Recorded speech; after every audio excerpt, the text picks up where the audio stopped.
Well, hello, all my friends. Here we go again. Going to go live for a little bit. Got a little late. It's already only 5 minutes left in the third, but we'll see who comes on and enjoys all the frolic. What do we got? I'm gonna share this on my Patreon. And if you're not sure what a Patreon is, it's an app, and we do betting on our Patreon. Actually, I probably would have been a good idea to tell people about the betting part of my title. I forgot to do that. Oh well, we do a lot of betting on here.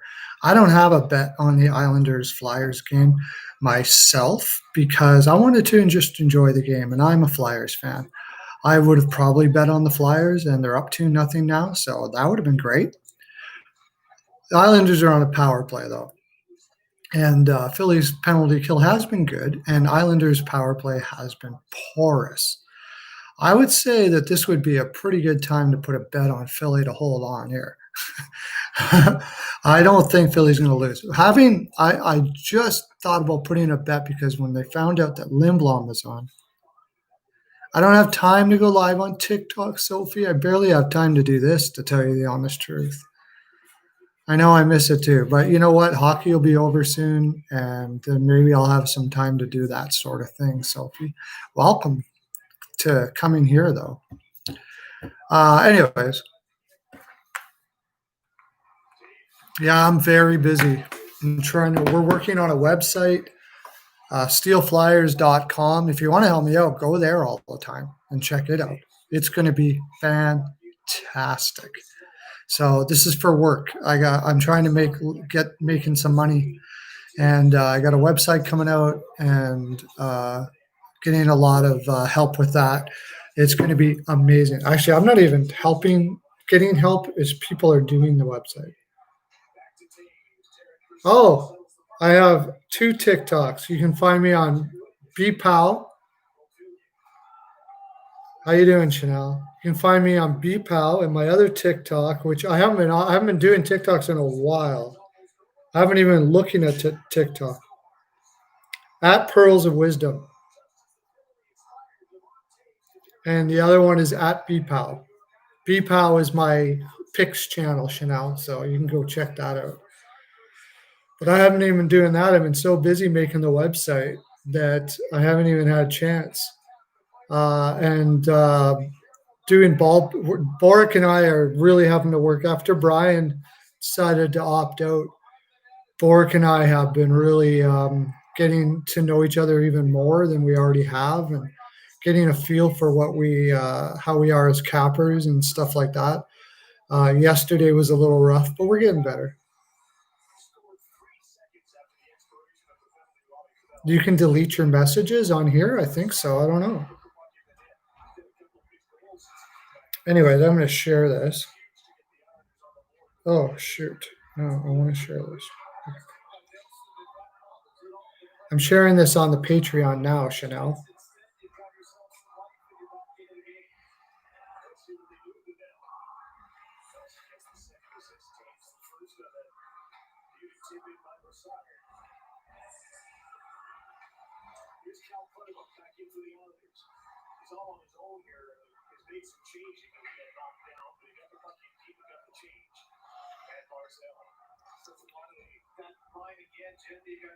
When the Flyers scored, that fourth line went up for the Islanders. When they scored, they go up for the Islanders again. They can work both ways, up and down. Then he defers to Barzell, carries the puck in. Back to Andy Green, a little move, and that move went out. He's connecting the other one, block the shot. Taking the puck in the corner from Santa. It's good to see you, Chanel. You're off your 12-hour shifts. What are you, a nurse or something? Yeah. I was unsure about this game. All the hell. I didn't put a play on it. And then Lindblom is playing now. I mean, I was leaning Philadelphia because Varlamov is not what you call the most the goaltender with the most stamina in the world. He's better off playing with second. Like, they should have played Grace more. Maybe even tonight would have been a good time to play Grace, actually. Uh, but then Lindblom was put in, who is had cancer and is coming back from cancer. So that's a very emotional thing to have happen and give you that little pep in your step if you're tired playing for a guy who had cancer all year and now he's playing and he defeated cancer and all that stuff. So I have a feeling Philly will still win this. Yeah. Welcome, Ed. How you doing, buddy?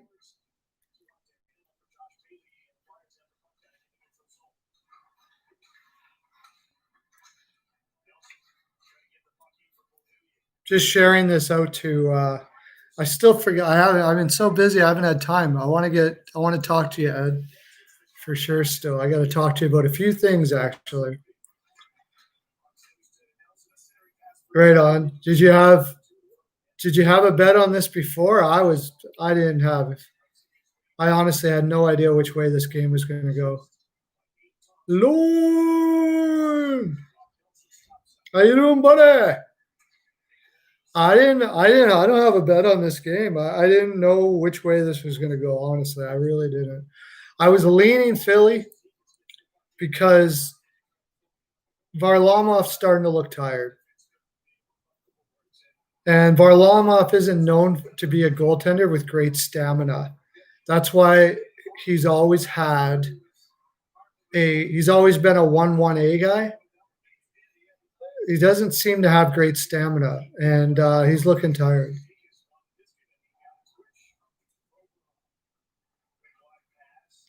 Oh, you work on a mine site. Where do you do that?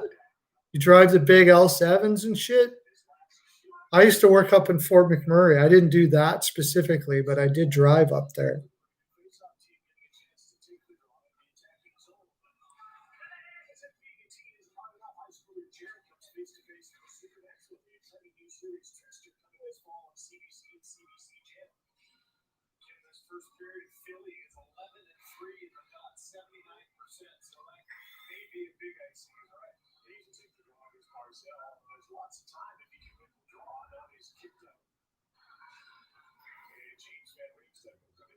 There we go. I got it all done there now. Sent it out to the land. Okay. 265. Yeah, I could see the Islanders coming back, I suppose. Yeah. Not the best comeback team usually, but they have been doing it against the Flyers a lot. And they usually kill in the third against them. So not a bad play, probably. Period's over. I got in this late. I had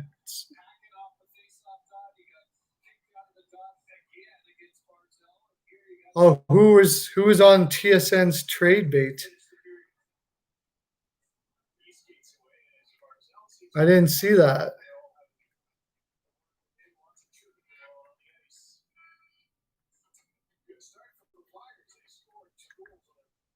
Who was on the trade bait?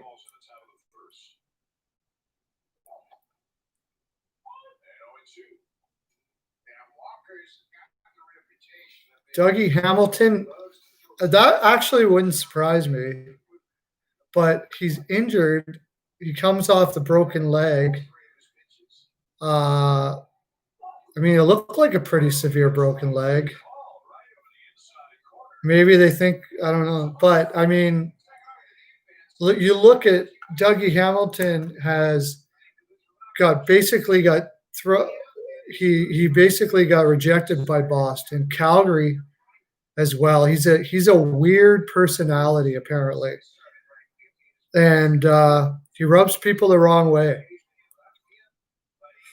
So I wonder if Carolina also there's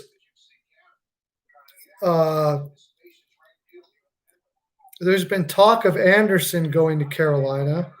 Now I don't think it would be Hamilton for Anderson straight up, but maybe a package there where Hamilton goes to Toronto. And if he goes to Toronto, we'll find out about what this attitude stuff is.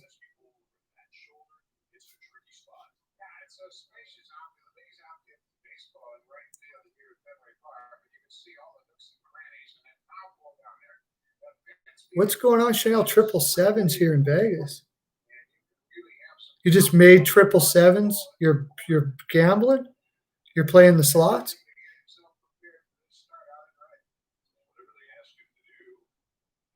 Okay, it's weird that he was rubbed the wrong way. I don't know. I don't know. That would be odd. What did they give any reasons why Hamilton was trade bait? Was Lion A on the list?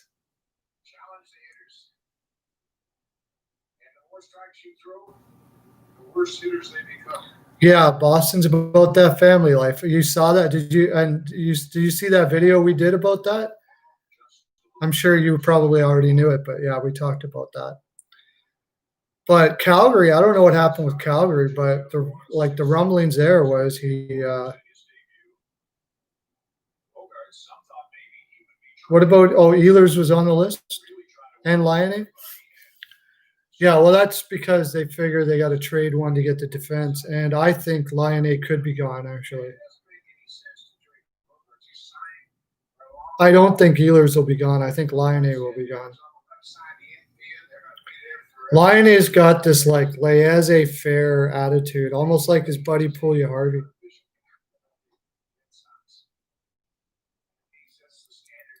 Apparently, it was something to do with his personality. He wasn't working in the room, so I have no idea. I get the impression that quirky personalities work out in Carolina. I love Carolina fans, Lauren. I've talked to a lot of them, and they love hockey, but they're not serious people. So I think Hamilton is sort of like that. He just doesn't take life all that serious, and he just has fun and enjoys things. And but when you Carolina, you got the surge, and you got all that kind of stuff like that. And Brindamore's probably smart enough to be able to take his quirky personality and just go with it.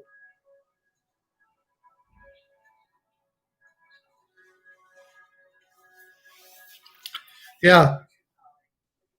The only reason why I could see them trading Hamilton is for a top-notch goaltender or something like that. It's about the only reason why I could see that happening. And I don't know if there's a top-notch goaltender out there. Yeah.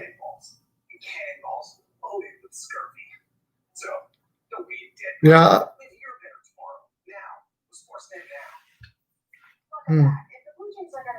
Yeah, I don't know. Unless they figure that his broken leg, they're concerned about that. And it's TSN. To tell you the honest truth, people listen to. I watch TSN. I do rumors all the time. Like I come up with logical things that can happen, and I don't have any inside information. Like TSN was saying that Taylor Hall was going to Colorado. And I was like, no, he's not. He's going to Arizona. I had that. I can show you the video of it. I had him going to Arizona like long before he went to Arizona. And he went to Arizona, and they kept on saying Colorado, Colorado, Colorado. And I'm like, there is no way in hell that Sakic is going to take on a Hall when he's already got all that firepower there, and he's going to need an $8 to $9 million contract. Not that they don't have the cap space, but they're going to better use, I find. Not to mention, it wouldn't be too bad if he was just a free agent. But if you got to give up a first and everything that in prospects, why? There's no need to. You got all the cap space in the world. You already got all the firepower in the world. If he does want to go to Colorado, then you don't even know if he's going to sign. If he does want to go to Colorado, you can sign him in the offseason if you really feel the need. So I didn't TSN comes up with some shit that I don't get it. Arizona was desperate. I knew he was going to go to Arizona because they were desperate to make the playoffs. They were desperate to do something because that team is on their last legs. Well, they got a young third and fourth line. I don't think they really need depth. They just got to wait for their young players to progress, uh, and that's fine. But they could add there too. They got all the cap space in the freaking world, man. Uh, I would say what they need more than anything is goaltending. Francouz looked good in the regular season, and I thought he'd be better in the playoffs, but he didn't look that great. And I don't want to roll the dice that a 30-year-old may become a playoff performer, you know? If I'm going to put anything, I'm looking to put money in goaltending. That's what I would want to do if I'm them. Grubauer is good, but he's injured all the time. He's way too injured. Hutchinson did as good as Hutchinson can do. I certainly don't want to keep on rolling with Hutch. If you saw that one goal he let in, that's not an uncommon thing for Hutch. So he's a great guy. He must be like the greatest guy in the world. Like he must like do things that he probably shouldn't do because he's not that great of a goaltender. Look at his career average is like 355 and 888, and he's still in the league to this day. Like he must be one hell of a nice guy in the room. But you know, they played well around him. They did. It actually almost worked out better for them because they played their game when they're in front of them. They knew they were going to have to score like crazy if Hutch was in there. You know, Colorado can't play that defensive thing that that god awful thing Vancouver did to beat Vegas, which I lost money on. They can't play like that. It's just not in them to do that. It's not their game, and neither should Vancouver actually. Neither should Vancouver. What they did, how they played against Vegas, they should have lost that game for sure. Demko played well, and Vegas didn't find the spots. But anyways, I wonder who else was on that trade list. Lion A, get this. We were talking about this today, and you can get a sneak peek because I was going to do a video on Lion A where he might go. I think Lion A. I looked at the biggest possibilities for Lion A for the best return for Winnipeg, and it sickens me to tell you who that is. It's the frickin' New York Rangers. The New York Rangers can put a sick package together and still be super strong. They can put a cap package together based on players that they were probably going to lose in expansion anyways. I know if I was going, yeah. If I was Winnipeg, I'd be asking for Heidel and Lindgren on defense, and one of their first that they got from they got two first. Carolina for Shea. I'd ask for Heidel, Lindgren, and the first that they got from Carolina from Shea. No, Florida doesn't have the D. Florida doesn't have the D to do that. Winnipeg's going to want a defenseman for sure. I'd want Lindgren. I'm sure the Rangers will be offering D'Angelo, and I'm not really bullish on D'Angelo. Good offensive guy, doesn't play defense well, and he's politics nonsense. I don't want that in my room, and I don't think they'd like it there. I would want Lindgren, Heidel, and their first, and they would probably be trying to push Strome. So then I go around the league and see what else I could find. But even I don't know what else you'd be able to find. The Rangers have the caps. Could you imagine how sick they would be if they got Lion A? They could re-sign Strome and then have Lafreniere,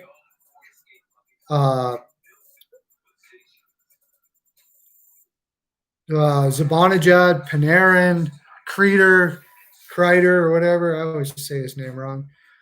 Howden, Lemieux, Kako. Jesus. That team would be just freaking insane.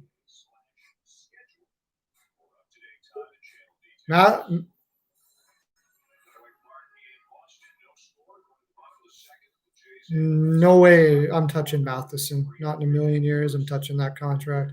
He was barely in the lineup at the end of the year. No way. That's gonna beat Lindgren. Lindgren is a beast. He's one of the best. He's like up there with Pellich, as far as I'm concerned, is the best young shutdown defenseman out there. Heidel, who I think is only 20 years old and he's already putting up 40 points like that. He looks like a 70 to 80 point center. And at first, in the first, I bet you the Rangers will be like, I don't know. For Laine, I don't know, because Laine hasn't put up huge points in Winnipeg. The problem that's been going on in Winnipeg, and this is the same thing that happened with Trouba, who, by the way, is a Ranger, so that's another reason why they would be in there. I believe that Winnipeg played Trouba down in the lineup on purpose to keep his numbers down and his minutes down, so they could lowball him on his next contract. And Trouba believes so too. And that's why when that contract was up, because he had no leverage, he said, "I'm out of here. Screw you. I don't want anything to do with you anymore." And they did the same with Solani. They were playing Solani on the third line, tons, all the time. And now his contract's coming up, and they're like, "Well, you put up this many points," and he's like, "No, screw you. I'm out of here. I'm out of here too. I'm going with Trouba." And I think he just may go with Trouba, because there's no team in the league that has more assets to be able to get Laine and still be okay afterwards than the Rangers. And that would be sick, man.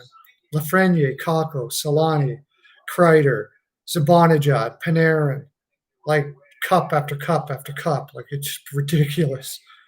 Even they would really hate giving up Lindgren, and I know they would try to fight not giving up Heidel, but push comes to shove. Maybe Winnipeg has to give them something a little back in return to even it out, but push comes to shove, they probably would bite. Carolina would be the other team that could go after Laine. They got the assets to do it. Kevin, how you doing, buddy?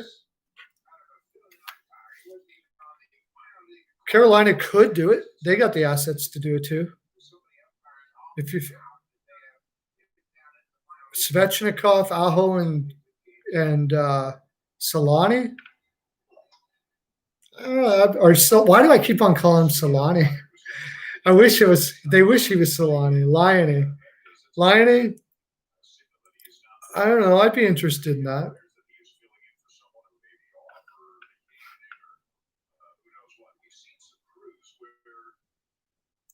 Well, I don't know if you wouldn't have heard, Kevin. I did a video. Oh, I didn't post my video.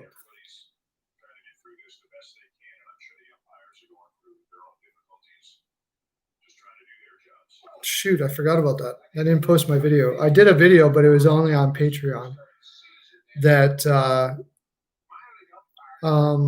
talked about how I was leaning Philadelphia because I believe Varlamov is a goaltender that doesn't have the greatest stamina in the world. He never has.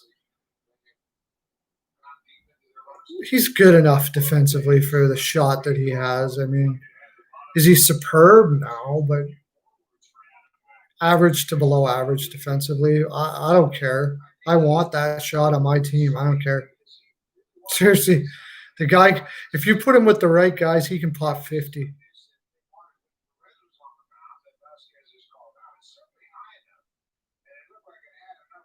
Oh, okay, Ed. I got your number, right, Ed? You got mine. I really got a great what might be a great opportunity for you. I will get a hold of you. Thanks for coming in, buddy. You are awesome. Best Bet Ed, everybody. Go check out his channel called Best Bet Ed, coincidentally. He's one of the best hockey cappers in the land. I highly recommend it. He's great. See you, Best Bet Ed. Awesome. Thanks for coming in and gracing me with your brilliance.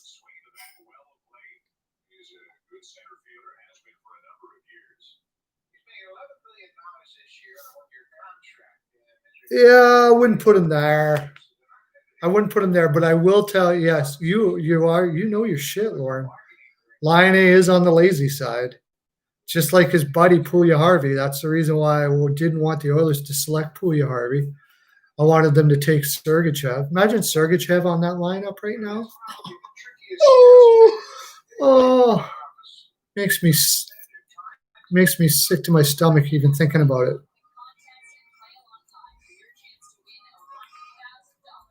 Varlamov is great, but you can't play the shit out of him.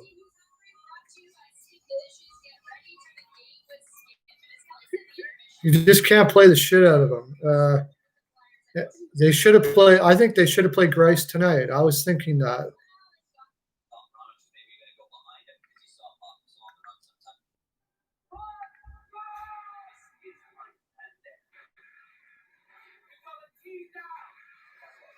Yeah. Yeah, I know. Eisenman is a genius. That was a terrible trade, yeah. Right off the get-go. Now, when Drouin was first drafted by Tampa, who they picked in front of Seth Jones, as you know, like I couldn't believe it when they did that. Just imagine if you could ever afford to have both of them on your lineup. Seth Jones and Victor Hedman.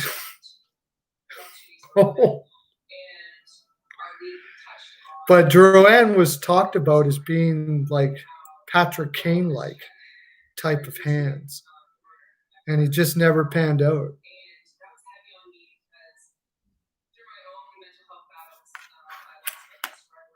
You could have. You know what? I missed the first part of that game. Oh, is it on right now? Sorry, it's on right now. I had to turn it back. I was watching the Jays.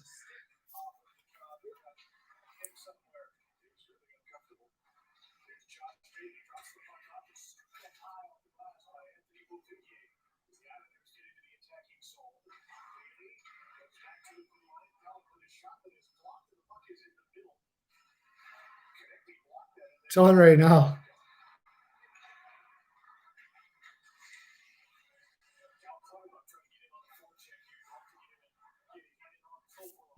Well, Nashville was stacked on defense, but when they made that trade, I was like, not Johansson. I know there wasn't any number one centers out there at the time. No, I didn't bet Jays. I was just watching. I'm a Jays fan. My bets have been poopy so far. Well, what happened with Chicago White Sox? I don't know what. Lost to the freaking Pirates, but I did have the over 7.5 on that. However, the line moved up to 9 when I gave it to my patrons, but I had the over, so I that was a wash.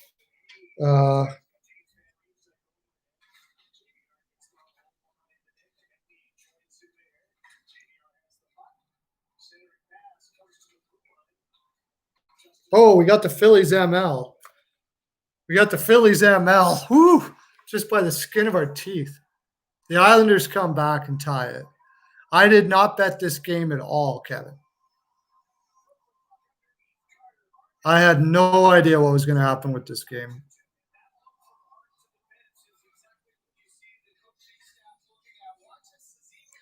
Could it be offside?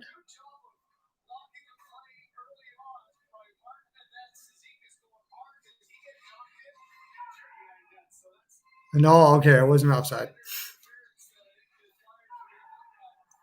Yeah.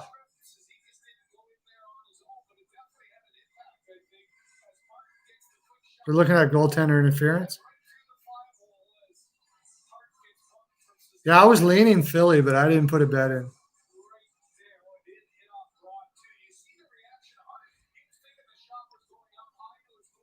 Because they're looking at goaltender interference here.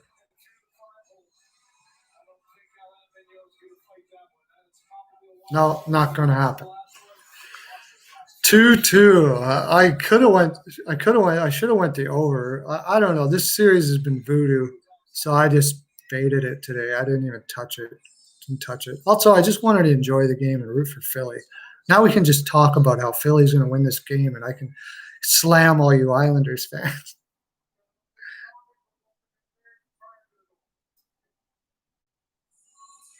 They are going to challenge it?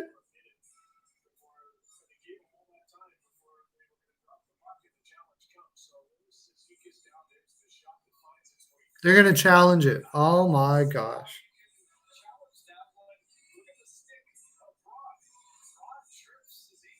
I think the reason why the refs are goofy as hell this year is they're tired.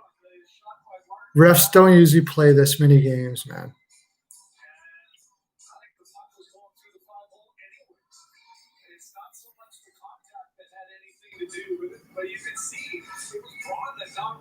No, there's no way that's goaltender interference, man. AV, what are you doing?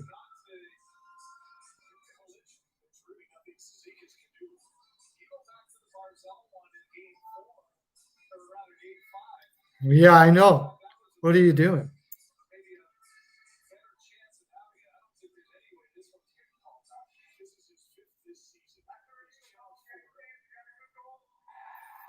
Another one that could be the other team that I thought, but they just, I don't know what defense they would give up,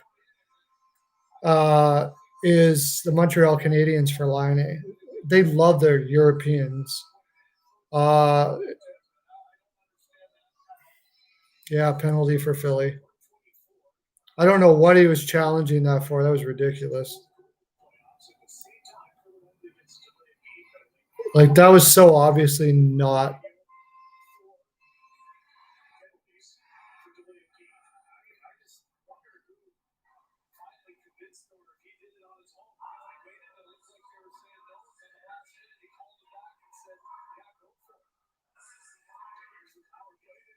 Why did he do that?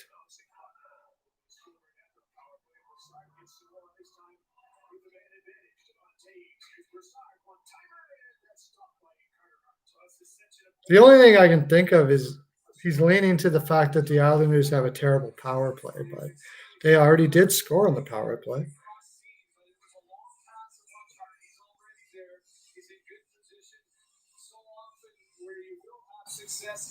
Weird, weird, weird.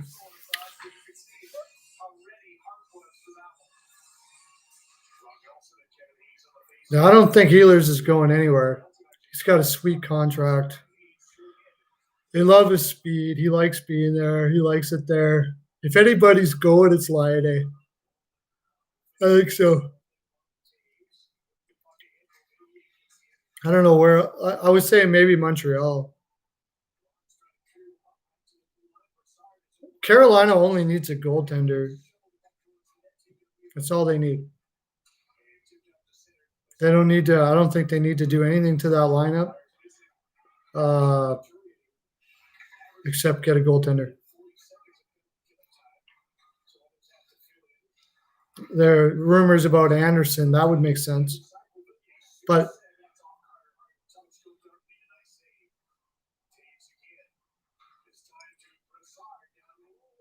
I think Toronto only changes. Yeah. I think that only happens if Toronto knows that they can get Darcy Kemper. I did a video on that too. If they can get Darcy Kemper, they'll let Anderson go. But now the Islanders are up 3-2. Fuck.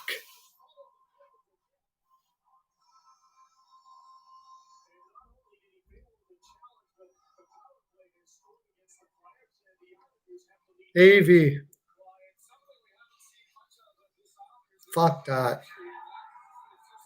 I'm not betting on the Islanders today. I'm not betting on Philly. I want my Flyers to win, but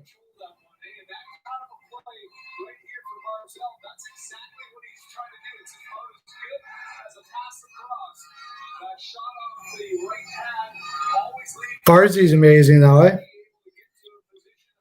He's still got a long way to go. He could be a 100-point player down in his career, probably. But yeah, if they get, I think Toronto's looking at Darcy Kemper seriously. So if they trade Anderson to Carolina, I don't think they want a goaltender back. So you still got Mrazek and Reimer. They definitely don't want a goaltender back. So then you'd have to do something with Mrazek and Reimer. Maybe just buy them out, one of them out or something. Probably Mrazek. Keep Reimer. Reimer played with Anderson. Makes sense. There's a lot that makes sense there.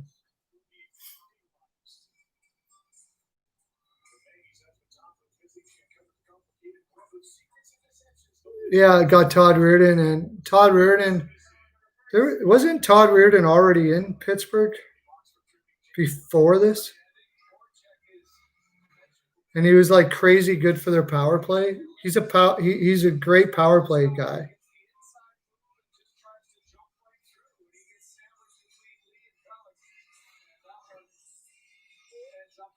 Where was he? He was somewhere, and he worked on their power play. But that's what he. Todd Reardon's known for his power play. No, I mean before he was a Caps coach, I thought he was an assistant with Pittsburgh like before.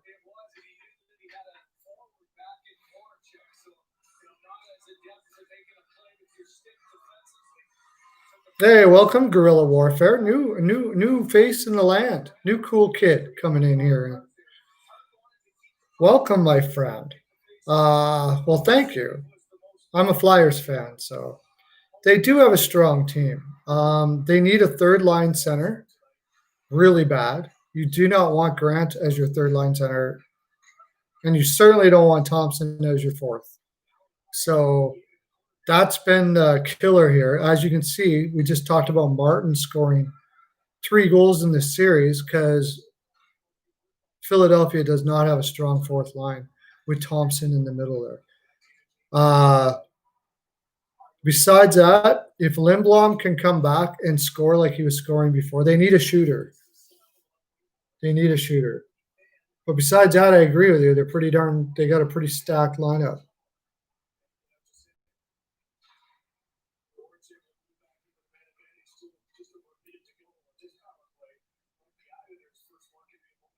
What, you're an Islanders fan? Do you think he got any chance against Tampa in the next round?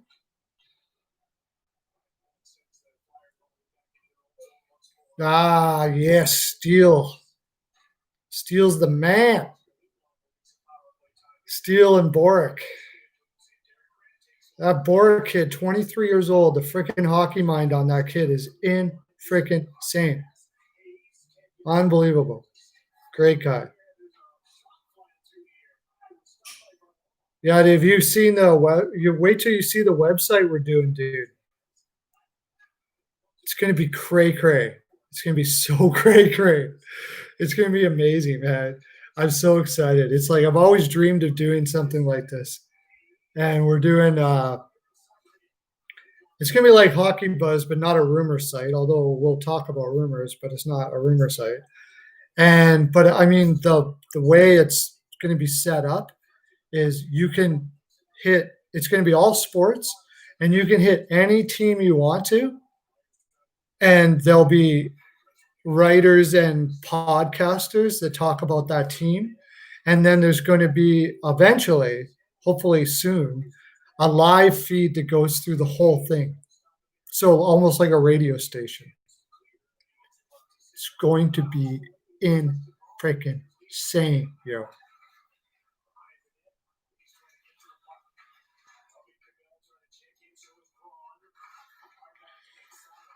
I think even if Stamkos doesn't come back, it's going to be tough on the Islanders there. That team, them picking up Coleman and Goudreau, Maroon, and Sorelli coming into his own this year has them having the grit they need to be a playoff team.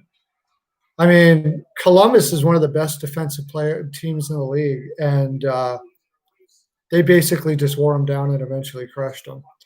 Now, Columbus, I think the Islanders are probably a better team on paper than Columbus and have a better chance than Columbus, also very well coached by Trotz. But it's really a lot to ask for the Islanders to beat that stacked. I think Tampa goes all the way. Well, they're not making that mistake now. And what I like is, have you noticed Cooper behind the bench this year?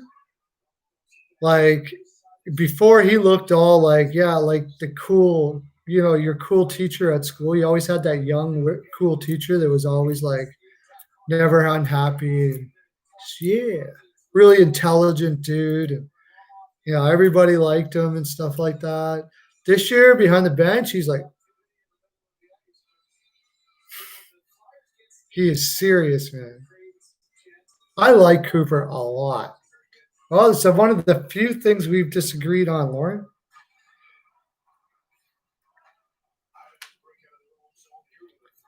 I'd like to see the Islanders beat Tampa, though, if Islanders do win, which they're heading that direction right now.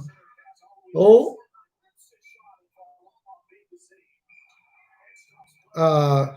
I'd like to see them win because I am a huge Barry Trotz fan.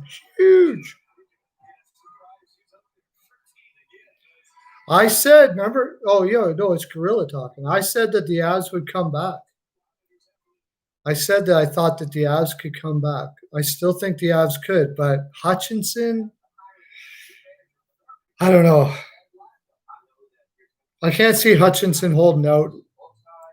I think Dallas might be. But if you look at Rick Bowness behind the net, that dude needs to chill, man.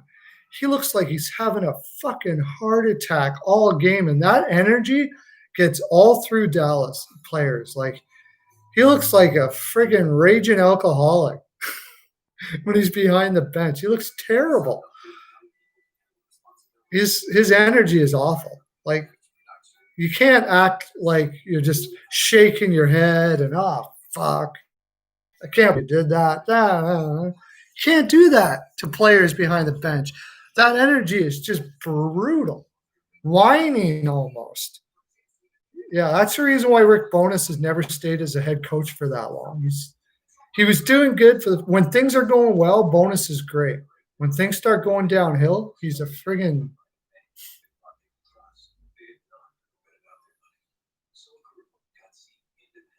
Why don't you like Cooper at all as a coach? I don't get it. A lot of people don't like Cooper. I like Cooper. What he did, and he had a plan. It's probably because of the fallout in Columbus that year. And I think he learned his lesson now that you got to be stern too. And he looks pretty stern behind that bench. Technically, tactically, Cooper is one of the best. X's and O's, he's amazing. It's just he was too laid back. And now he's sterned himself up a bit, and it shows.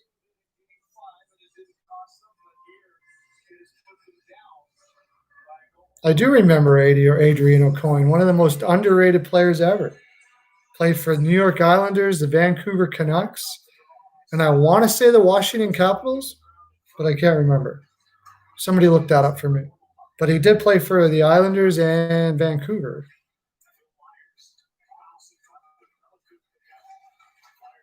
Oh, I see him motivating him to go to war now.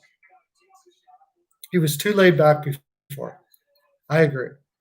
He was a little too laid back. You got to be able to mix it up a bit. I mean, he's never going to be the, Tortorella guy that's like, but you got to be you, but you also have to have dimension to what you do.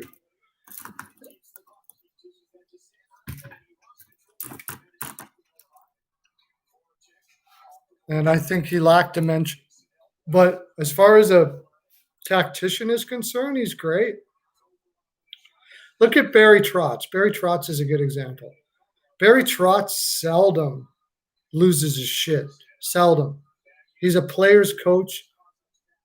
He knows how to get guys to feel good about themselves and be the best that they can be in a lot of ways. But sometimes Barry will lose his shit. And sometimes Barry looks pretty damn serious behind that bench. Where Cooper needed to add that little element to his coaching, and I think he has, and I think he's going to win a cup this year. Vegas could keep him behind. Vegas looks pretty freaking solid. That Vancouver team is a pretty solid team, and they're picking them apart pretty good. Should have won the last game. Should have won the last game for sure. Like that was unbelievable, and I had Vegas to win that game too. Pissed me off.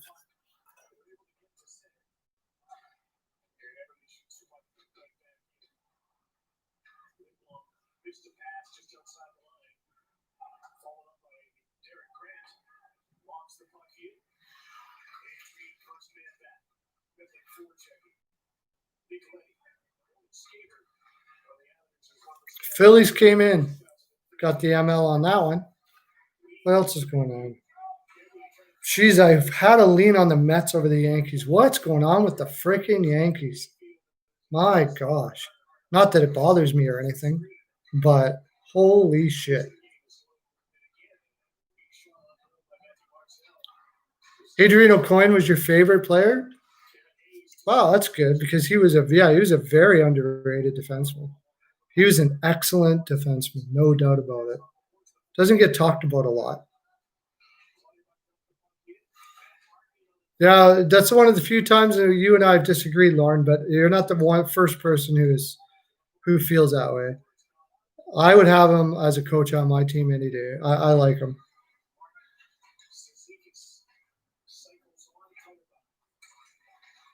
It'll be an amazing coaching matchup if the Islanders pull through here and you have Barry Trotz and Cooper going against each other. I just think manpower-wise, Tampa probably wins.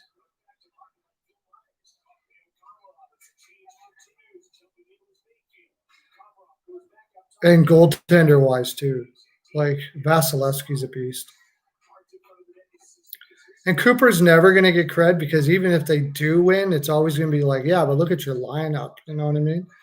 Like he's expected to win the cup because of that lineup.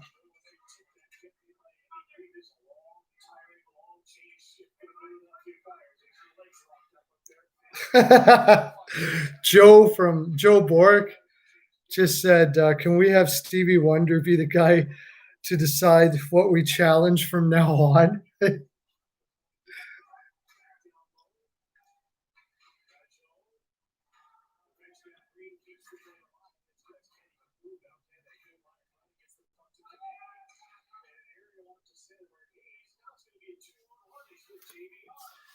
Yeah, I think he did change this year. I think he changed a lot. He also changed Tampa's system up a bit.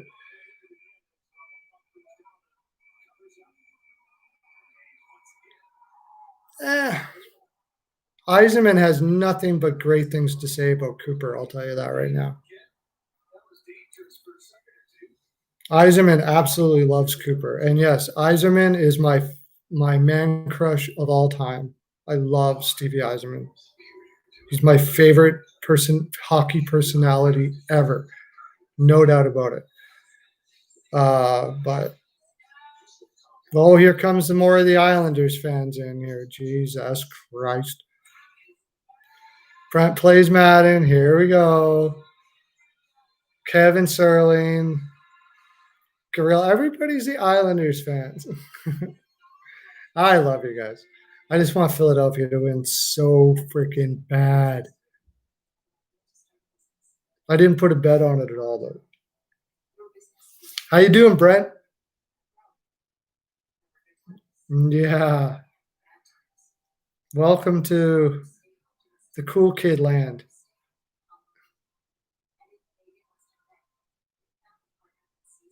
Yes, and you can thank AV for that a lot. AV has a lot to do with that.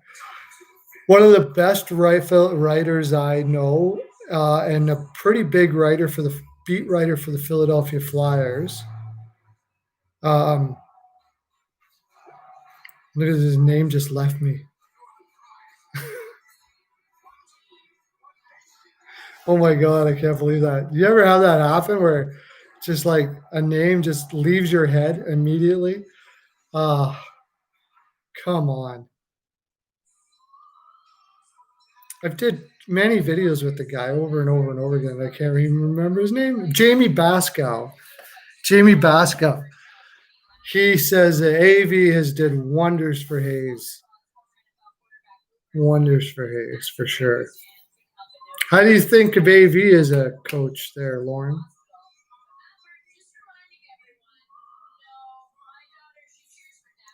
Yeah, and then Hayes didn't stay in the stay.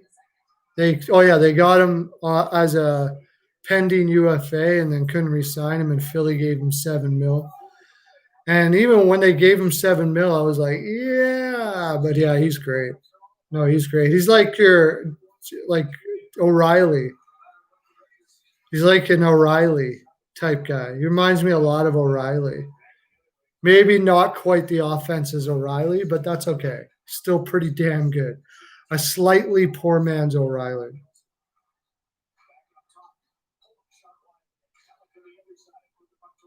Yeah, Quinn. I like Quinn.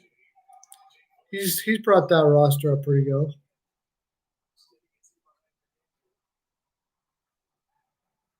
Yeah, there's a lot of good coaches there in that Devils have rough. Well, yeah, and a lot of people don't like that. Uh, Ruff did great in Buffalo. Things started to go south because the team went south, and then he went to Dallas, and they were asking him to change that team, and the team didn't want to be changed. I think that's what it was. It was it was too much to ask. I guess I don't know. We'll see what he does in New Jersey. Let's see.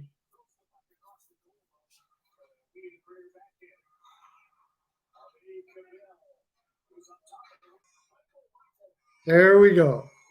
Michael Raffoliette.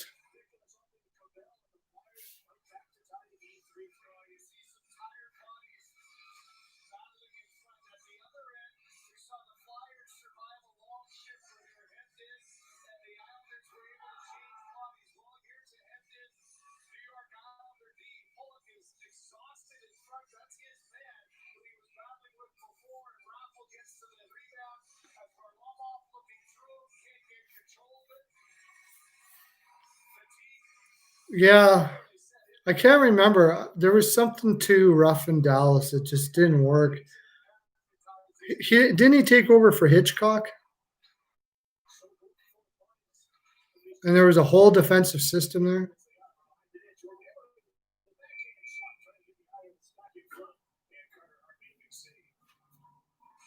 Really? Yeah, he took over for Hitchcock, which was a very tight system, and they wanted it to turn it into offense, but they didn't have the players to do it, I believe, or something like that. It just didn't work out. It was sort of like when Tortorella went to Vancouver. That was a recipe for disaster because the Sedins aren't going to listen to that shit. Sorry, it wasn't going to happen. That team needed to be restructured a lot, and they came at the end of the Sedin's career yet. If it was earlier, maybe, but by that time, the Sedins were not in a position to completely change everything that they do in their career. They've done in their career, and start playing that type of game. So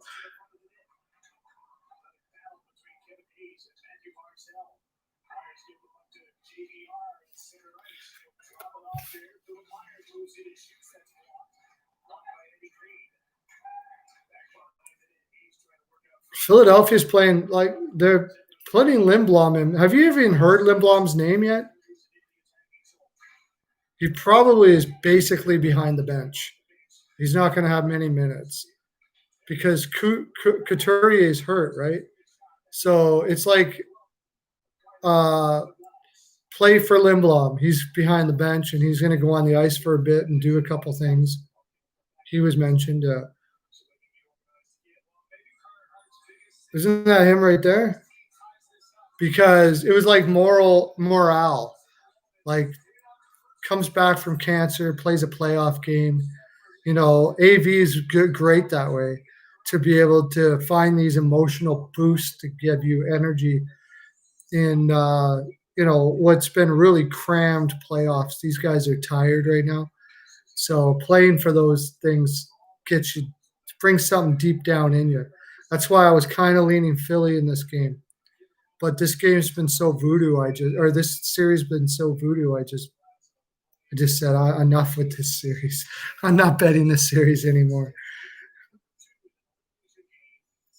Can you believe Islanders have been over like how many times? Over.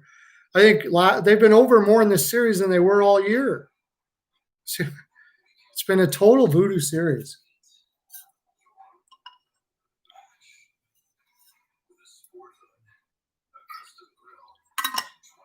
I liked that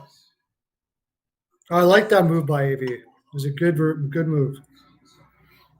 Good move. If you're going to be short guys anyways, you might as well throw in somebody and have like something that people can dig deep for.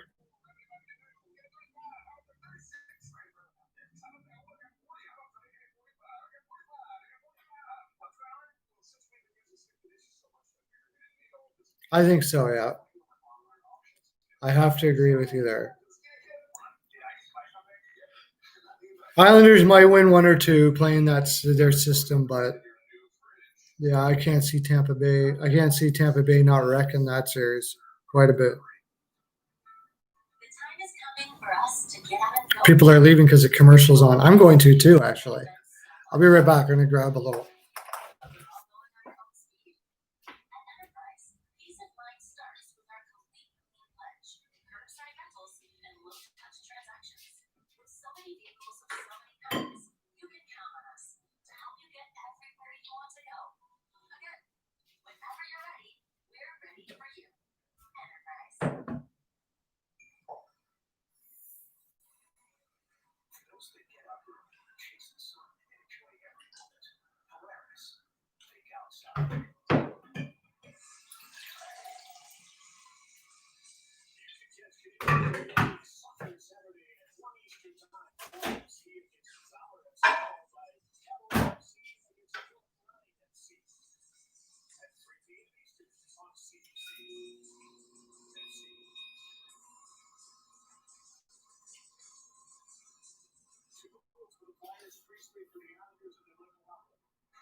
Hello, lost everybody. Holy shit. That's what happens when you get up for a bit. Who's still here? Oh, shoot.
Sorry about that. Somebody came to the door. Anyways, we lost everybody real fast. Who's still here?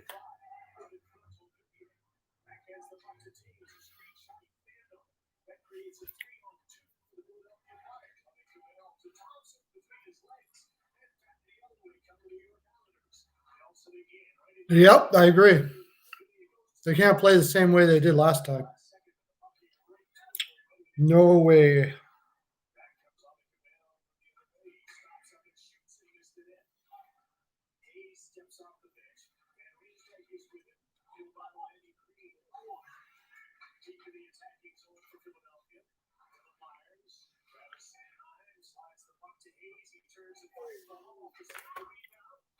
If they play like they did last time, I can't see them winning. You can't play like that and win too often. And if they open it up, I still can't see them winning. So I got Vegas all day on that one.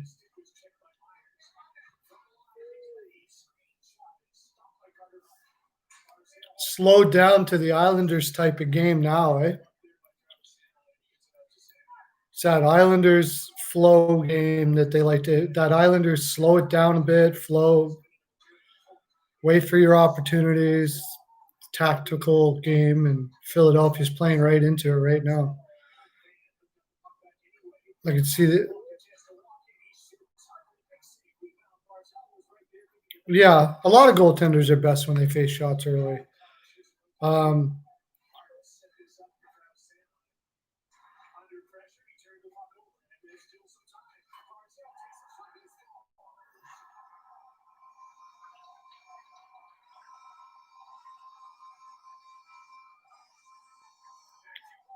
Colby chimes in.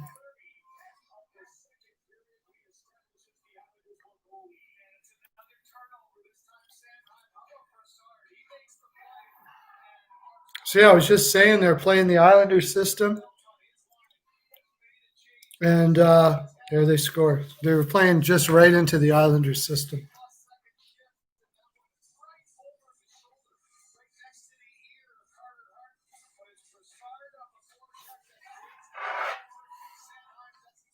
It's the only way that Vancouver can win. I agree, Colby. If you're going to win, if you're going to lose playing the way you play. What they played that night is not going to win very often against too many teams. Any team, really. Vancouver did not play well. They did not play their game. If you're going to lose playing your game. It doesn't, that's, yeah, I don't know if that was planned, or I just can't see Green saying, hey, everybody, let's play, peel down and watch and peel down around the goalie and hope the heck we block shots all game. I just can't see Green doing that. I think that was just what they did because they were afraid for Demko.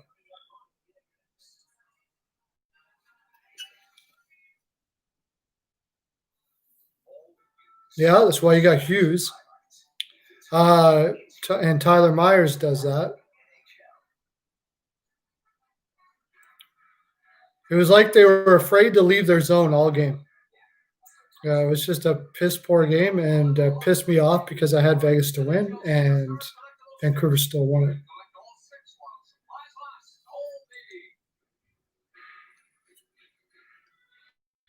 Yeah,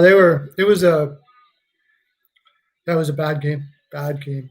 It was the worst game I've seen Vancouver play all playoffs, and they won 2-1. Yeah, crazy. I doubt they're going to be doing that now. You just got to give Demko the ball, and hopefully he takes it.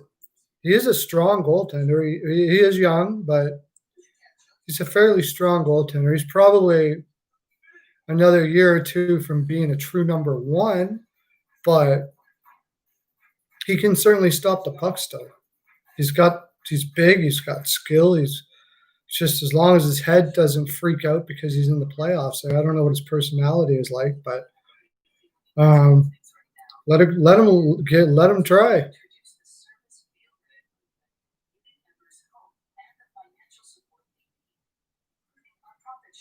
Unsung hero for the Canucks tonight. Well, it's been the unsung hero for them all, Mott. Mott has played friggin' amazing. Not just the fact that he was scoring, but all the things he does for his team, shot blocking, all that shit like that. He has been huge for them. That boy's in for a pay raise. He's been playing like a friggin' bull. Bravery. He's been doing everything for that team. He's been great.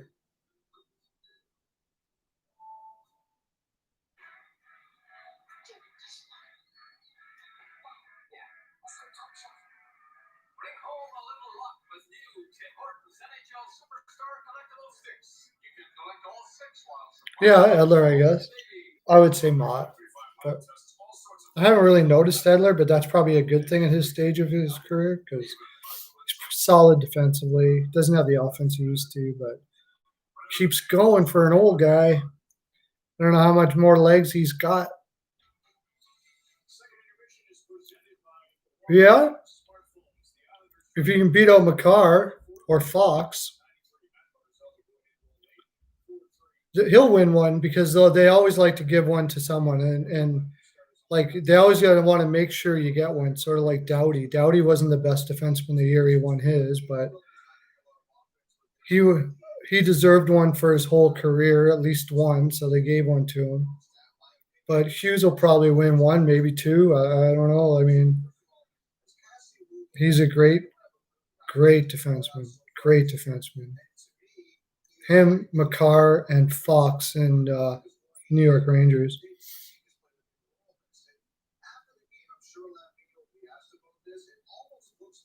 Yeah, it's not just the shots he blocked. It was the type of shots he blocked and the way he blocked them. Like he was really putting his body out there. Jesus, he could have broken ankle easy.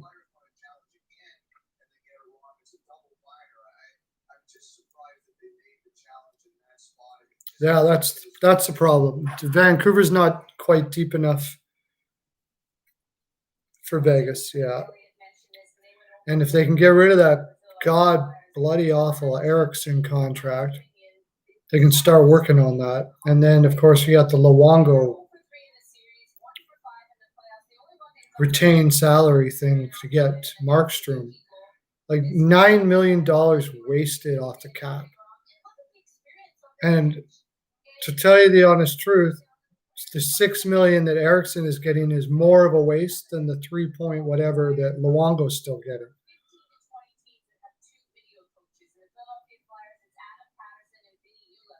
I thought they still had 2 or 3 more years left on that shit. I think I was talking to somebody here just recently, and pointed out that they had 3 or 4 years left still on that. 3 years for sure. You're gonna make me look up my cat. That cat friendly now. You look it up. Because then I'm looking down and then somebody comes on here and then they like, oh, what's this guy's just staring at his phone?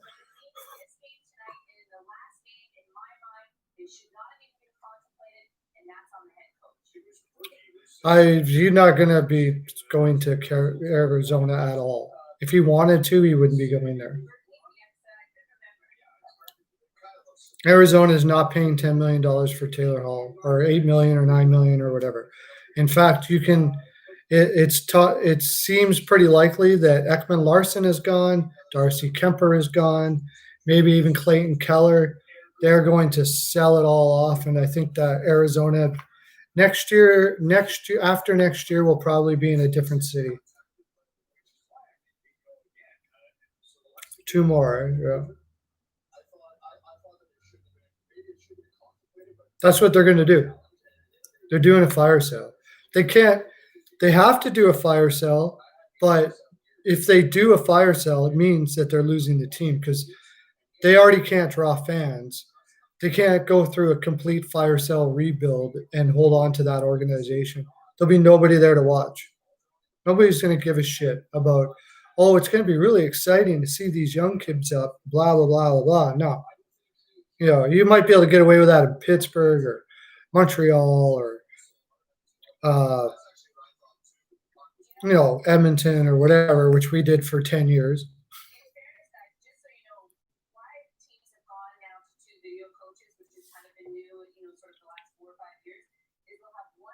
Well, the reason why they want to keep Arizona so bad is those markets, in order for us to compete with football, baseball, and basketball, those markets are best to succeed. If you can get hockey going in Arizona, you can get hockey going everywhere. But now that they have a team in Vegas, it's like Vegas is the Arizona now. That's the hot weather market, desert market.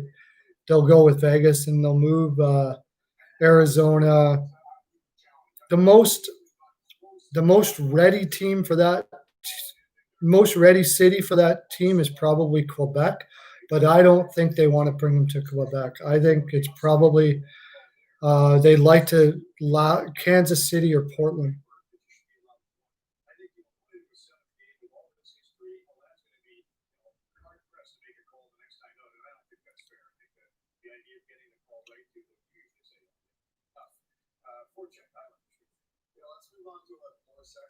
Yeah, well, they're not trying to get rid of them. Arizona's going. The owner doesn't want to be there anymore. He's selling off all. They're going to sell off all their players this year. He's going to cut his losses with salary. Play 1 more year with an absolute crap team and nobody in the building, which nobody was already in the building anyways. And then hopefully by next year they'll be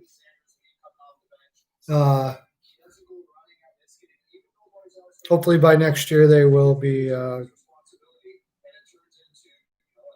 okay, or out of the league, and they'll be somewhere else in a different city.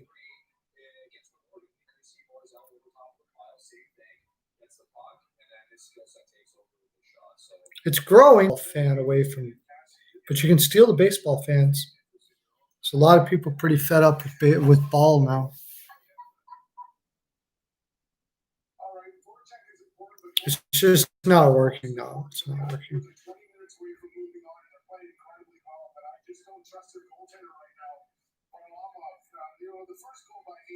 Yeah, I don't know. I don't know like how that would work for divisions and stuff like that. And I really don't think they want to go. We don't need another team in Canada. That's not the point. We're trying to grow in the United States, not Canada. It's not going to grow the game anymore to put a team in Quebec. Sorry, it's not. And I'm a hockey fan. I'm not.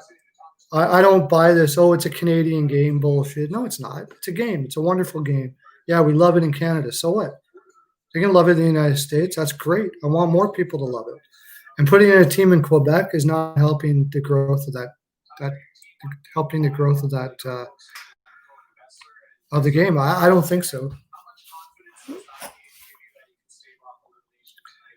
You asked a question there, Kevin, something about what was the player you were asking about?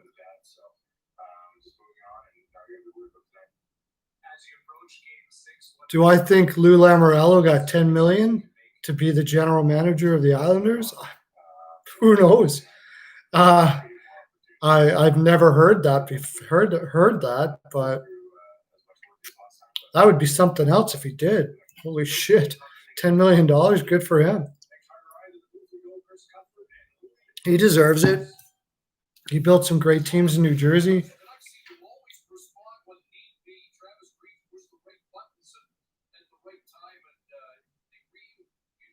Yeah, so what? I mean, there's no growth in Quebec though.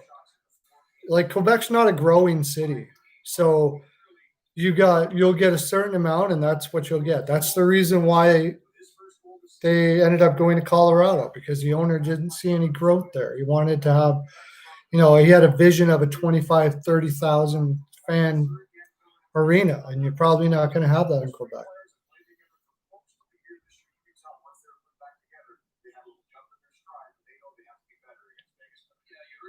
I don't think we need to worry about that now. A for sure going to make money. Why be safe? You can't be safe and grow at the same time. I like Kansas City. Give Kansas City a chance. Give Portland a chance. Although now that you have Seattle, maybe I don't know about that, but heck, I'd like Hawaii to have one.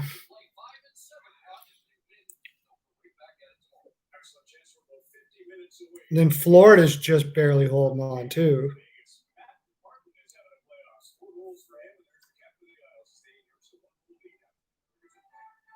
That's true too. Canadian dollar did have something to do with it, but it's not the only thing they had to do with it. Montreal does fine.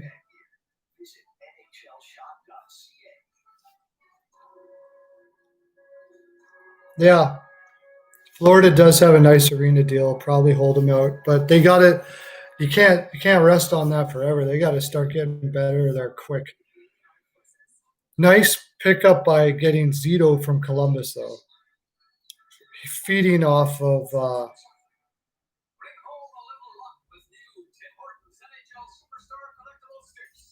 yeah, but I mean, Quebec, I don't know.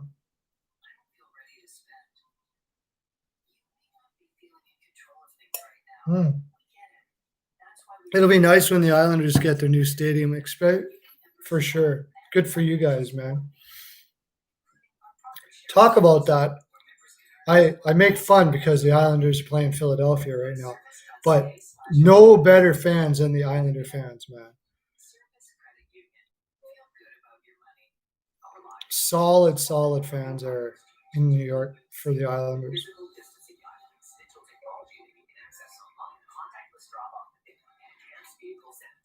Habs would never go anywhere. But Quebec never really had to go anywhere either.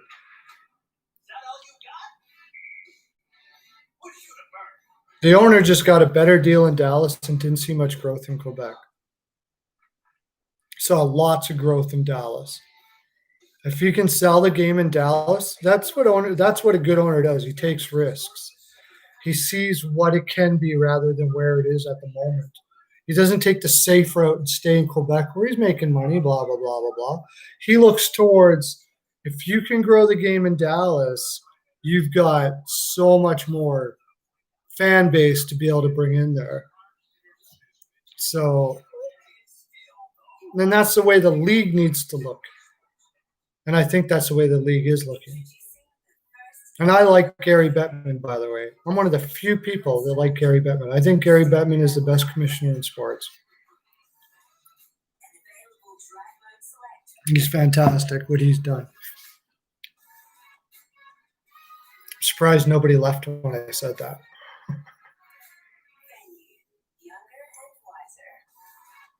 Back in Long Island where it belongs, the arena, yeah. Yeah, that will be nice, man. One day I'll come see you guys there. in Long Island, and I'll go to Carolina and see Lauren and everybody. That's the deal. We're gonna need a few more viewers than 5 on my live, so I think. By the way, I remember steelflyers.com, man. That's gonna be a killer.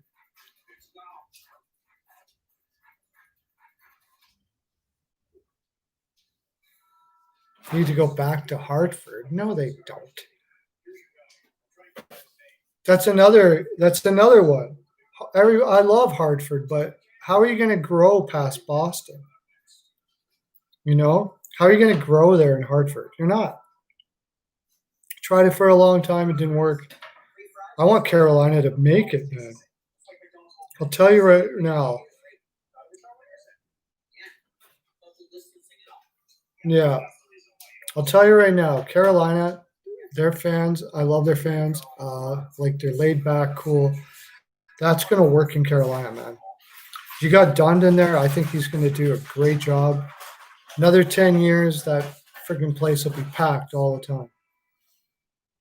And that's the kind of Carolina is the kind of markets that the NHL needs to be successful. If we're going to compete with NFL and all that, we got to have the Carolina market. I mean, we got to be able to be successful in that market.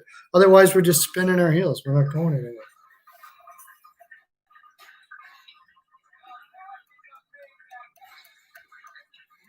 The Thrashers, yeah. Great team name. Great logo. Absolutely batshit crazy owners, though.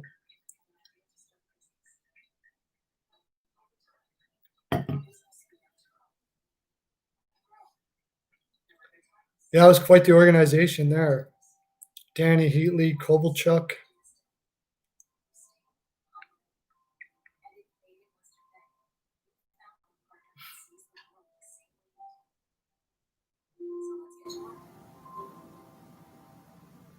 Check out today's showstopper. It's an amazing value and our hottest deal of the day. I know, and you consider how many fans you guys get considering it is outside of the city. It's pretty impressive, actually. People don't. I've heard people talk about Carolina and stuff like that. I'm like, man, you got to drive that far out of the city in a market that isn't a quote quote hockey market. They have a football team, and you got to drive that far, and they don't. Your tennis isn't that bad considering all of that already. So I think Carolina is going to friggin' rock it. And if you get if you get one in arena in Raleigh, even more so. That's a successful market. That's a NHL success story for sure. It's my second favorite team in the East too, because of all those things.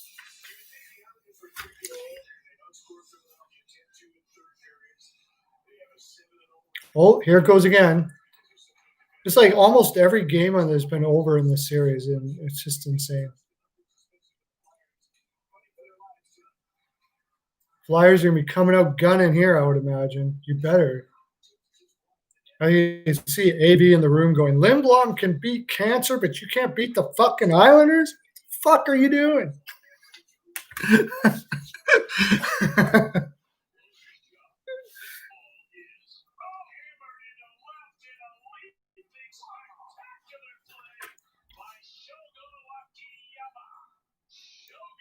Yeah. Yeah, he's pretty good.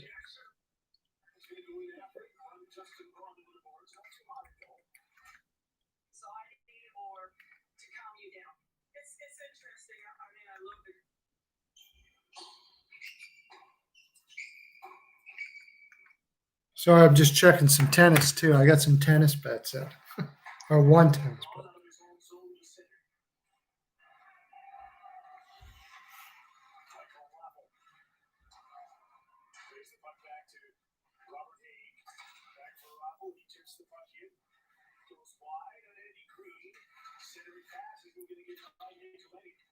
Yeah, they were on a roll. I mean, you can use that as an excuse, I guess, but they didn't play their game most of the playoffs, and that's just the way it is. Everybody had the same problem. So Uh, yeah, pandemics are going to pandemic. Yeah. Everybody had the same problem. Although not everybody was rolling going into the, but everybody had to wait all that time, and everybody had to be use whatever preparation. So I don't see that as any excuse. I see it as there's a lot of games, and you got Grant and Thompson as your 3-4. It was going to eventually crack holes playing against the same team all the time, especially a team like the Islanders. They can find weaknesses pretty well.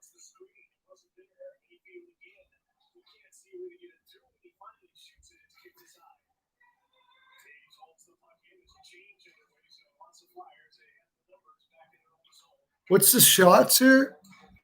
29-13? Oh my god. Oh my god. Yeah, I'm gonna have a few more than 13 shots on Varlamov, especially if he's tired. That's brutal. 30 shots to 13.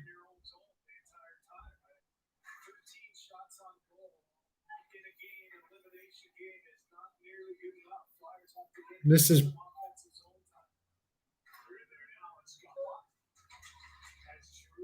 you can tell Couturier is not playing. That's for sure.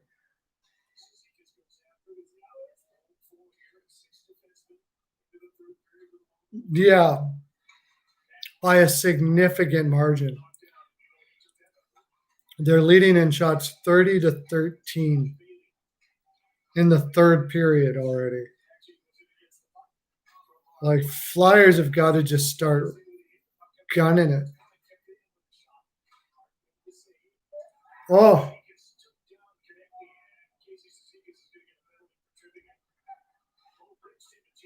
Oh, Islanders are getting a penalty.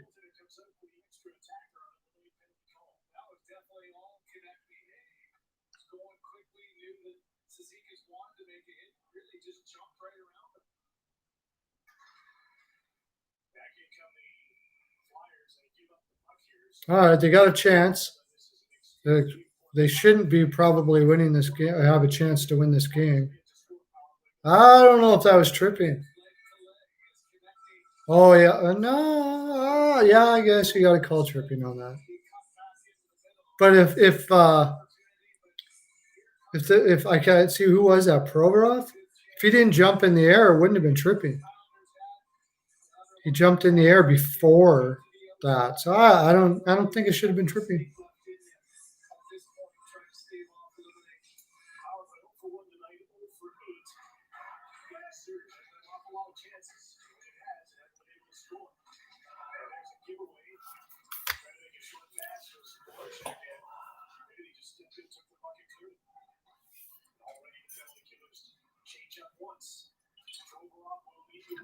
Oh, they did a drop back pass. Oh my gosh.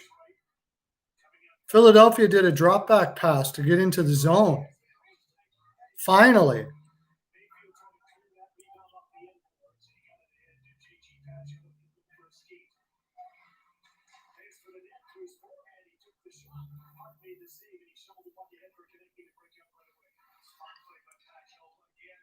How exactly did that happen? I didn't know. Oh, I heard he just gave him a message and said he's no longer going to be there or whatever, or what?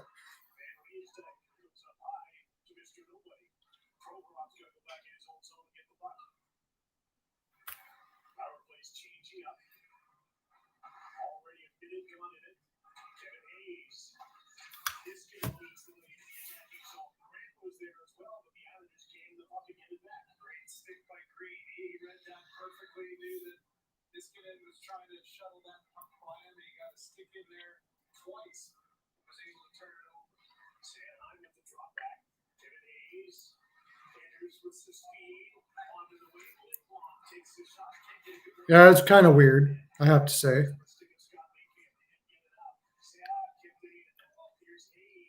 I don't know why that would have been.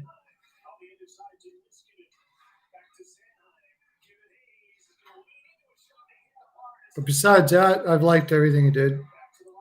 Waddell, everybody seems happy with him there, so I don't know how what that situation, that is kind of odd for sure. Not very nice to do that, I would say.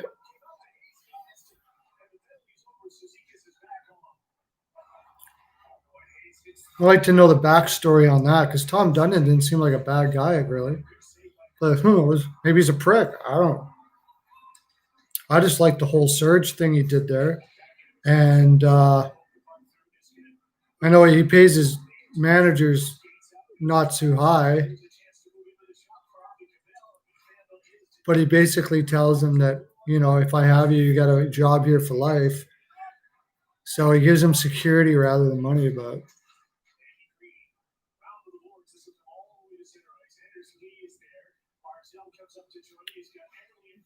that's kind of weird.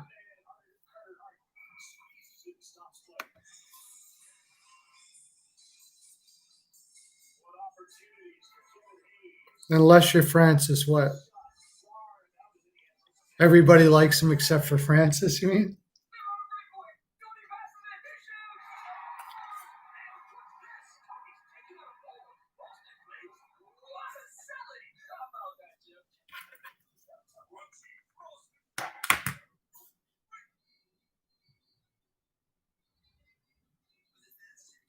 Well, he didn't get hired by Dundon, so I guess Dundon was like, I don't know who you are, but you don't have a job, I guess. Which isn't a cool thing to do to a Hall of Fame legend like Francis. We'll see how Francis does in Carolina. He wasn't able to pull the trigger on trades and stuff in Carolina. He didn't make Waddell makes big moves. He's made some big moves, and Francis was very conservative. That's why I think Seattle is not going to do the same thing Vegas did. I think Seattle is going to build through the draft. They're going to get as many draft picks as they possibly can and build a dynasty, or try to.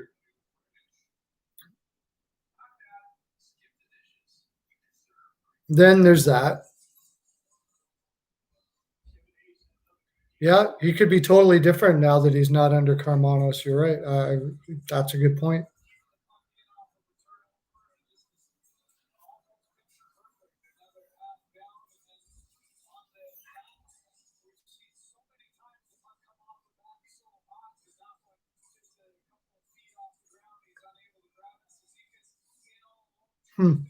Yeah, it'd be interesting. Maybe Francis was the one that said, I'd like to leave.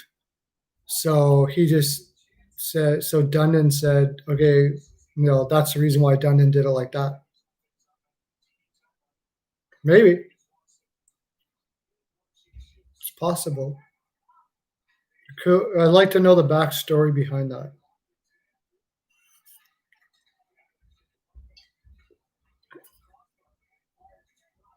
You never know what's going on in the background, right?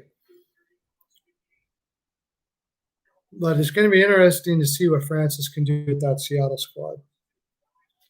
For sure. And what coach he gets, which they still haven't. They've kept that pretty damn quiet. Maybe because they are really going to see who's available. That's what Francis does. He's not going to jump the gun. He's going to be patient, see what comes out, see who's there. Penalty.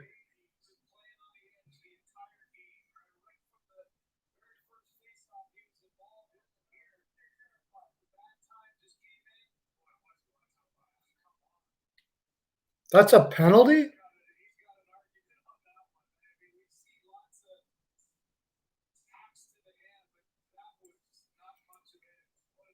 Wow. That was a shitty penalty.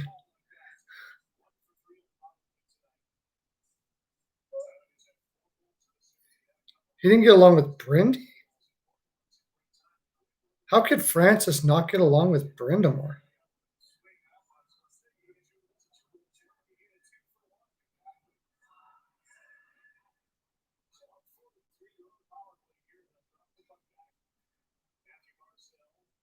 Maybe.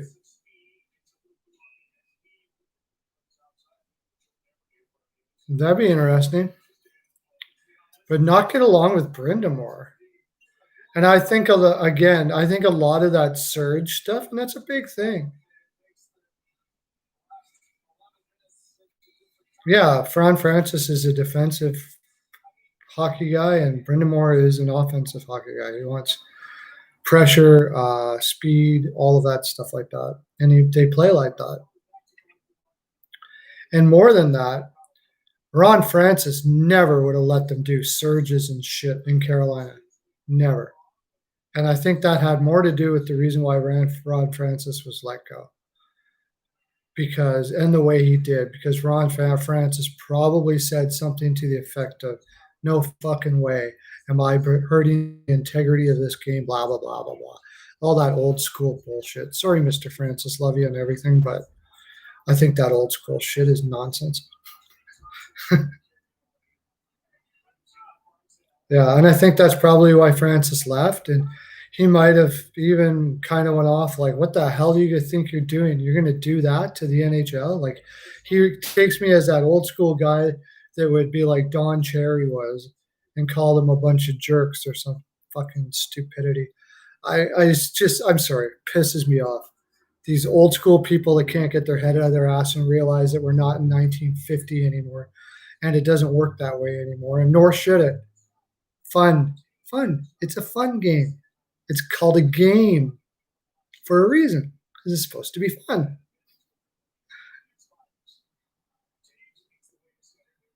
Yeah, but they're nice. But I do say, yeah, they're nice though. I got to say, I do like the Kraken's colors. But calling themselves the Kraken's not conservative. Oh, what? What just happened there now? Scott Lawton just freaking took his pants off, man. You kidding me? Hello, bye-bye. What a move. Top shelf.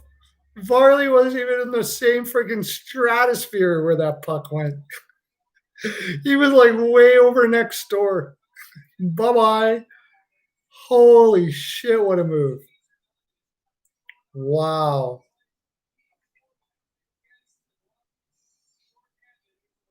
Short-handed. That was a fucking shorty. I forgot about that.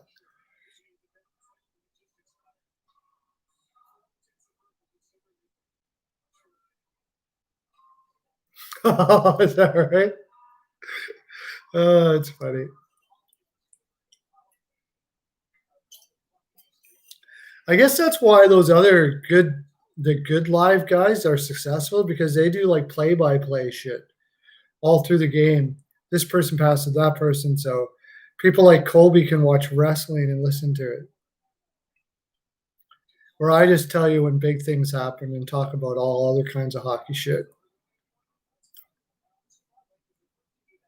Doesn't this feel like an overtime for days kind of game? Like still talking at 2:00 in the morning?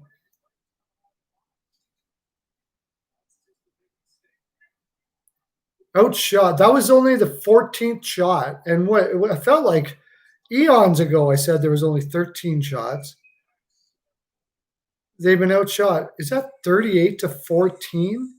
Wow. That was Varlamov didn't even come close to knowing what Lawton was going to do there. Totally chewed on the backhand. Lawton barely moved. That was just bad. I'm sorry. Varlamov just got fished in way too easy there.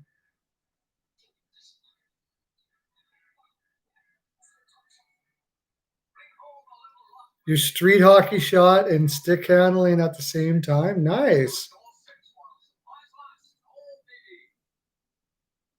Very important to have a good street hockey shot. It's one of the big things you need in life. Oh no. Don't tell me the Padres are not coming through for us. Fuck.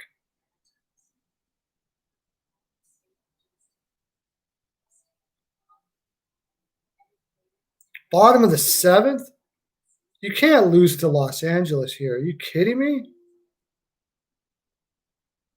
That was a gimme game, man.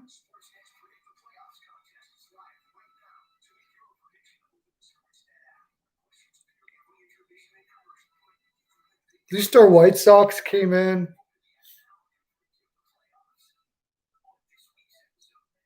Our over in the friggin' Pittsburgh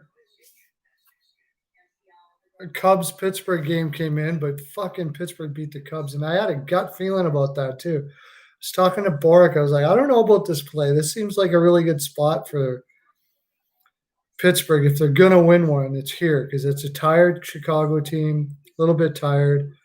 And then Boric said, "Nah, Pittsburgh sucks. They're trash. There's no way." And he sold me on it. And then it was over 7.5. And then they changed the line after we posted it, for fuck's sake. So our patrons wouldn't even have got in on it. We got in on it, which I shouldn't tell you that. But we did get in earlier on. If you were watching the Patreon ticker well, you would have got in early and you would have got the over. And you would have broke even.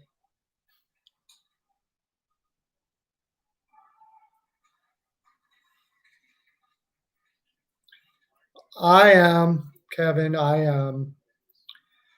I'm not happy with the way Philadelphia has played, but I'm happy that they're actually winning, even though they played like still like I don't know how they're doing it.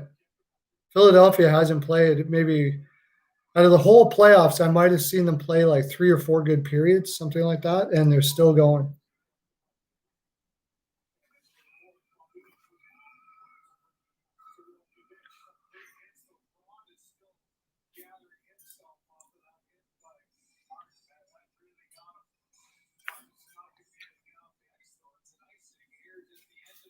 The only thing is, and I never thought about this, and I should, because I'm a capper, I should have thought about it. You're getting a lot of high scoring games because these goalies are playing a shit ton of games. And they're tired.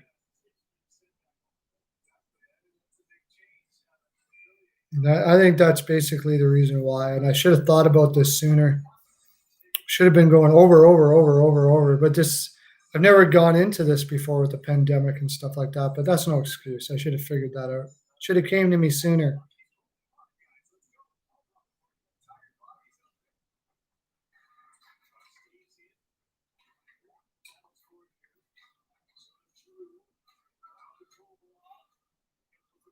Yeah, Demko's fresh. I did mention in my video that I was concerned about Varlamov and his because he's not really the most. He does not a goaltender with a lot of stamina compared to other goaltenders.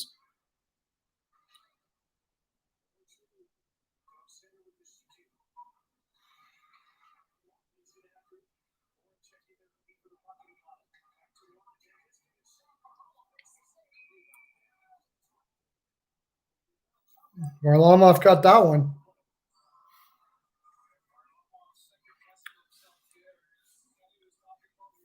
Demko's fresh, but Lehner doesn't look any worse for wear.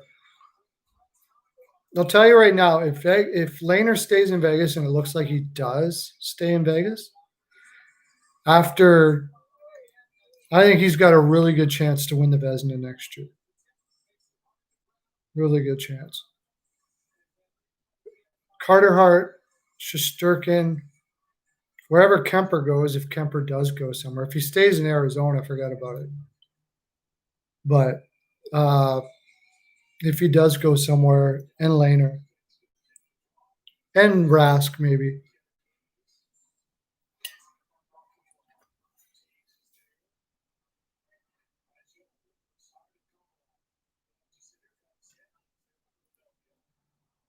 Oh, they got 3 shots since we last talked, so they have 17 shots now. They're still getting double outscore. They're still New York Islanders still have more than double the shots. In a 4-4 game, that's going to hurt Varlamov's GAA.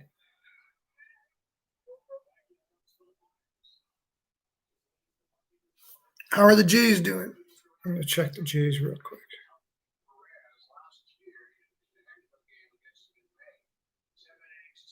Teoscar hit another one.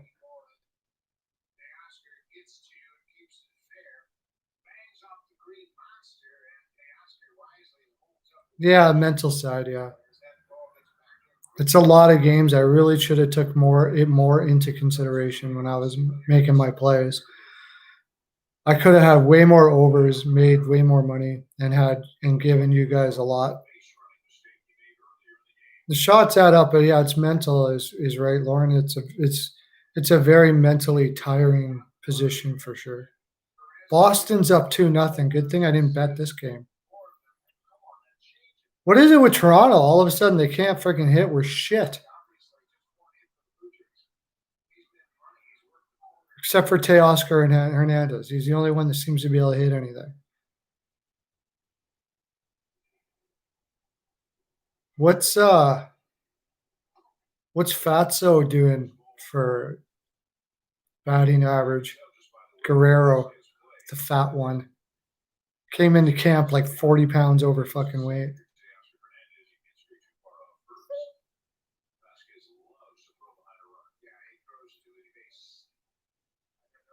Oh, they didn't show his GA or his batting average. Why? They usually do that.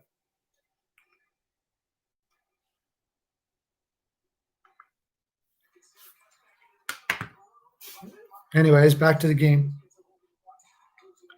Back to hockey. Yeah, I guess. I don't know.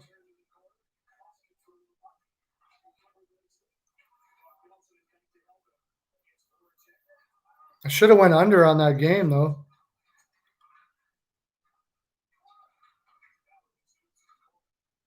Fuck yeah.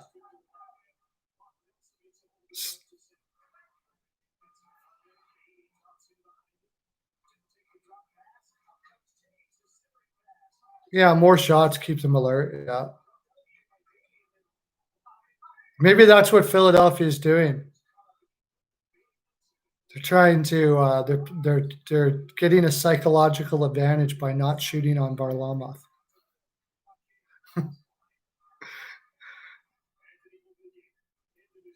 Yeah, I might have been over exaggerating a tad at 40 pounds, but it was very, very overweight. 20 to 30, somewhere around there. He was already overweight. And then he went and he said, yeah, it kind of got away on me. Meaning I didn't do fuck all and I ate everything in sight. Because, like, especially in the beginning of the year, when he was swinging the bat, he did not even look comfortable.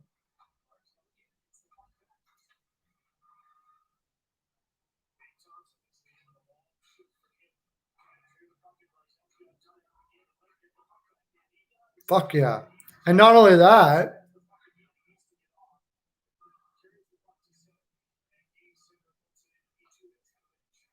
oh, for sure. McKinnon was insane. He had an insane shot from the point. Talk about some of the greatest shots ever. I don't know.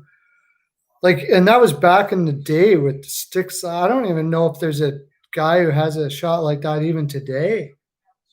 His shot was incredible. I don't know how the hell he did it. And the pads back then, yes. Yes, he did. Do you think, I mean, Chris Pronger, who else, what other, Weber. Weber's got a pretty freaking, he's got to be up there in the McKinnis category. Yeah, and St. Louis Blue. Calgary Flame and St. Louis Blues.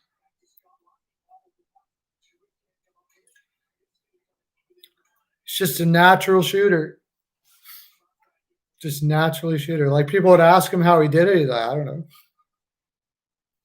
He practiced a lot, yeah, but some people, it's like hitters like Bichette in Toronto. They just say, I got a gift. I can't explain it.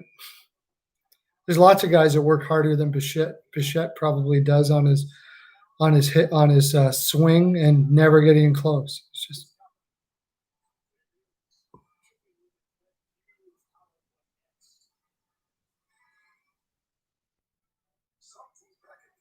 Yeah. Yeah, like people say, well, goaltenders have, it's crazy to be in front of that shot, but defensemen are fucking nuts. I was a defenseman and used to block shots all the time. And now I'm watching, I was like, what the hell was I thinking? Jesus Christ. It's unbelievable. You take shots off the freaking, oh yeah. Yeah, I used to block shots like crazy when I played. I blocked a lot of shots. And that would have been in the 90s. Oh, 2000s, actually. Yeah, I was getting more in the 2000s. Tortorella was the one that really pioneered the block shot movement more than anything. Not pioneered, but he wasn't the pioneer, but he made it in vogue. Took the Rangers, a team that had like no possession players, Stahl and Jordan and oh, what the hell was his name? Anyways, they didn't have a very good possession team and turned them into the best shot blocking team of all time and almost won a cup doing that, which is crazy. You shouldn't win a cup from being the best shot blocking team of all time because that means you're spending way too much time in your own end of the ice. So, but he almost did.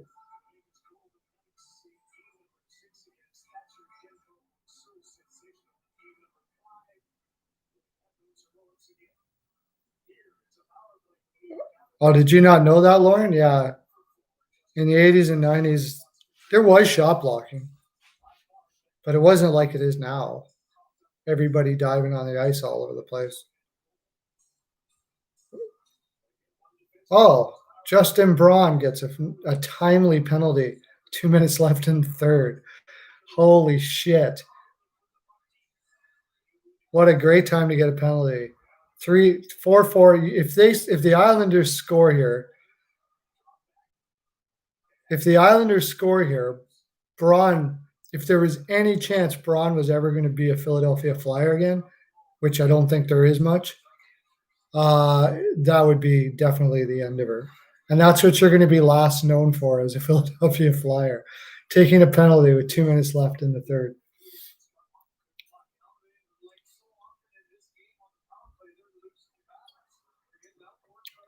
Yeah, the full slapper. Wayne Gretzky. Pedersen is like Wayne Gretzky in a lot of ways, man. He reminds me of Wayne Gretzky in a lot of ways. He has that full slapper he uses too. Wayne Gretzky had the best full slapper, like complete rainbow. Oh my God, that was close. They still can't get it out. Jesus. There we go. Get it out. Finally.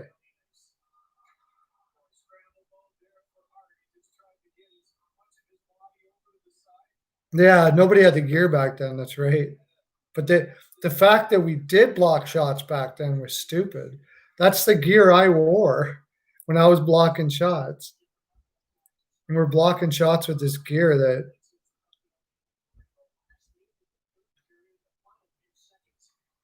Did he say that? Wow. I didn't even know he said that, but I've never seen, like, stylistically wise, Pedersen looks a hell of a lot like Wayne Gretzky. A hell of a lot like Wayne Gretzky. So, like, he does the big slapper. He has the shot off the off wing on the power play, his moves, the way he skates, everything a lot like Wayne Gretzky. He probably grew up being a huge Wayne Gretzky fan too. I wouldn't doubt it.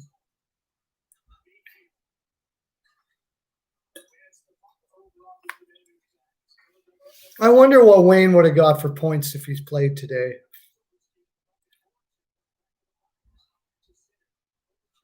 I wonder how many goals Ovechkin would have scored if he would have played when Wayne played. I bet you Ovechkin would have challenged Wayne Gretzky for his 90 goals in the season. It's a different era. He wouldn't be as his shape as he is now, and all that kind of stuff like that, and different stick and all that kind of stuff like that. But I'll bet you that Ovechkin would have challenged Wayne Gretzky's 90. I know, maybe even 100. Yeah, he's the best shooter ever. Man. Although, I mean, it's Brett Hall played in that clutch and grab time, and he had 50-goal seasons, 40-goal seasons. I mean, he was an amazing shooter too. Brett Hall and his father, just like his father. But that's going way back. And then Mike Bossy, but that was more in Wayne Gretzky's time, so it was more of an offensive time.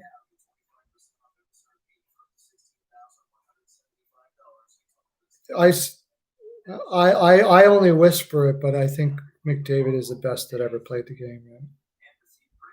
I only whisper it though, because a lot of people just lose their shit. He hasn't did anything Wayne Gretzky has done yet. Even Wayne Gretzky himself says it was a different time. Like he wouldn't have been able to put those kind of points up now. There's no way. He never would have got 90-some goals and 212 points. Not a fucking chance. No way. Maybe 150. Maybe. And if McDavid had Gretzky's team now, oh my God. If he had a team around him, that guy would be, who knows? He would have 150 points for sure.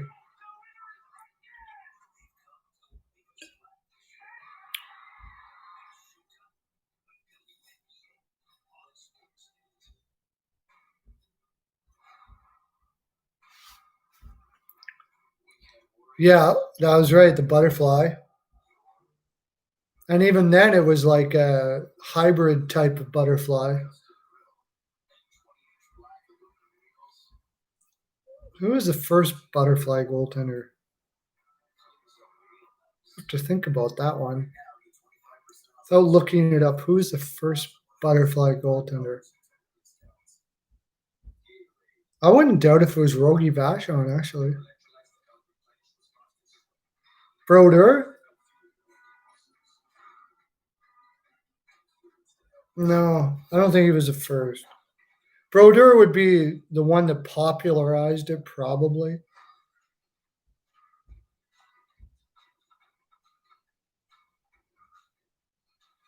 I'm so nervous. I should be nervous. My Philadelphia Flyers are.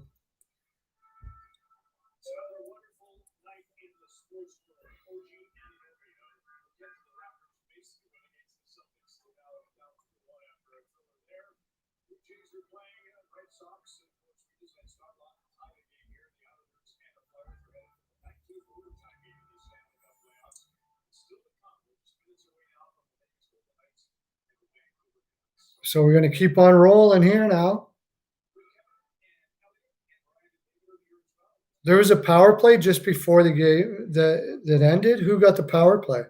Who's going to have the power play after the? I haven't even been watching. Can you believe that? I get so engrossed in talking about hockey, I forget the game's on sometimes.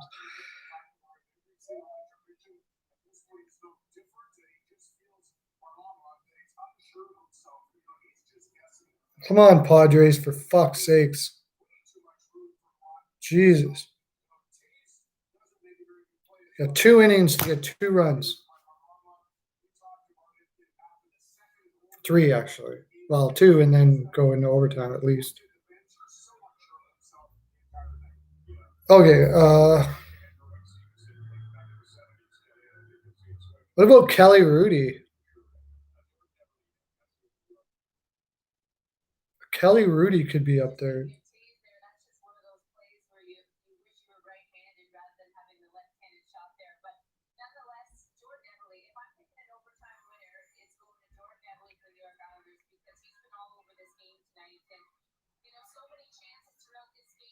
No, it was Patrick Waugh.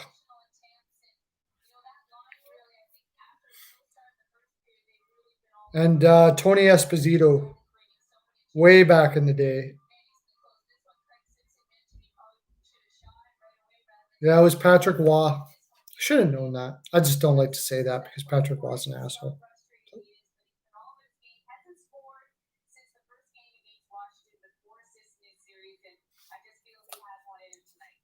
Oh yeah, for sure. I mean,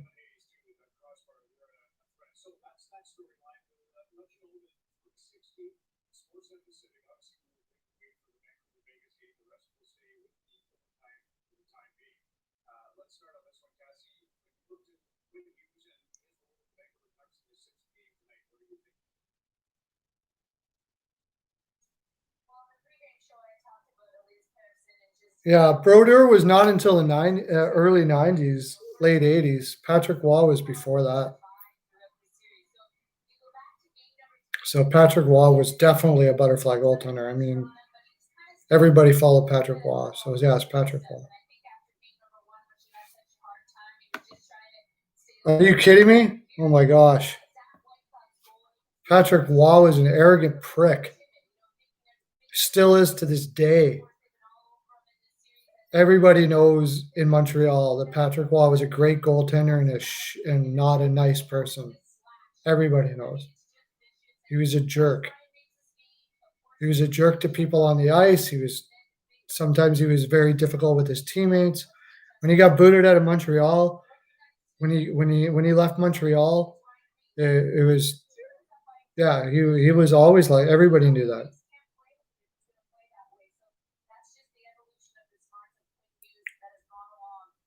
Yeah, he was. And he's still kind in Colorado. When he was there, he had to do things his way, only his way. When he was a general manager, he's a brilliant hockey mind, could have been a great general manager, but he can't work with people. That's the problem. Now he's in junior. He owns a team and he can do whatever the fuck he wants, and everybody has to listen. That's the way Patrick Waugh can do it. But when he was a general manager there, he wanted Tyson Barrie out long before they would, and they wouldn't trade him. And he said, "Fuck it, I'm not coming back." You know, and maybe that's good, maybe that's bad, maybe that's whatever. But it's kind of a shitty thing to do. He just left them without a general manager. And but there was a lot of talk about it was weird because it was like this he's a genius hockey mind that would probably build a winning team or whatever, a Stanley Cup team, but dealing with him while he's doing it, like he won't listen to anyone else. He wouldn't listen to anyone else. It was his way or the highway, and that was it. And uh, very outspoken. When he left Montreal, I always forget the name of the general manager then, or the coach. I mean, he wasn't a great coach, but he was a Hall of Famer. And Patrick Waugh was totally disrespecting him the whole time. He was a Hall of Famer. And the coach just said, you know what? When he left him in for all those goals, it was like the coach was saying, I'm the one in control, buddy. Fuck you. And Patrick Waugh said, oh, yeah? Bye-bye. I'm not playing in Montreal ever again.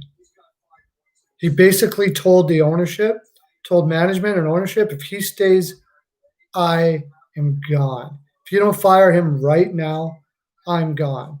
And they said, well, we can't let a player go that far. Even Patrick Waugh, the greatest goaltender of all time, possibly one of the greatest blokes. Dominic Hasek is, but anyways, top 3 all time. As an organization, how do you let a guy control something like that? Like, how do you let him just call your coach's head in a room, in like that? And he not only wanted it out, he wanted it out now. Now, because they made a shitty trade with Colorado to get rid of him like 3 days later. Like, they didn't even look for the best place for him.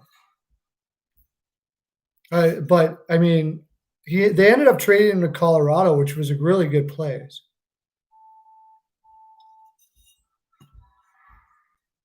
Yeah. But they still traded him like almost like where he wanted to go though too, to Colorado. See, the thing was with Montreal, it was they've always been about image. Like image. Even the owner before this, Gillette, because they had their company was involved in it and stuff like that. So I don't know. It was really weird, and I don't think that was the only incident that made them go, "Okay, we're tired of you already. Fuck off." Like that's what I think happened in Montreal.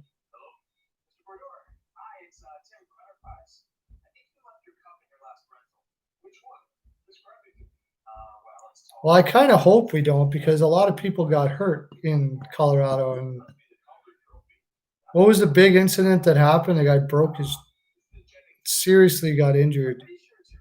Colorado player. I can't remember who it was. You can look that up for me if you can. And that's why that hate on was going on there. They just went back and forth, back and forth. Yeah, that was quite the rivalry. Somebody would have to get injured pretty bad.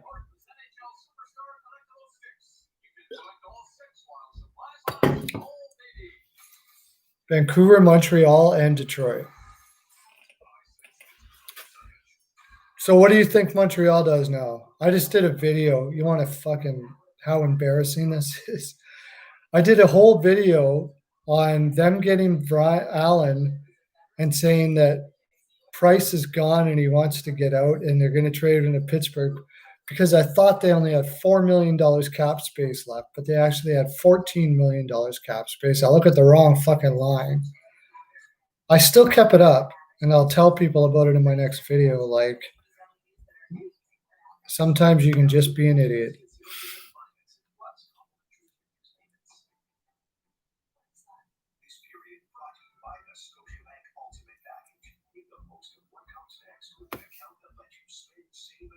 On what? On what happened with Patrick Waugh?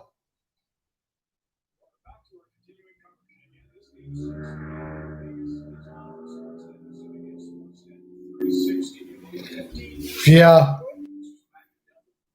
pretty much. Although if Kotkaniemi and Suzuki turn out to be as good as they possibly look like they could be not too far away, but still not totally there, you know?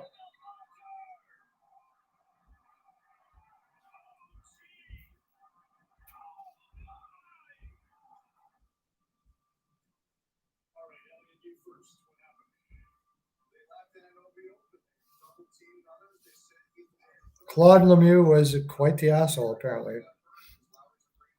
in every sense of the word. He rubbed his own teammates the wrong way, but one hell of a fucking playoff performer, though. Claude Lemieux quote, he said this in the meet, wake me up when the playoffs begin. He literally said he doesn't give a fuck about the regular season. Doesn't care. Everybody else can get us into the regular season. I don't give a shit. I only care about the playoffs. Didn't rub people the right way on his own team, I'll tell you that right now.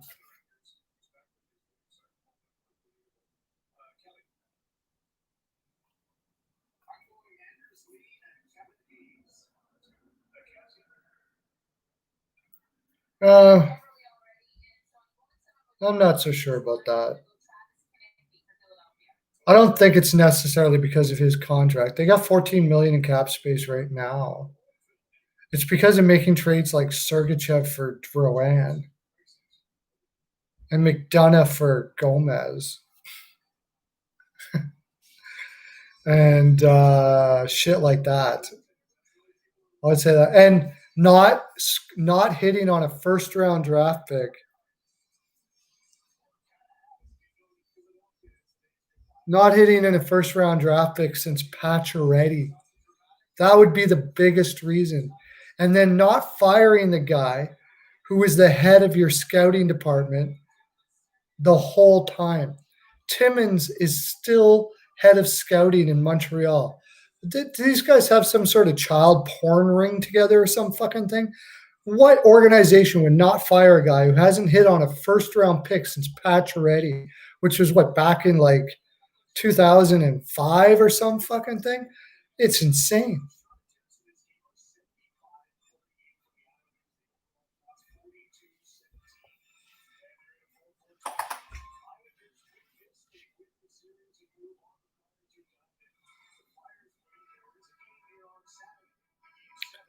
I don't think he did you a favor. You probably could have got it less than that. I don't know what they were thinking. Like, just want to piss off managers for the hell of it, because there's no way in hell they're not going to sign that contract.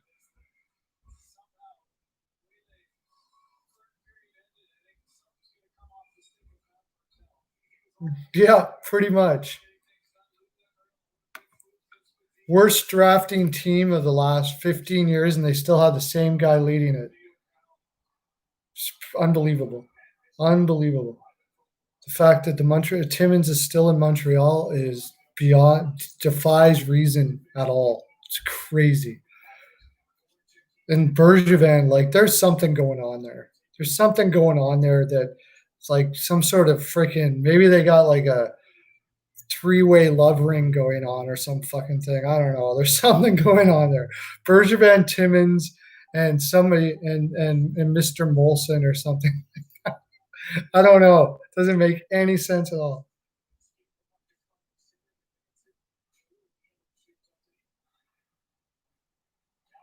And Rick Dudley's a fucking genius.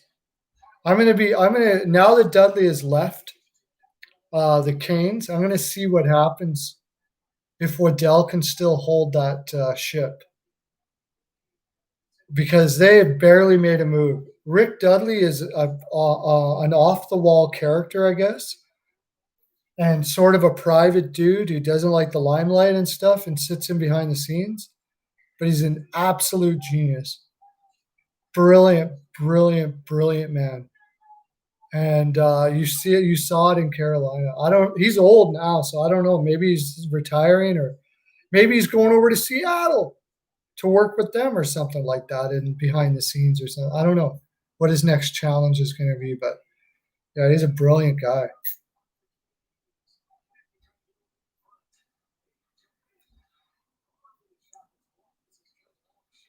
Yeah, I know. Like,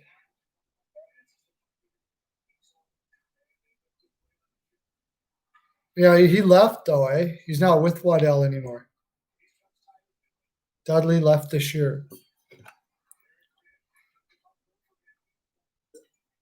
Oh, you say that's why they got Dudley for Waddell. I see what you mean. Yeah, they used to work with each other in Atlanta. Yeah. Yeah, Rick Dudley is one hell of a good, smart guy. I thought Rick Dudley left.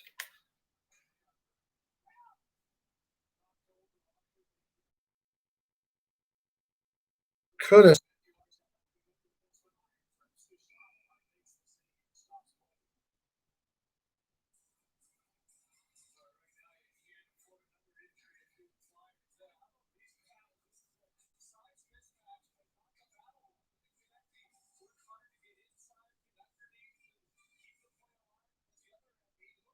I could have swore I heard that he left. You probably know better than me though, so you're probably right.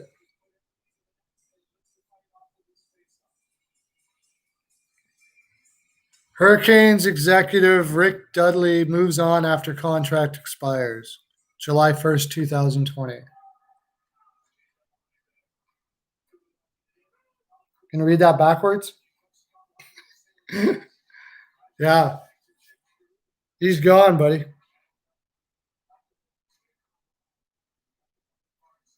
He's no longer with the Canes now.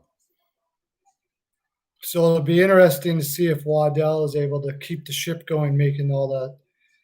Like, he was just.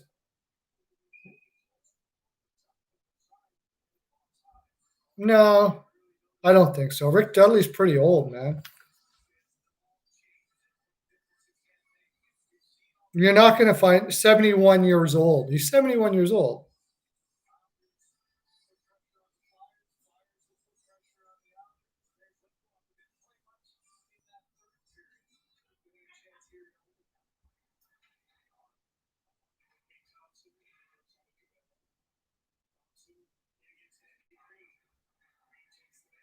Yeah, he just said that Rick Dudley said he was going to move on after his contract, didn't say why or whatever.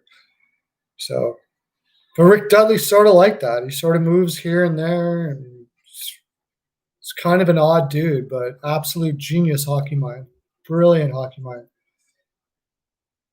I would have him like if I happen to ever have millions of dollars, and well, he's not 71 anymore. Oh shoot, I gotta plug in my. I gotta plug in my.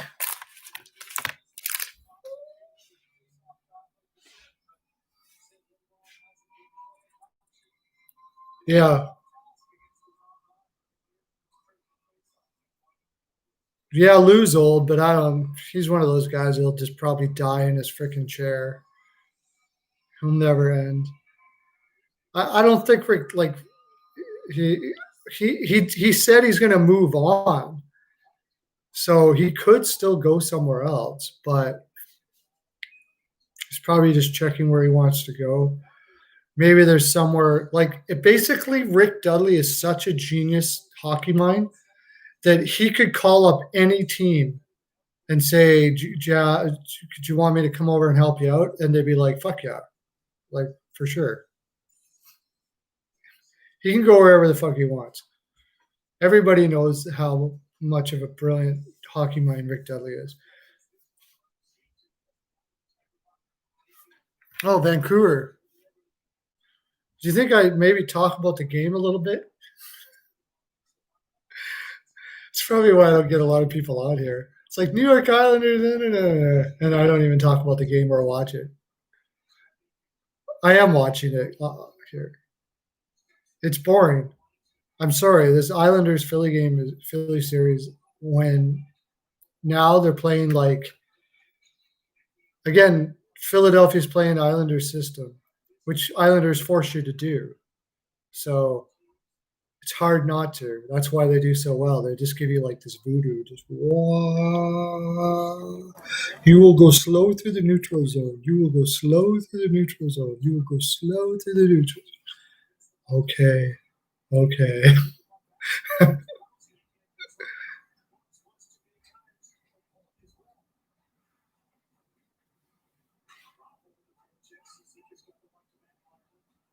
So Vancouver's up already. Am I going to lose that pick too? For fuck's sakes.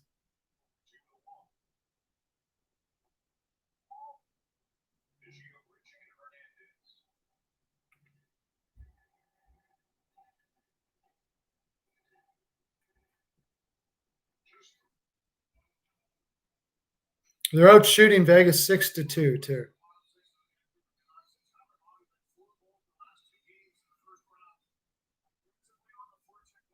Tyler Mott. Man, is he playing incredible in this series. He got an assist on that. Tyler Mott's playing awesome in this series.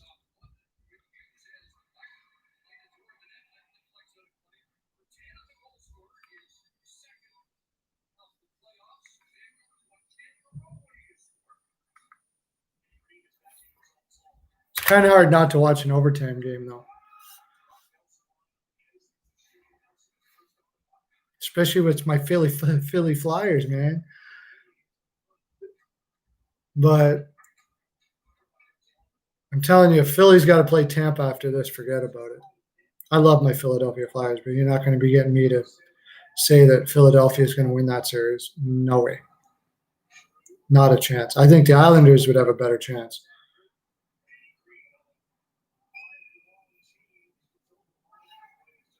$45-18, they've been outshot.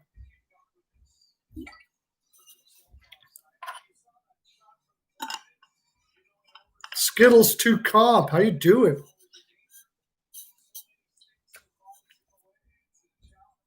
If Flyers don't win, you want Canucks to win. So is that a betting So because that's what you're betting?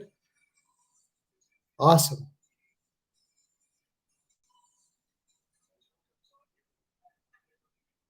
Nah. Yeah, I mean, I suppose a little bit, but I think they'll get it back. I don't think the Islanders or Philadelphia really. Islanders, maybe they'll get 2 games out of it. Philadelphia will get freaking destroyed by Tampa Bay. The way they I don't even know how they're even close in this series. They've been playing so bad.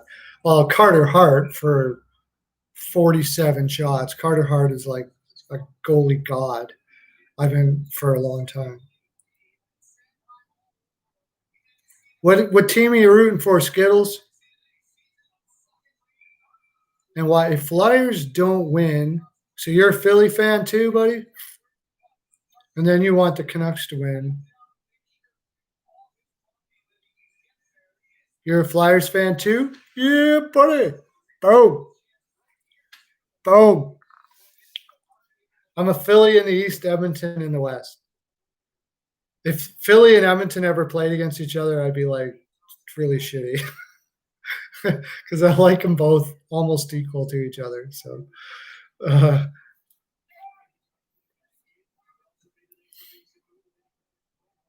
so if Vancouver is your second team, then what do you mean by that? If Lauren Darkin, thanks for coming in, buddy. I haven't talked to you in a long time. Where have you been?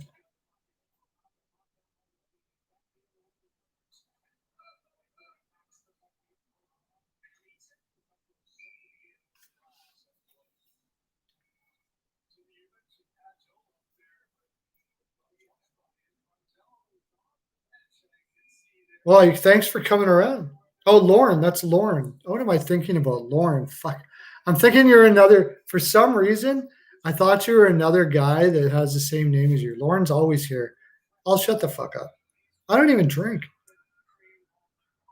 Just imagine what I did. That's why they took my drinking privileges away. You can just barely get by sober, dude. Probably don't want to be doing anything else other than that.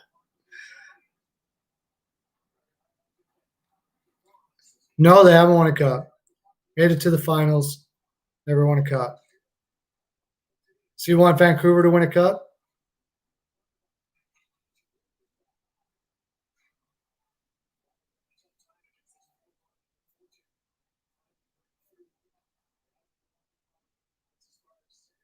Philadelphia's plan to win this game apparently is to I don't know. I haven't. The plan doesn't seem to be much of a plan.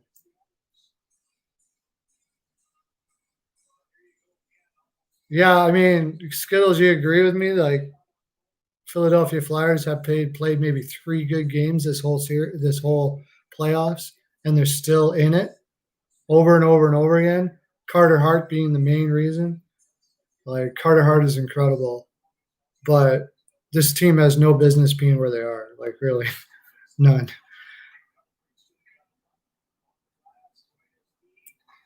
Yeah, that seems to be it. We were just talking about that. Get less rubber, the better. So he's kind of out of whack. He's kind of stiffened up a bit, and then throw one. Then maybe sometime somewhere along the line you'll get through the neutral zone and get a shot on and be like, "What, a shot? What the fuck?" Oh, Carter Hart, Carter Hart, Carter Hart. Is he going to break? Who was it that got 100 shots? Was that Corpusalo? Stopped 100 shots, and that was insane. Just imagine the betting. Just imagine doing a prop on that. Holy fuck.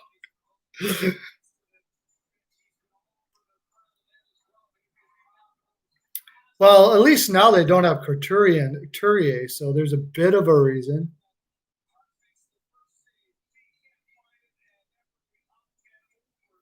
If you could manage to perfect it, yeah. Just just play keep away, and just don't come up with a shot for a period and a half. And yeah, Carter Hart's a beast. I've been calling for Carter like ever since he was 17 years old. I said this guy's going to be a Hall of Famer. He's an incredible goaltender, but you really don't want to rely on any goaltender this much.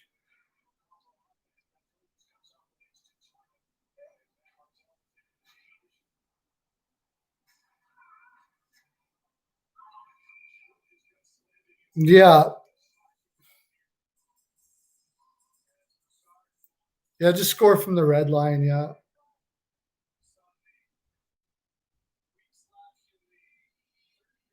Oh, now the Islanders just took a penalty, which is kind of, yeah, I guess they call those slashes on the hands now.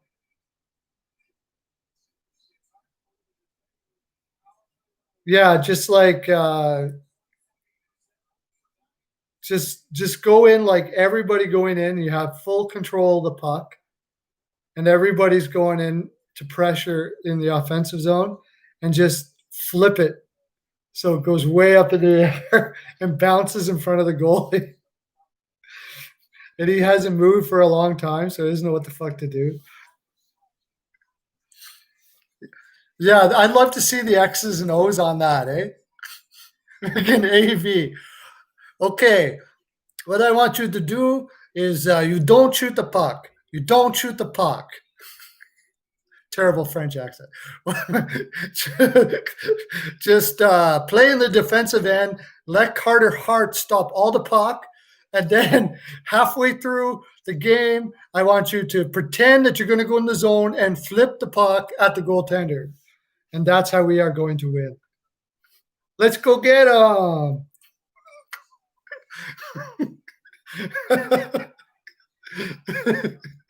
That seems to be the Philadelphia Flyers' plan to win.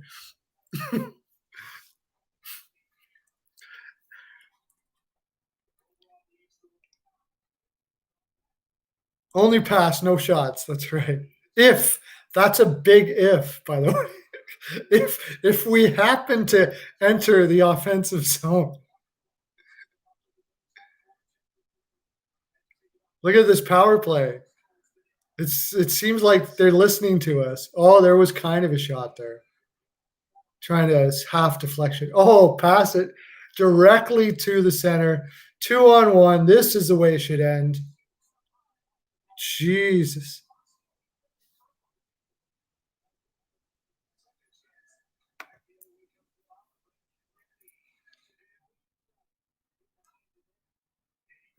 Yeah.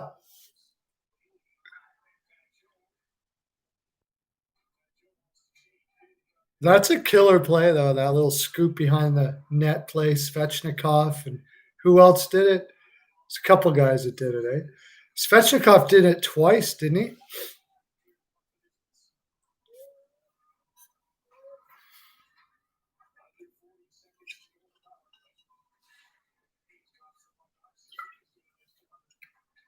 Forsberg back. Oh, Forsberg in Nashville. Yeah.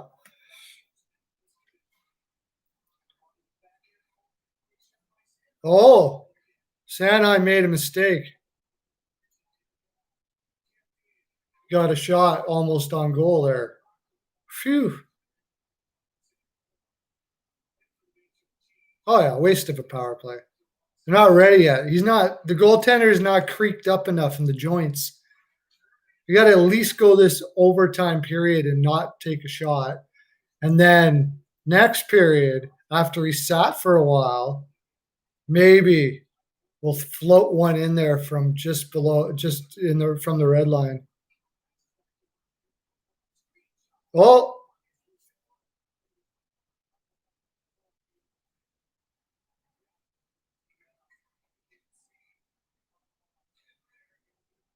oh, is that right? I didn't know he did that.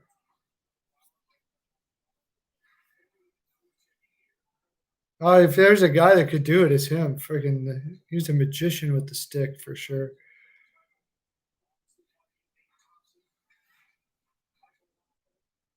Michael Raffle. on the power play. They got a shot. Screwed up their whole system now. AV's going to be in the dressing room going, what the fuck? What the fuck? I told you no shot. No shot.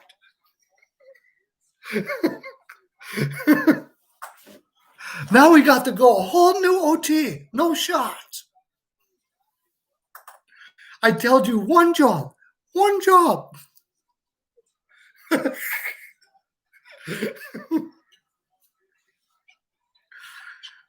Yeah.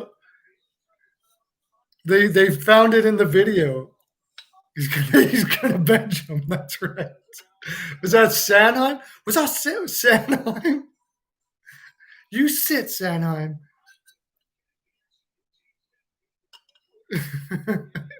Goudreau. Finally, they put what's his name? Gosh, just Ghost goes in. Now what's he gonna do? It's the only thing he knows how to do is shoot at the net.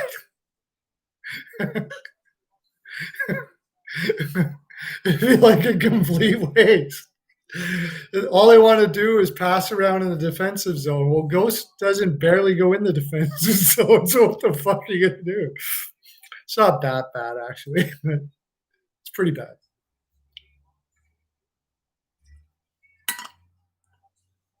Oh, don't go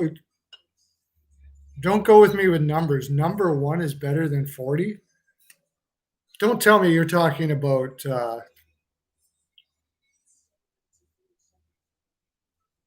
Varlamov over Carter Hart.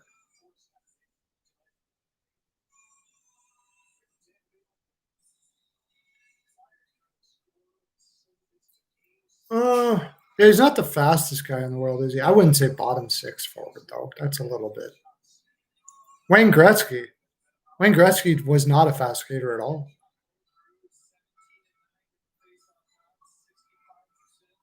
Varlamov is not better than Carter Hart. Are you kidding me? No way. Barley's not better than Carter Hart. Carter Hart's a better goaltender than Barley now, and Barley's been in the league a long time.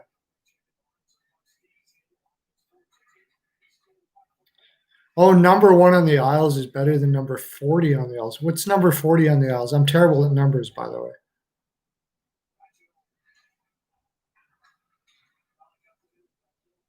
Barzal? Just guessing here.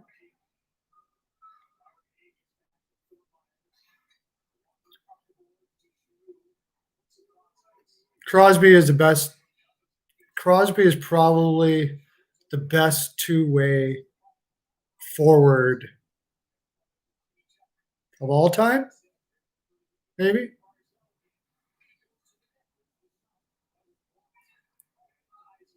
His hockey sense was off the charts. There was never a more intelligent, on the ice intelligence hockey player than Wayne Gretzky.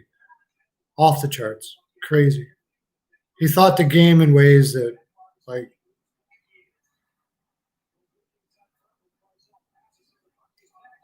I still think he could have been a general manager or whatever too, but you're shaking?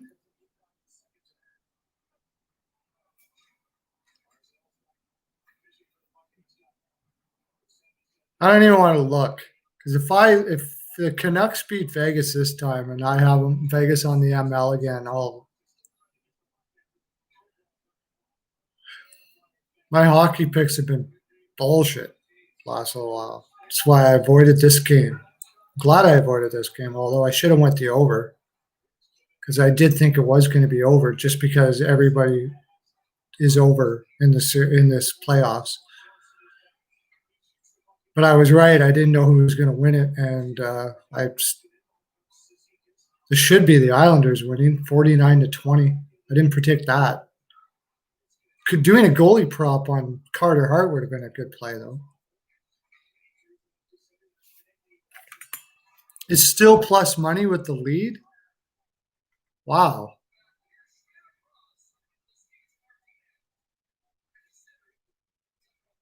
Shots are 8-7. Geez, that's not a bad bet.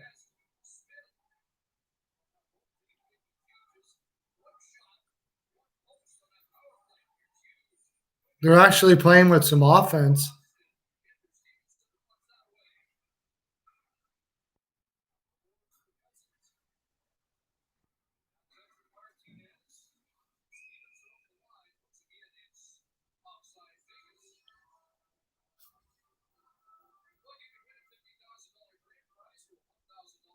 Just put 10 on it.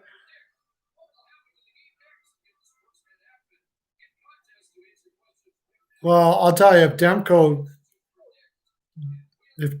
wins this game handily, there's a pretty good chance that Markstrom won't be coming back.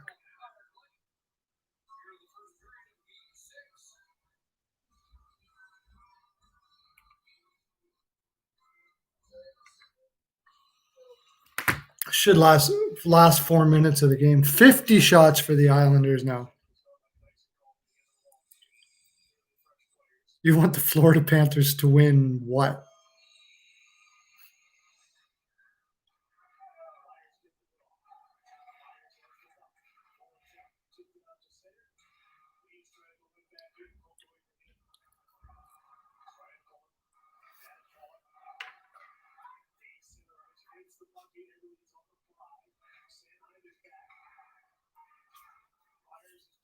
Yeah, I don't know. Like Vancouver's got cap issues. I'm sure they want to sign Markstrom, but and the sick thing is you got to look at Ericsson's face next year and know that Markstrom is gone because this asshole won't retire. But then again, how are you going to retire when you're making $6 million too? I don't blame him necessarily, but he had to, like, I don't know. Eriksson shouldn't have fallen off the map that fast. He's got to be mailing it in pretty much, just enjoying his life and not really. I'm making $6 million, whatever.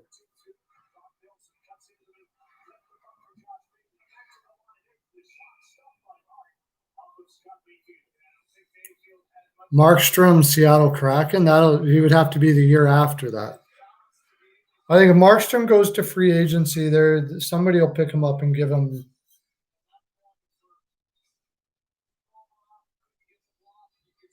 Yeah, exactly. No doubt.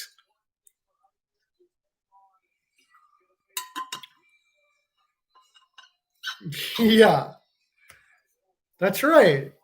Why don't you retire and we'll hire you as a consultant for the concession or some fucking thing. Like, just go away. Just go far, far away. We'll pay you your money. Who cares? Like,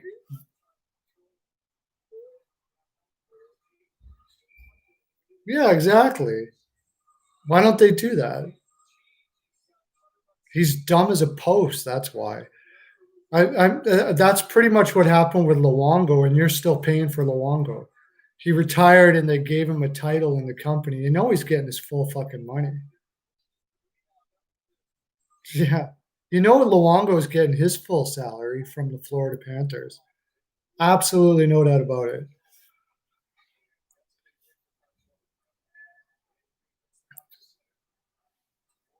But he's like, oh, I still have the sickest thing is he says, oh, I still have more to give.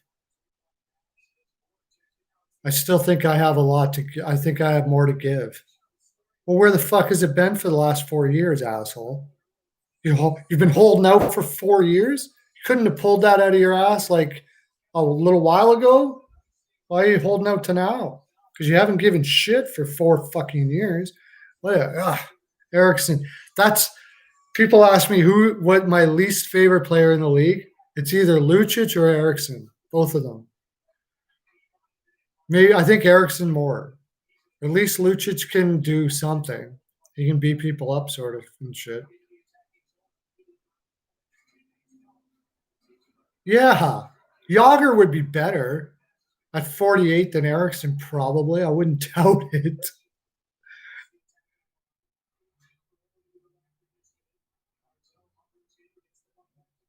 Like, who's not better than Well, you're not saying Yager didn't have talent at some point. Or, oh, you mean Lucic? Lucic was a good player when he was playing for Boston. He was good, but then I mean, his agent had a shitload of talent.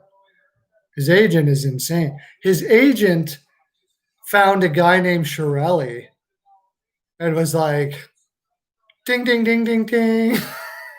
Jesus. Maybe the second worst general manager of all time.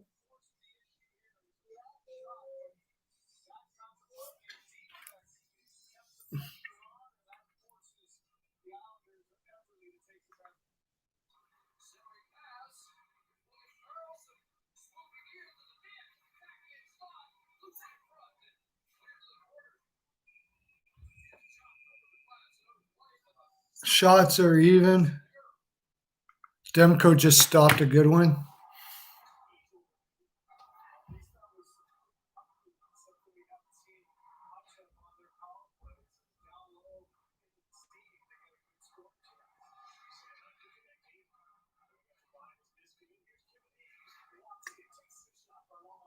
Well, oh yeah, they wanted to play with Louis.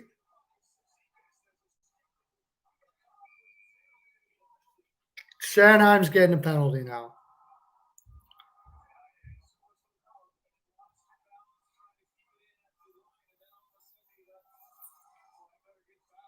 Well, Sanheim's just making up for the fact that he shot on the net. So now he gets a penalty to make sure they don't shoot on the net anymore. So he's just making up for it. Well, yeah. And then Erickson just packed it. Well, Erickson was already playing shitty in Boston last year in Boston. Yeah, and the funny thing about Erickson is like the weirdest case because when he was in Dallas, he was like one of the best defensive wingers in the game. Scored 60 points, 70 points a game a season. Played his heart out. Went to Boston, and then like right around the had a good first year, and then just slowly went like, okay, I'm done. That's it. That's all I'm trying.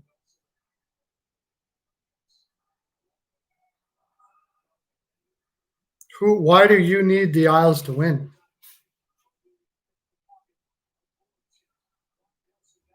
Well, 4-on-4.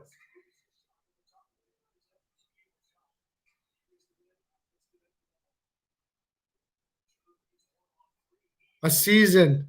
Did I say game? Yeah, a season. Fuck. Where is that, Erickson? Yeah. It's probably in his mind. He walks around like everything's okay. In his mind, he can score 60 to 70 points a game. Maybe that's why I said that. He still has a lot to give.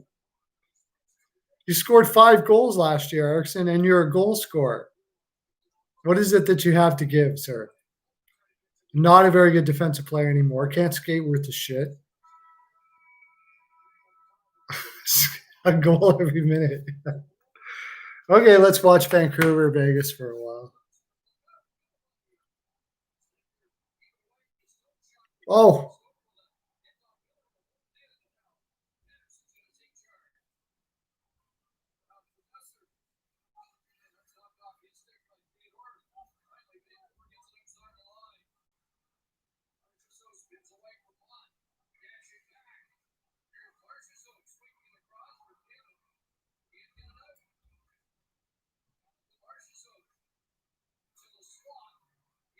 second OT. I told my wife I was going to go to bed early tonight. I got to wake up early in the morning.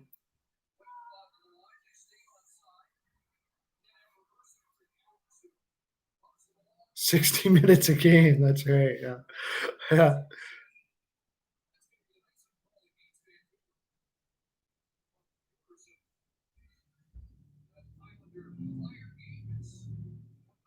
Are you trying to rub it in for the Penguins fans out there that lost? We don't have any Penguin fans in here. They're forbidden. I'm kidding. I only have like 8 people that watch this. They just happen to not be Pittsburgh fans. They're all Islanders fans, except for you, Skittles. Thanks for showing up. Got a Philadelphia and a Carolina fan. We have a Carolina fan and a Vancouver fan, Colby. We'll get all the league in here eventually, one day. Thing is, you got to be a hockey nerd to be on here.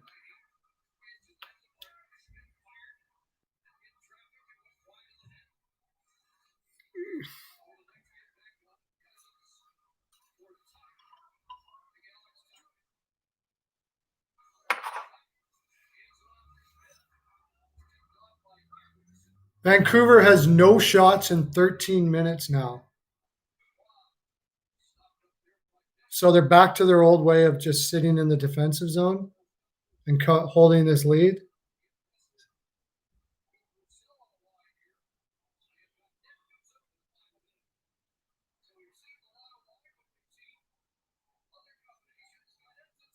Come on, Vegas, for the love of God. Don't let me lose this one, too. You're going to outplay them and lose again? Nah, it's just the first period.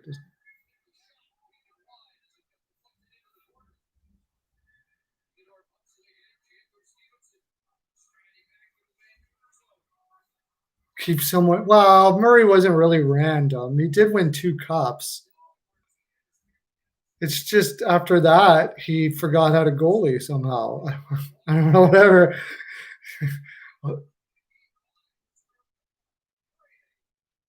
They didn't have the cap space to keep Fleury. That's the only thing. And Fleury's my favorite, my favorite player in the league. He took that with so much class. He's crazy. And now he's getting it again in Vegas.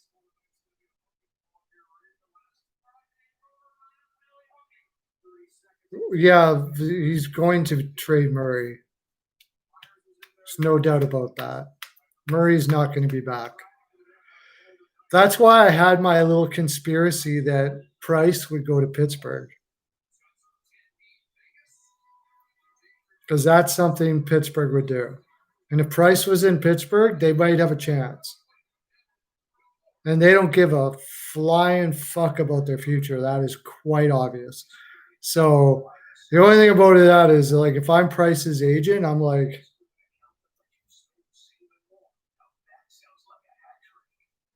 oh, Laner. They're rolling with Laner. That's crazy that both games end at the same, are in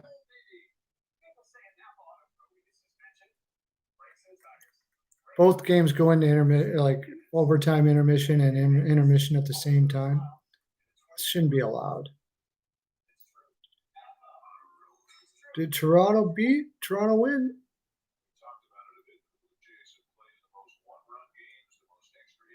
Oh shit. 2-2.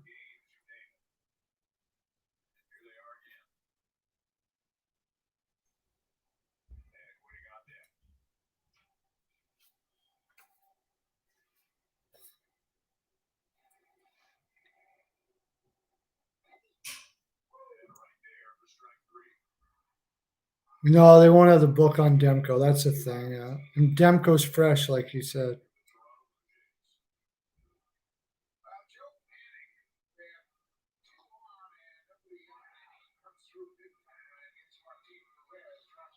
Yeah.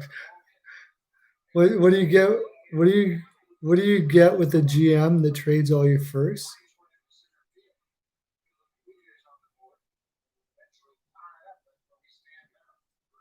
Yeah.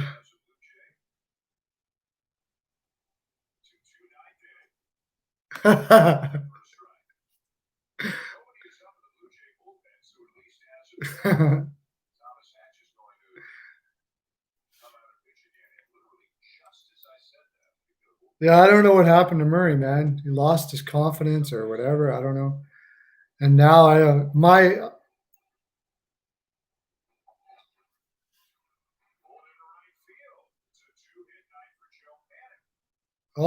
Toronto's got to go.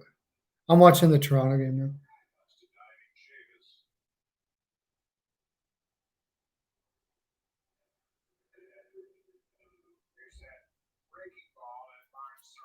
Maybe. I don't know. I don't know why they didn't want to give him a start. No, Flurry's not injured.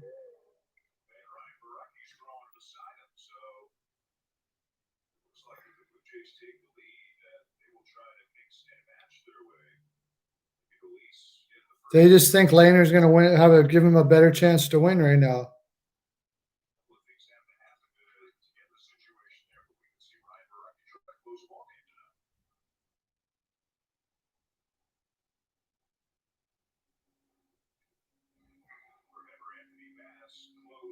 Oh, we got the White Sox over the Royals, all right, 11-4.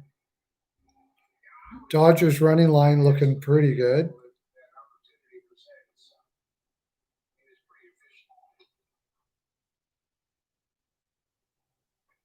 Not doing too bad on ball picks. I wonder.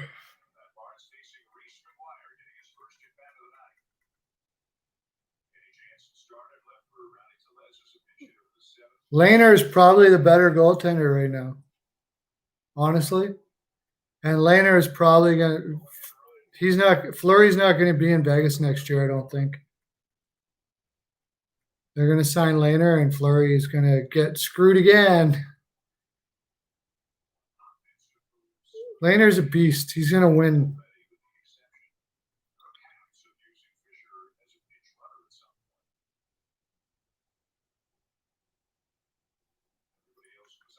Yeah. It's going to be pretty interesting offseason all the way around. Oh, good. OJ Alasimi is beating Murray. I got a bet on that. I bet on tennis.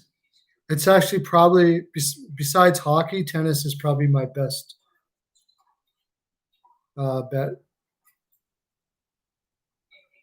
Pretty good at it.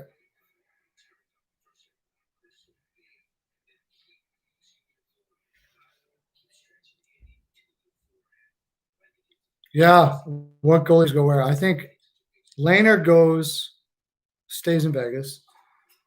Fleury, it depends. Like Fleury's such a he could. I heard San Jose the other day, which makes sense because he gets to stay in the sun. But if he wants to win a cup again, probably not the best place. But he could go play with Jones in San Jose. But I have a feeling Calgary, if he wants to go back to Canada.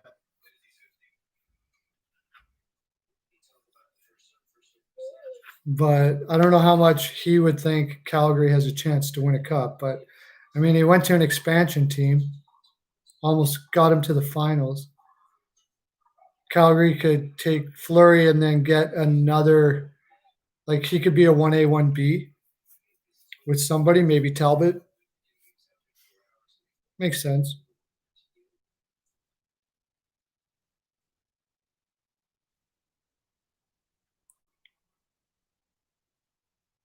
Where do you think Fleury might go? Carolina would be good. Is he going to want to go all the way to Carolina? I don't know. Who knows with Fleury? Maybe. If he wanted a chance to win a cup, they could keep Reimer and Fleury give. I think Fleury's making 5.5 or something like that too. That might be too much to pay two goaltenders, I suppose, for Carolina. I don't know. Maybe Minnesota. Minnesota definitely needs a goaltender. That could be interesting.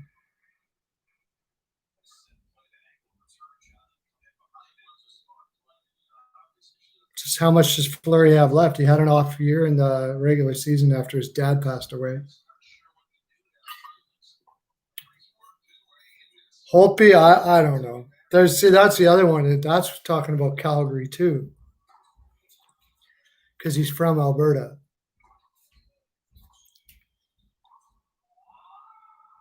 But hey, I'm an Oilers fan. If Calgary wants to take Holtby, you go right ahead.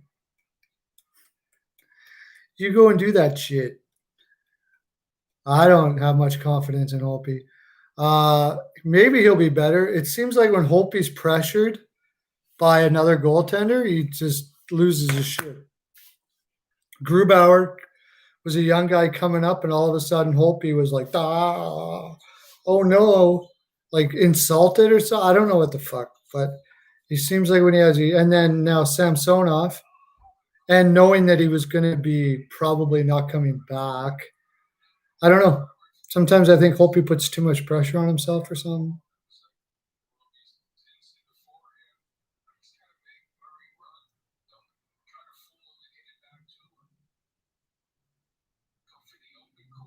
Samsonov is good, but he's still young. I mean, he didn't crush it last year.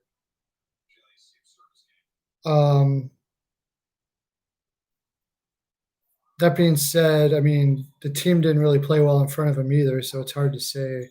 I don't know if I'd want to give him like 60 games or 50 games. I think they'll have to probably. I think Grice, kind of possibility there, somebody like that, but he's getting up there. I don't know. They're going to want to get a veteran goaltender. Oh, I already had it. I said Hudobin. Hudobin goes to Washington to play with all the Russians. So you'd have like Kuznetsov, Orlov. I don't think Ovechkin. I don't think they're going to keep what's his name there. Won't be going to the Devils, I guess. Somebody to play around with Blackburn. Yeah. I could see Holtby going to the Devils, but I don't think they'll want to pay much. I think Holtby's going to sign a 1-year show me deal because he struggled the last 2 years. And then, if he can beat out Blackwood, then I suppose that would be a tall task. I really like Blackwood. I think he's great.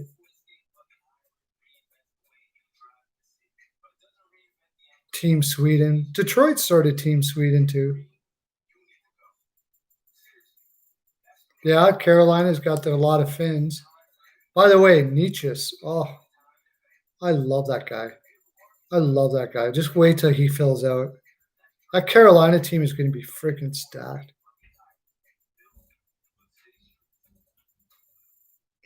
Oh, yeah.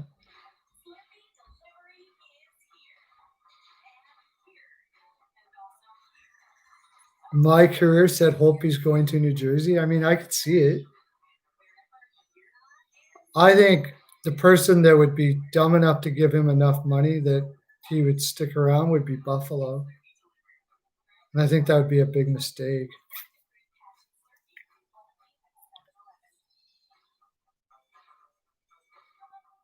Yeah, they still got a lot of talent coming up too. Bean won AHL player defenseman of the year last year.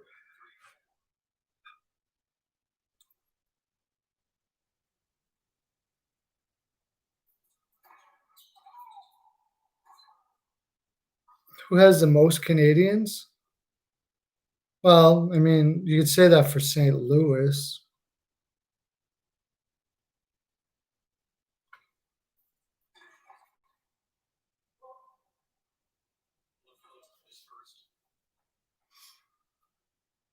Yeah, I don't know if all of those. I'm not big on Suzuki actually.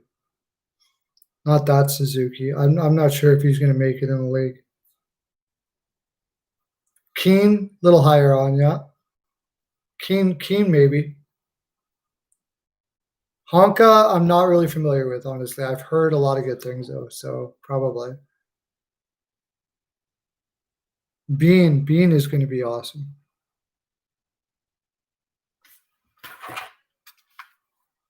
Is there a game going on again? Yeah. Second OT started? Okay. Oh,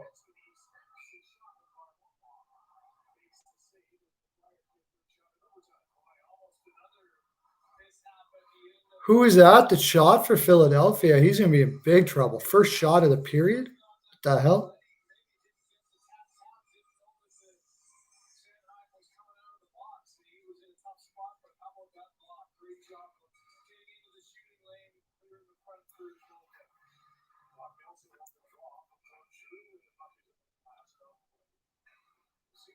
Oh, I like Montreal Suzuki better.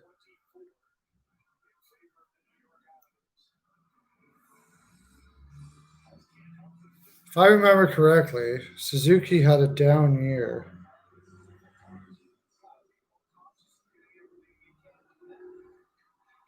Let me go to Cap Friendly and check it out. I could be wrong.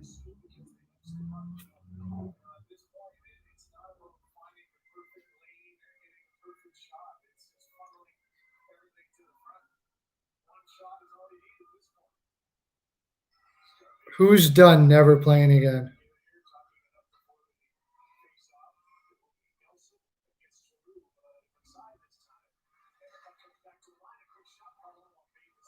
Oh, because he shot the first the first shot of the period. Duh. Just figured out. Yeah, that's it. It's over. Career's over. You'll never play another game in this league. Furland, yeah. You will never play another game in this league, you asshole. You disgust me.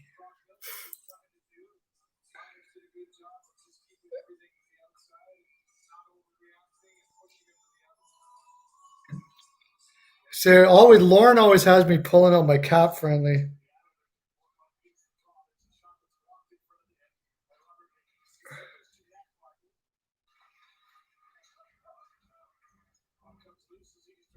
Yeah. Furlan, yeah. Not the sharpest knife in the drawer.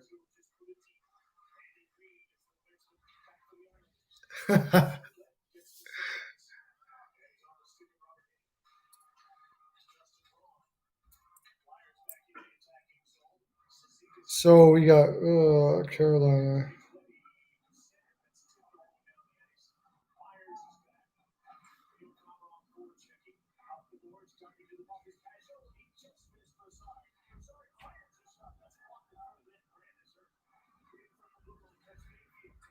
Grant is hurt. You can't tell the difference between when he's hurt and when he's not hurt, except for the fact that somebody tells you that he's hurt.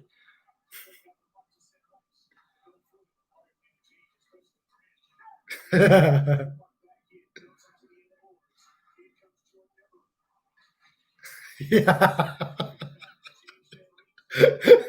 Colby.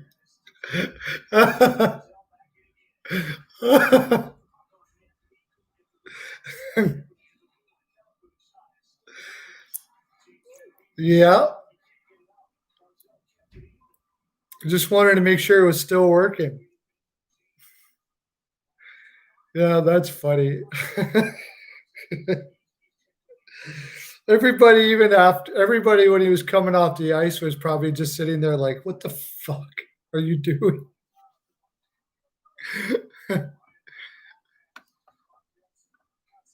The fact that he had a fight tells you that quite likely that he's not over his concussion. Yeah. I like hockey. Hockey is fun. You want to fight?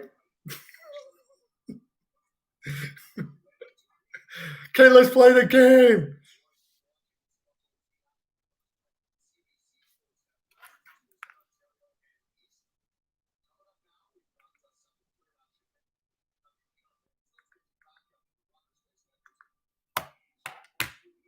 Rush.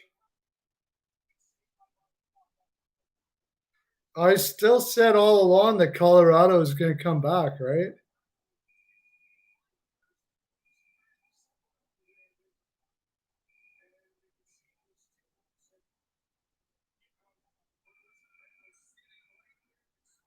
Did that go in or not? I had Colorado winning the whole time. Even when they were down 3-1, I still said they'll come back. But I don't know. We'll see. Rick Bonus is going to either have a heart attack or they're going to win, one of the two.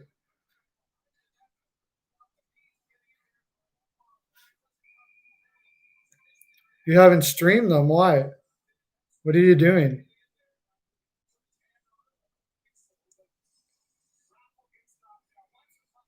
Ryan Suzuki, second year in junior. He pulled.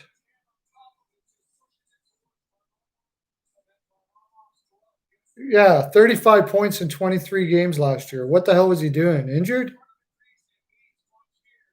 That's not the greatest numbers you want to see.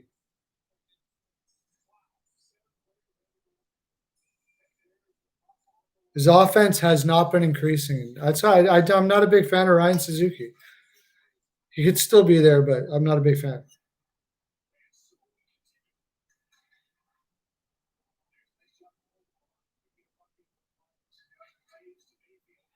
Or Jerry Springer, yeah. Except the helmet part. Wouldn't it hurt more? I think it would be hurt more to punch a helmet than it would to get hit in the head, wouldn't it? Like, take a helmet out and like full on punch it and see how that works out for you. It's freaking. That's the hard part. It's the helmet. When I played, we took our helmets off before we fought for that reason. It fucking hurt. It's ridiculous. Like people break their hands all the time.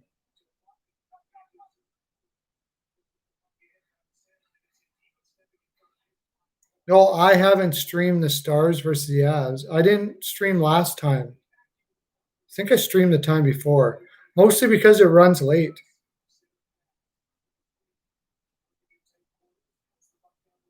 I know. Because you could hit your head on the ice.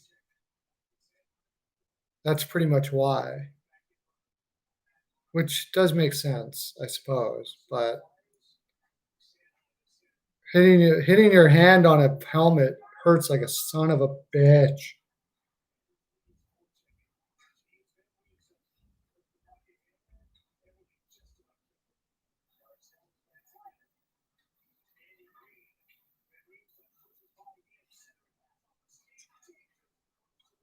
Yeah. Let me see that again. He played for okay. He played.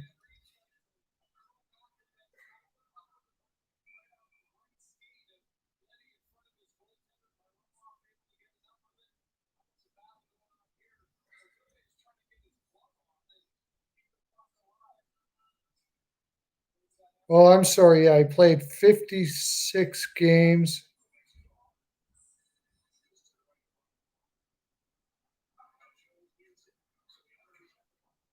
How come it's doing that?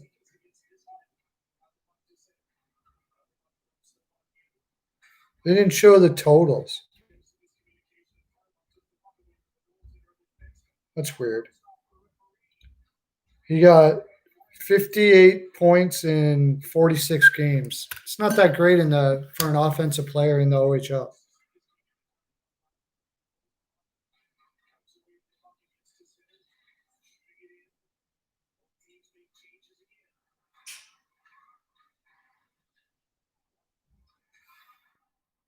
Yeah.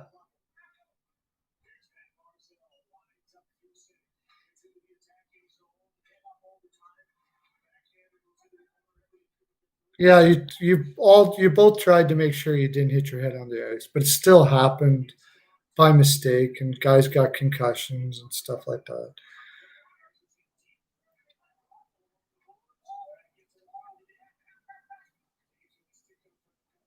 Yeah.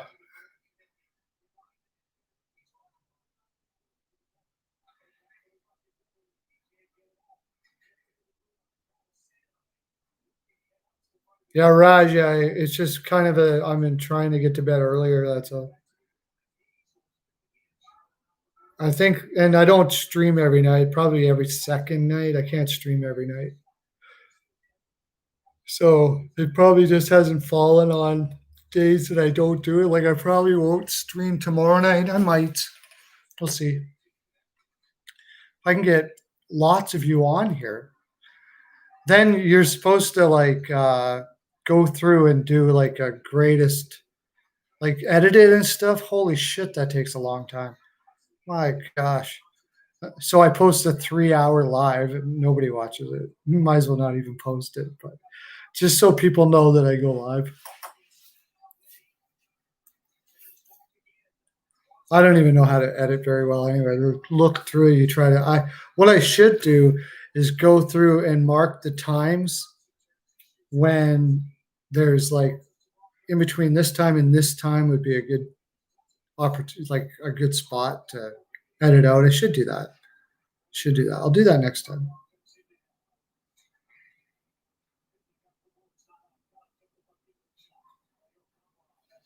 Well, they started playing that defensive whatever game when I was watching it.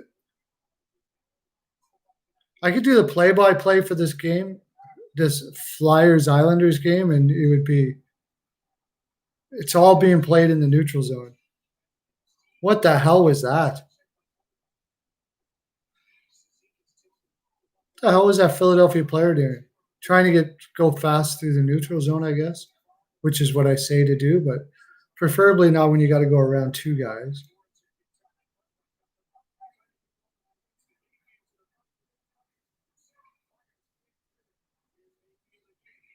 Ooh, a little bit of excitement going on here. Islanders. How much have they outshot them now? 52-28. Philadelphia's caught up a little bit.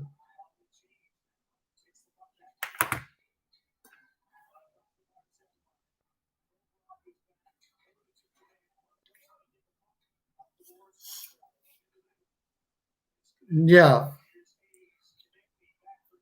It just tells me that they're tired, that's all.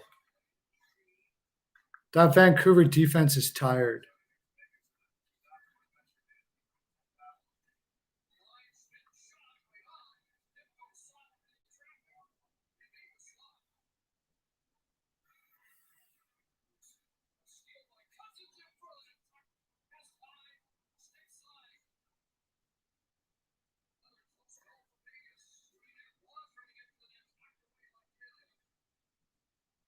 I'm watching the Vegas Vancouver game now, but again, like Vegas is completely outplaying them.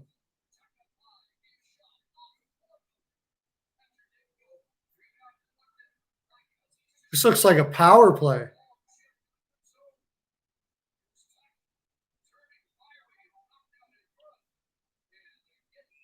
Jesus. Just turned it over there. It's like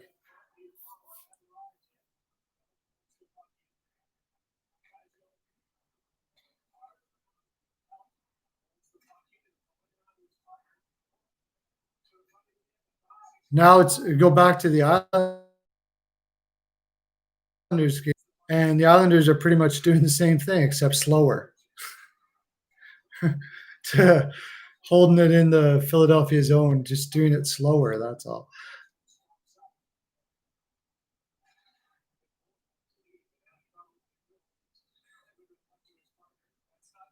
I'll try to get on there for you, Raj, if you're still sticking around here, if you haven't left.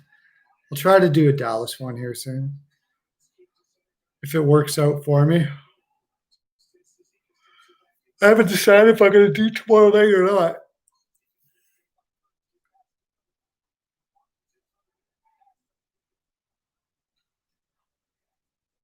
You can't find the Canucks game. Oh, are you in Philly, Skittles?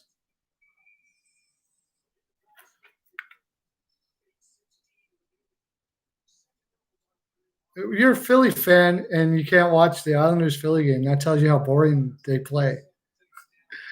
It's like, oh, I want Philly to win, but like, tell me when it happens because this is boring as hell. Oh, just outside. Just outside of Philly? Oh, yeah. My buddy Steele, by the way, if you haven't subscribed yet, I'd love it if you would. My buddy Steele from steelflyers.com.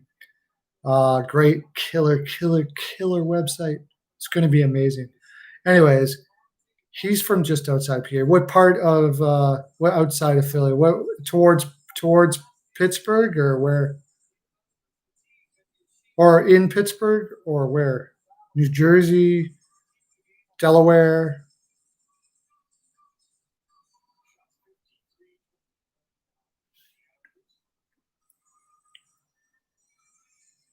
Connect Jersey. Oh yeah. Yeah, he's from like right in between PA and or Pittsburgh and Philadelphia. It's like smack dab in the middle.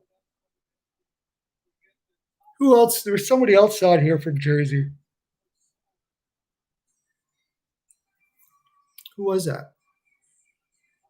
Haven't seen him for a while. Ulysses, I think, or something like that.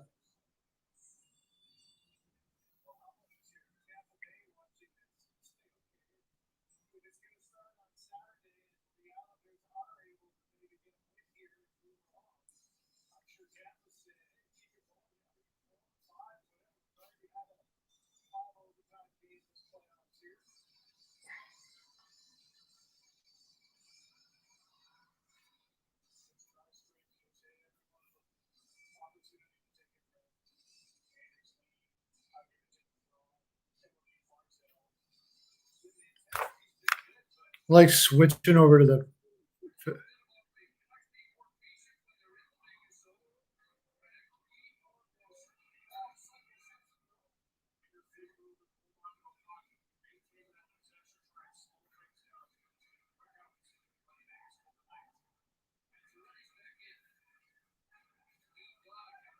Every time I switch over to the Vegas Vancouver game, it's Vegas shooting on Demko.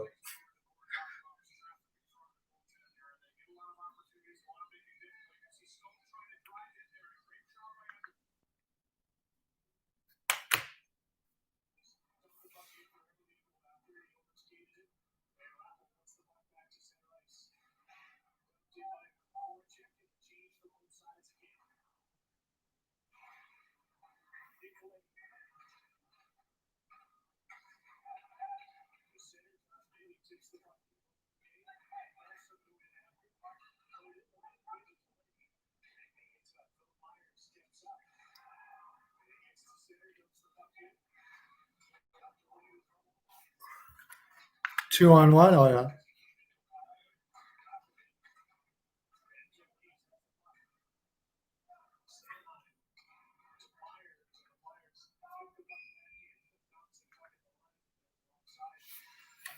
Seven minutes left to go. Philadelphia's coming back in shots, tad.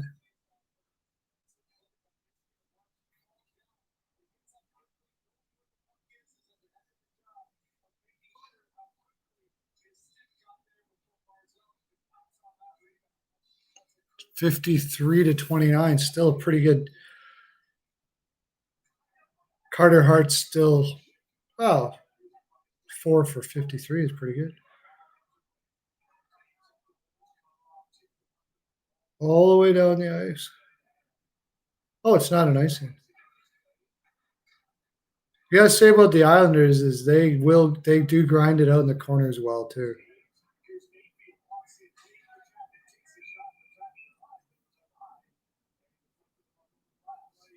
15-foot pass. Okay. Oh, Vancouver's in Vegas' zone now.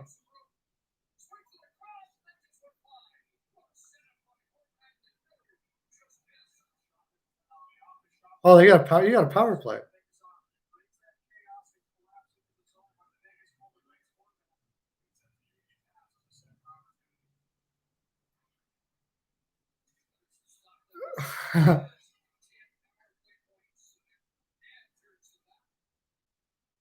Yeah. Playoff series from elimination. Yeah.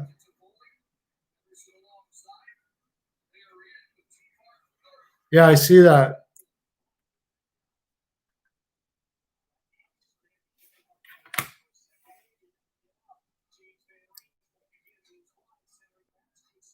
Oh, right in the gut of Varlamov.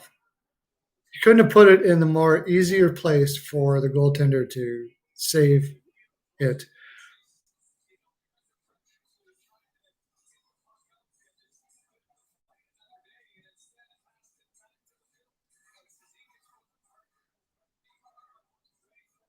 Yeah, at least they got a shot though. Gotta say.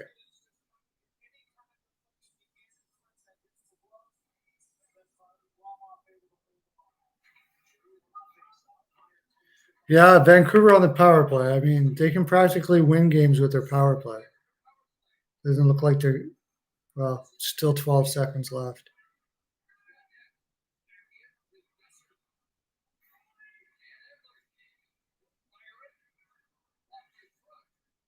There we go. Whoa, Riley Smith with the moves.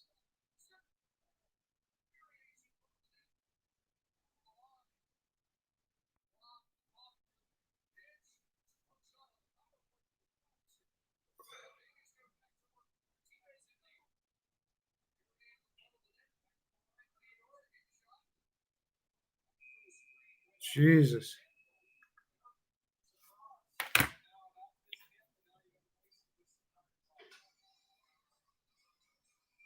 I think he's right.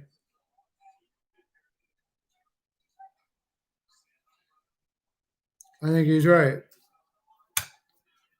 I would strongly consider taking him anywhere. I would go as far as to say is even Detroit.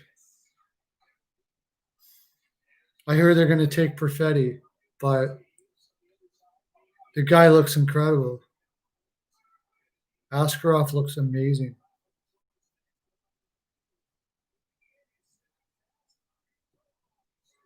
Philly scores.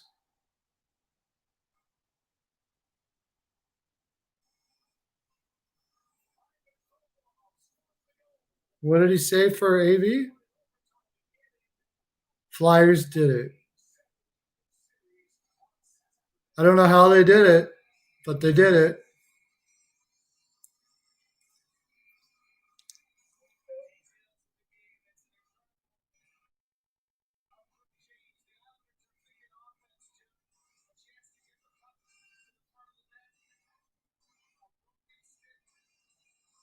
It's crazy that they did it. I can't believe that they did it.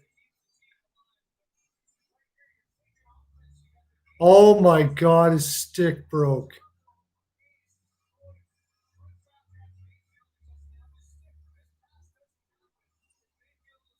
Wow. Mayfield stick breaks.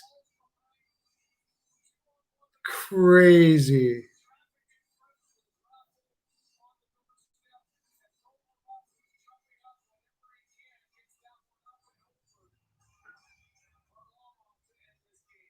Wow. Well, I did say I did lean Philadelphia, but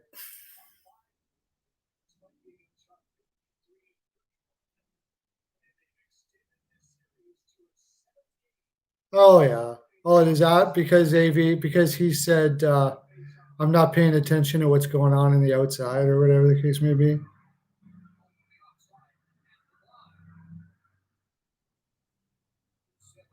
Yeah, I don't. That's reactions through people's reactions out of emotions. I won't give that to button whatever.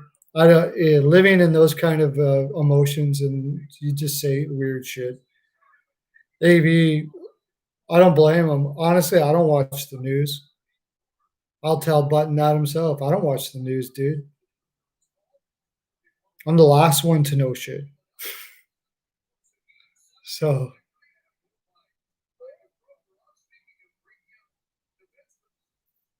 yeah, now watch them lose game 7. Yeah. I'm gonna watch the second and then I'm gonna go out here. I've been on for like 3 hours, 3.5 hours.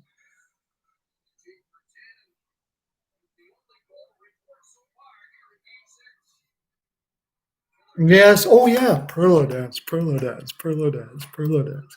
I'm supposed to do that after every time the Flyers score, and I forget. Perlo dance. Perlo dance. Perlo dance for you. Perlo dance. Perlo dance. Perlo dance for you.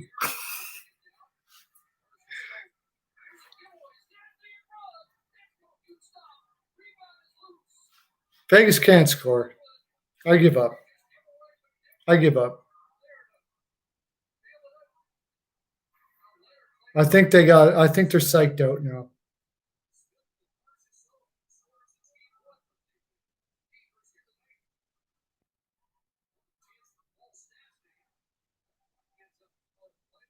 Yeah. Well, that's his job. You want to talk hockey? Yeah. Yeah. Yeah. Yeah. I see what you mean. I don't believe half the shit.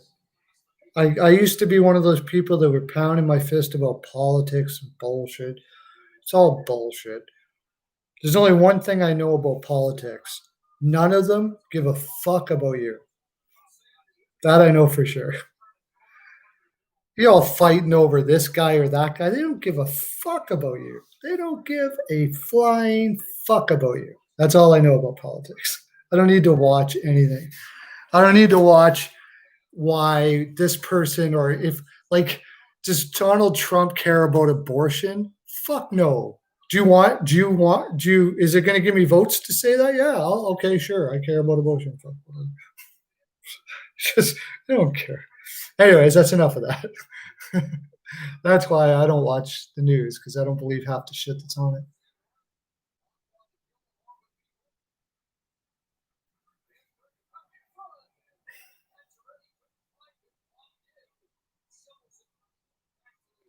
Kevin, I have to disagree, Kevin.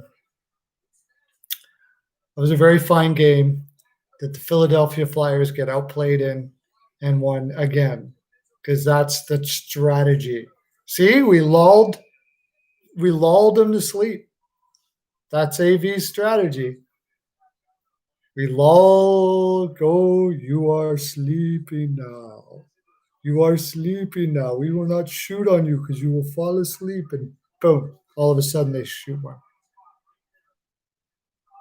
I think you're right. I think Greece should have started this game.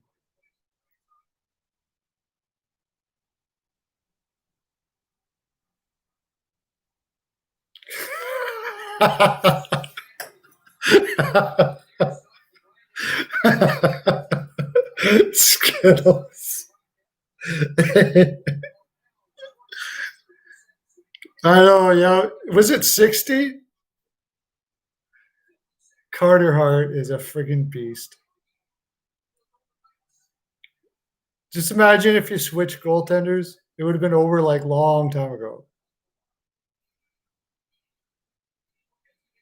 Yeah, I picked Philadelphia to win the cup this year because of Carter Hart. I don't think it's gonna happen, but I love that kid. Love, love, love, love, love, love. Carter Hart is insane. Has been insane since he was a kid. I've never seen a guy who never lets anything bother him at all. Like I can't think of a goaltender that never gets rattled like him. Maybe Broder. But even I saw Broder lose his shit occasionally.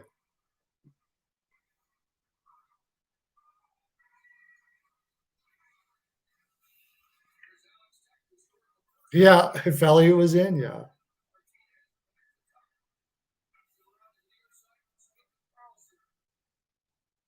Yeah, well, I guess it looks like Demko is friggin' a beast.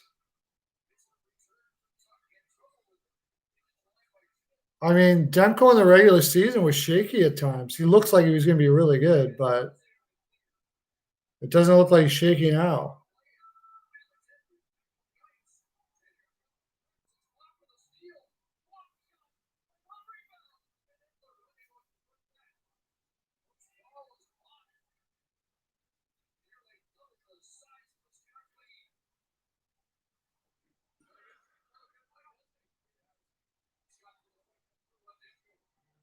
Vancouver's Vancouver's blocking a lot of shots too. I'd like to know what the shot attempts are.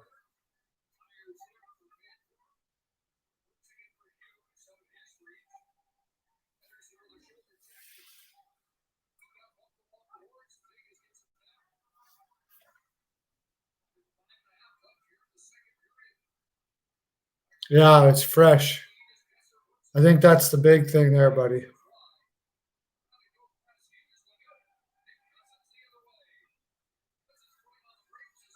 Trip. How is that not a penalty? Oh, okay. I was gonna say that's got to be a penalty. My God, his stick was like taken right out of his hands because it was in his. Kevin Hayes is a beast. Beast, beast, beast, Kevin. Sorry. You've been.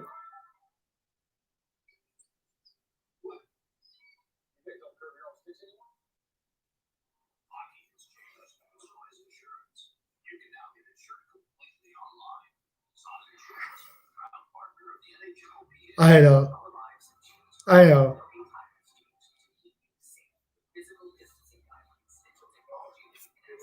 He's an Islanders fan. Kevin is a very much. Kevin is an Islanders fan, very much so. Where's all the other Islanders fans today, anyways?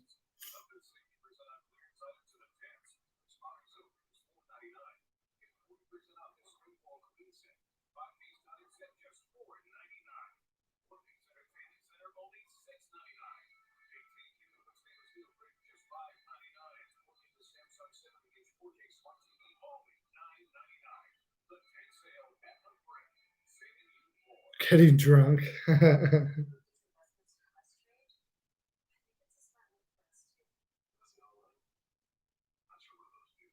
Might as well see how my ball bets are doing. I could have took the Jays over the Red Sox.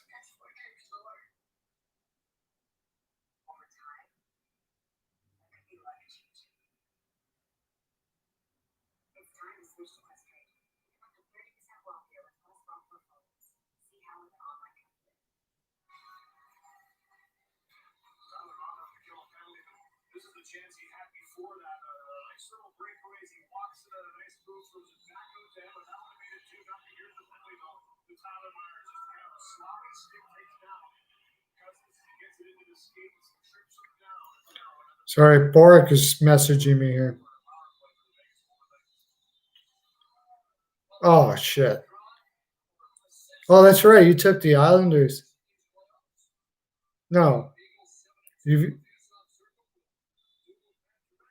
No, it was Best Bet Ed that took the Islanders when they were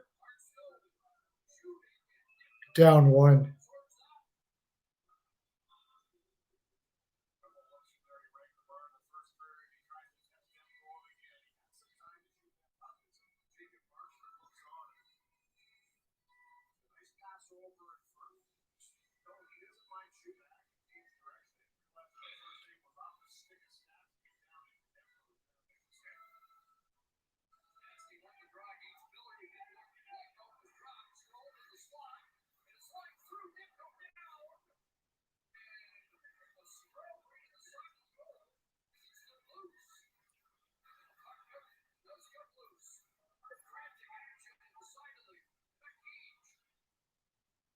You want Oscar to score, yeah.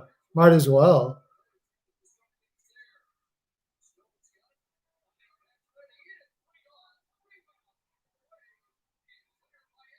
Unbelievable, this kid. Demko is not really a rookie. Not really a rookie. Second year. Felt ready to take a shutout bet? Yeah.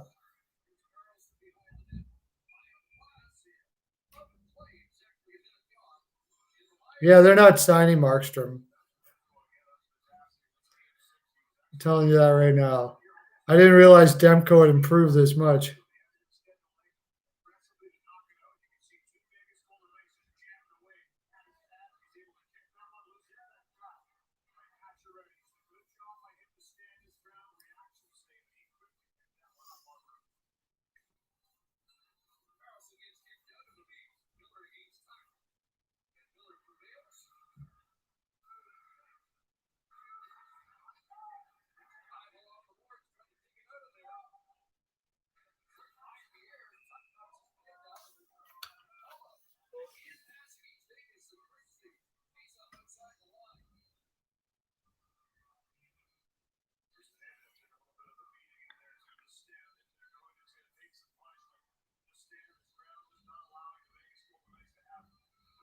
Yeah.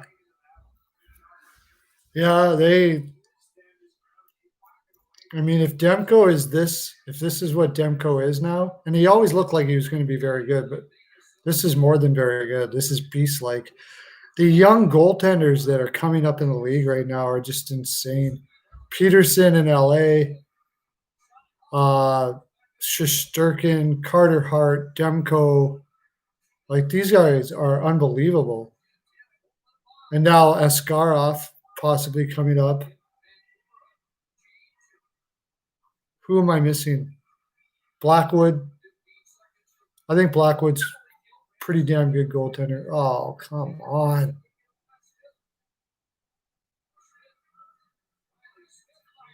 Off the post, for the love of God. Oh, Kakinen in Minnesota, yeah.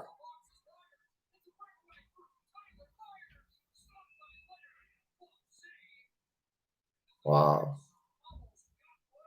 Yeah, Capo Kakinen for the Wild is another one. Tons of young goaltenders up there.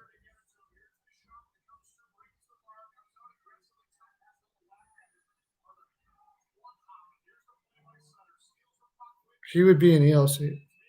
Who are you talking about?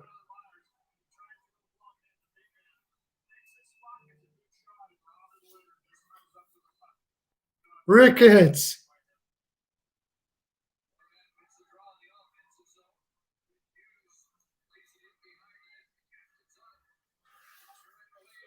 Ricketts. Ricketts picks, everybody.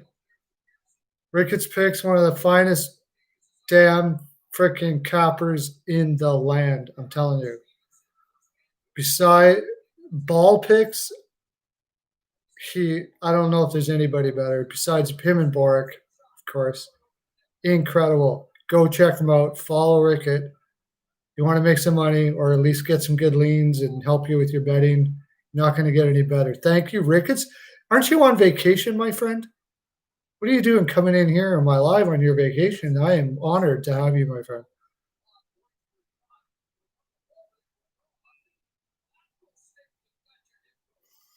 Maybe. Oh, yeah, Merzlikins. There's another one. Yeah. Elvis looks pretty good. I kind of do too. I don't know why. Did you put it out there today, Vegas? Ricketts, or are you just a Vegas fan?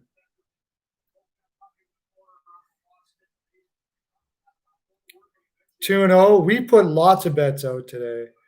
We're doing well. We're doing well. I was having an argument with. I thought the Pirates were going to win today, but I didn't put it on my Patreon. Pissed me off.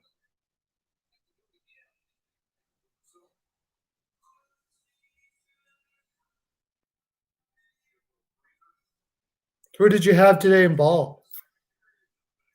We had Phillies ML and Phillies running line. We lost the running line.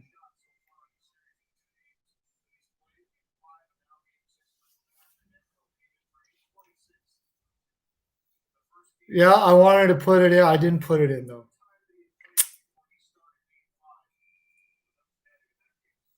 Did you have that as a pick? Like if they were going to win, this was the one.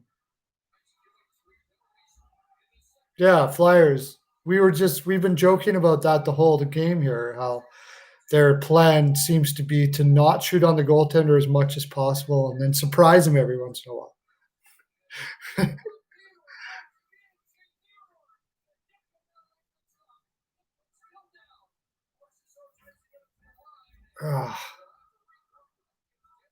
Stemko is a freaking nightmare for.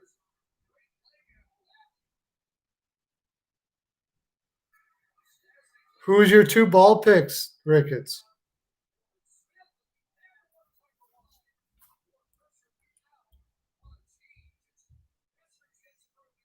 We need LA to RL. First five. Well, you're doing good there.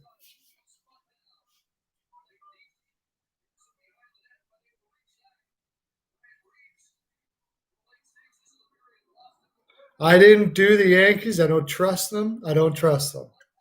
Even playing the Mets. I know why you put it in there. I thought about it. I'm like, That there is something wrong with that room or something. I don't know what's going on. They are one frustrated group right now. I just didn't trust them.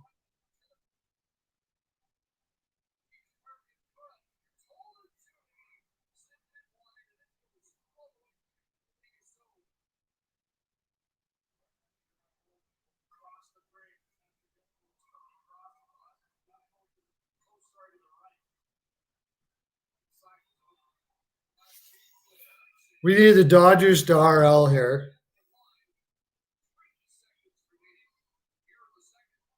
which is like it's happening, but barely happening. I think we had them under too, though, so that was good. We had the White Sox all day. What else did we have?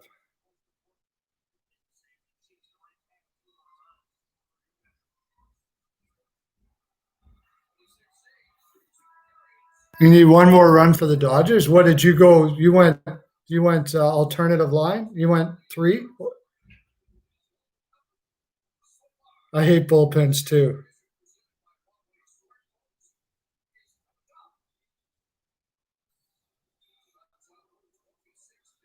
Let's see what else. What did we do? Get a. Oh yeah, we had the Padres. Who'd have thought they're gonna lose 2-0 to fucking Angels? So yeah, we lost that one.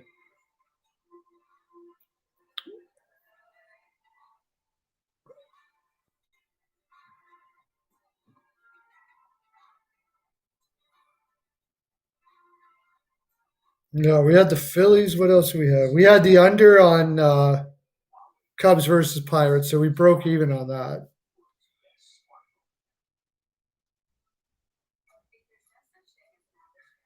So we're not doing bad. Looks like we're doing about 4 for 6, as long as the RL comes in. Oh yeah, who was that?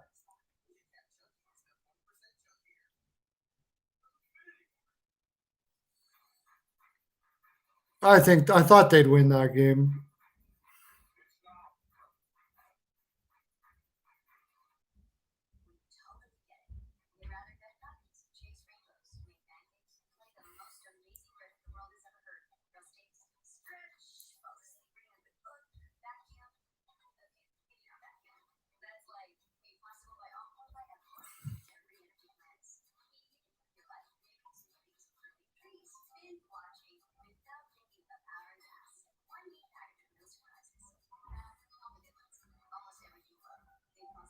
Oh yeah, that's right. I have Vegas ML here.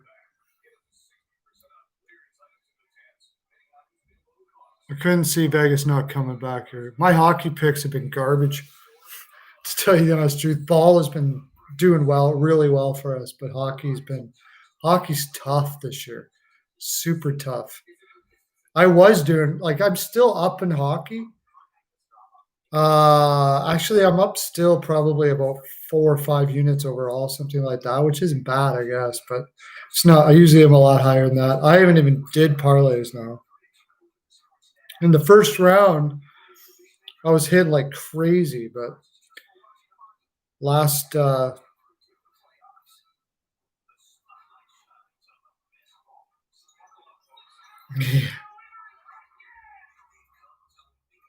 bullpen catchers, yeah.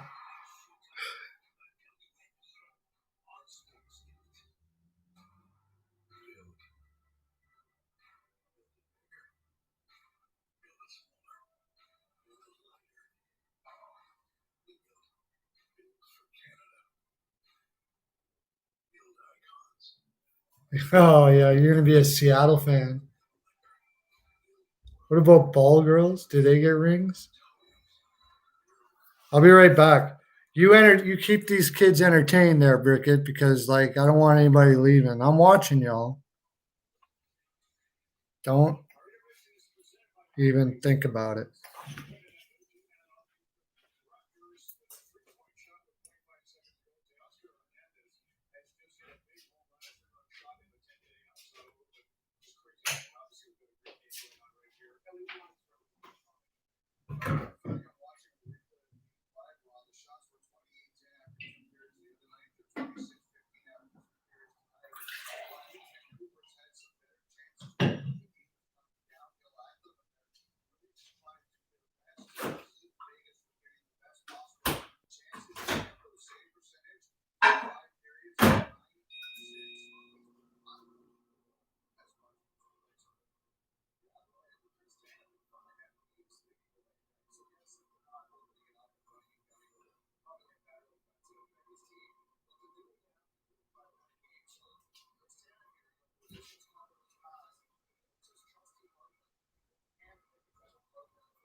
Carolina and the Kraken, yeah.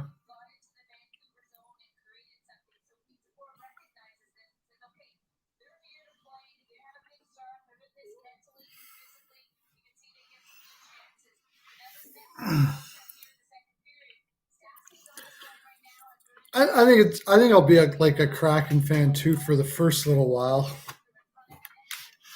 because expansion teams are fun, right? Like I'm a Vegas fan because they did what you wouldn't think they were going to do. They went out and got veterans and became good right away, which is pretty ballsy. Somewhere down the line, they're probably going to have to go through a rebuild.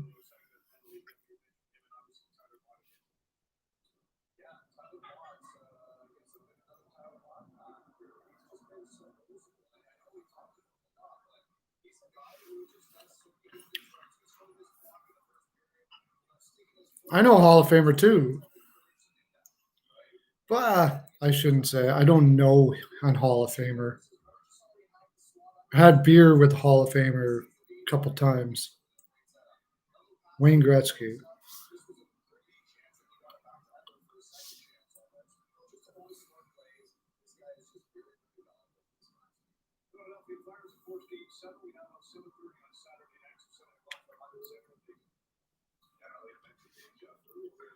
Vegas will need a rebuild.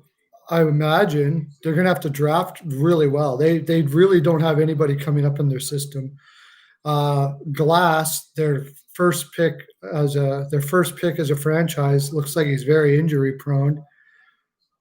I mean, they're not going to need it right away, but they're set up to have late picks in the first round all the time. And these guys are not getting any younger. Pacioretty's already up there. Stone's not too bad. Like a lot of these guys are already up there a little bit. Give it 3 or 4 years. No, you wouldn't tear it down now. But when it's time to rebuild, it's going to be a pretty brutal. It could be a very brutal rebuild.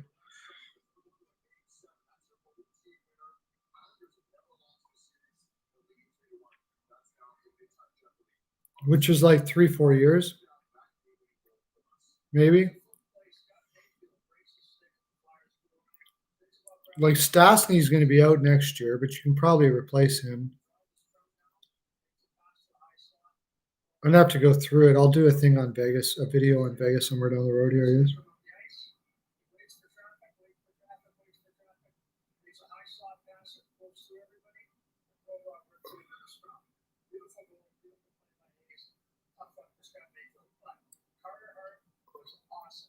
You know, electrician and a plumber, yeah.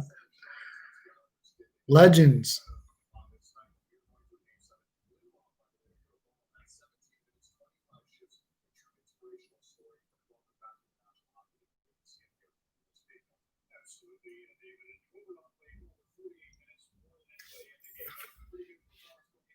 Well, don't tell me that.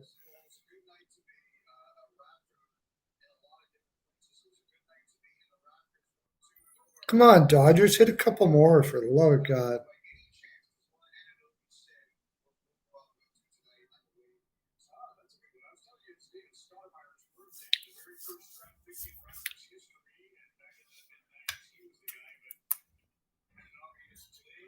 Oscar's getting a Hattie.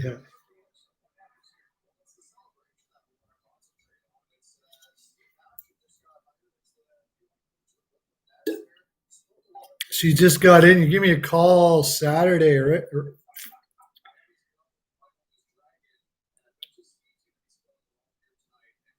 Give me a call Saturday, John.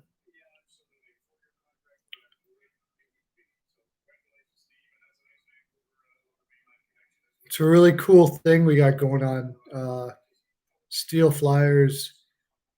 Yeah, I'll tell you about it. I've told these guys all know about it already, but it's a website that I think you could do some shit on that we're doing up. And also talking about the Patreon too. Yeah, I don't know what we would do with that, but might be able to do something.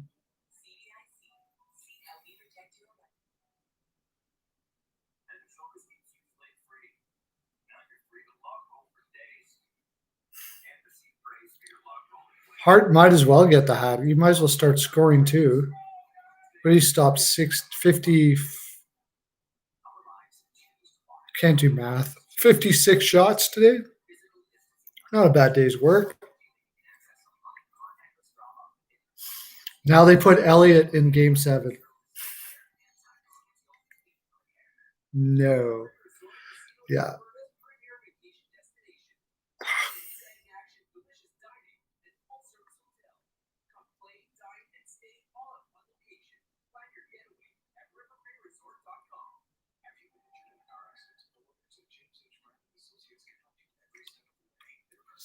That's true. Eberle can't finish.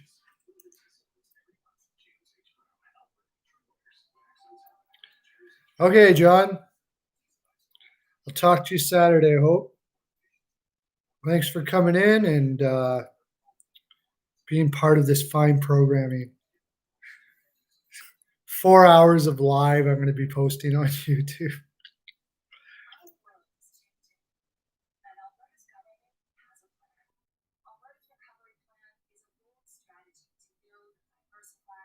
Emberley.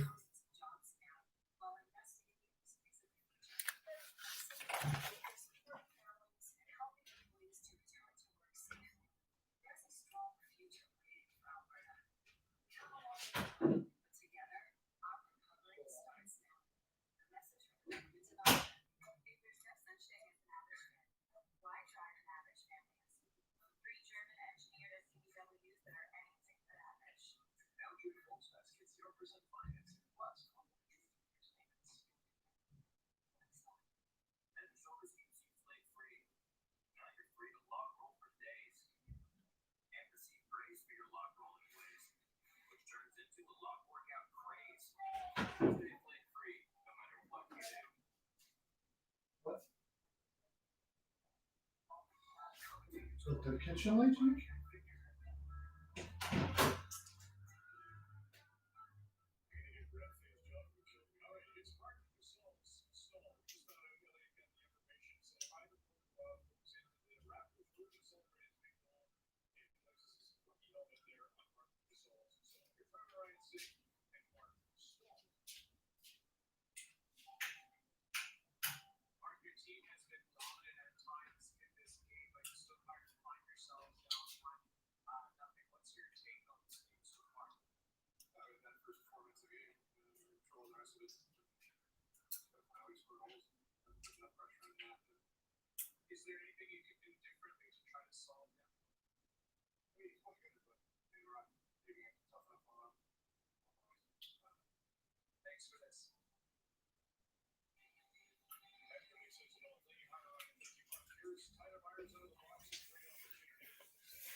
They just had Stone.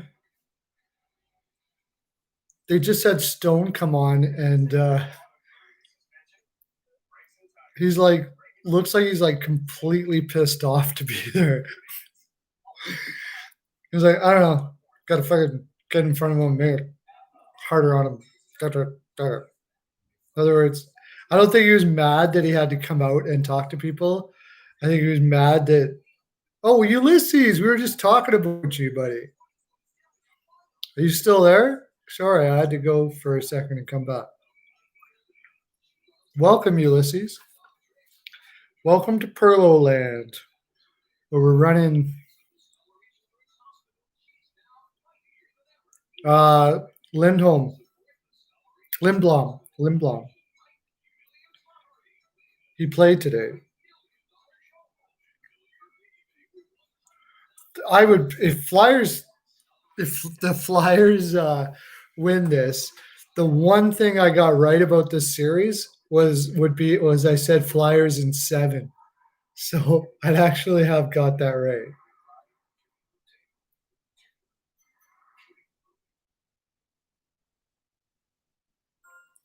Oh yeah, it'll probably be Reeves or Bellemare or something like that. That's what sometimes you need to do is just put out your grinders out there and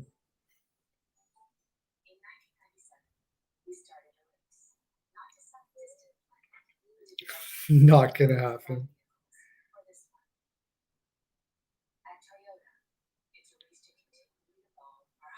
Well, I don't know. I can't say anything because Philadelphia shouldn't even be here.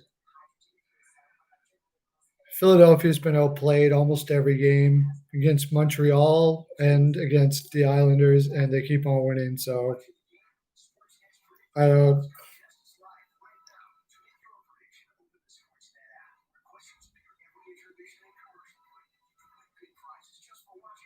The Islanders, yeah. Well, that was what was happening at the end of the season. Varlamov was getting tired. I think Grice should have played today, and then Varlamov back tomorrow. If is it tomorrow? When do they play again? By the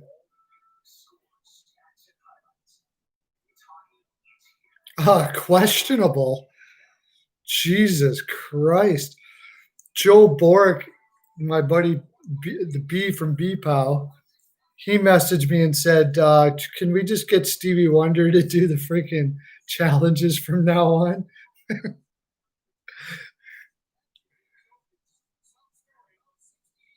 That was absolutely awful.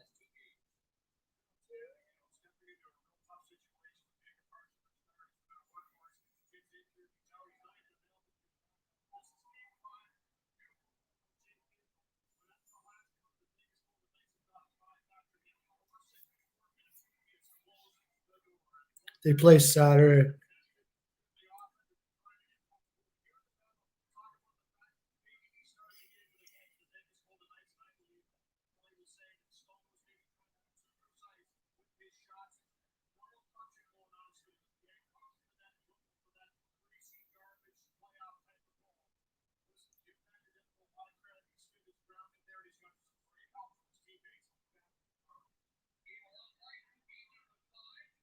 Well, here we go now. I guess I'm going to watch the third and then I'm going to bed.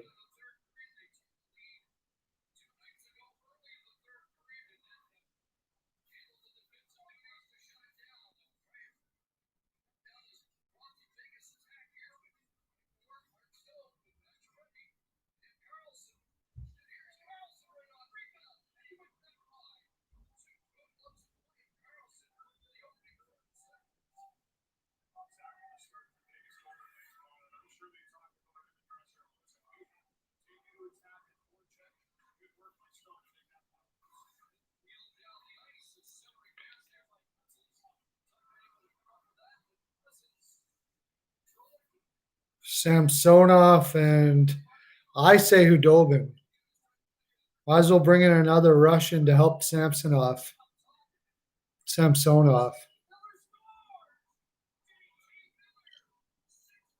Vancouver scores.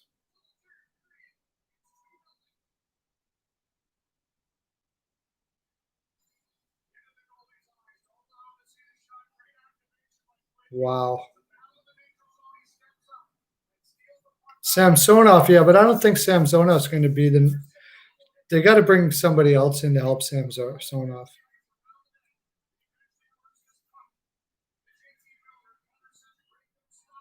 Pedersen is fucking crazy, insane. No, that was Miller.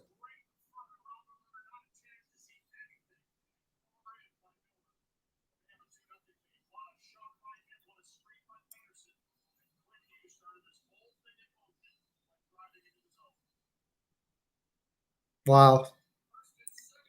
Oh, there goes my ML.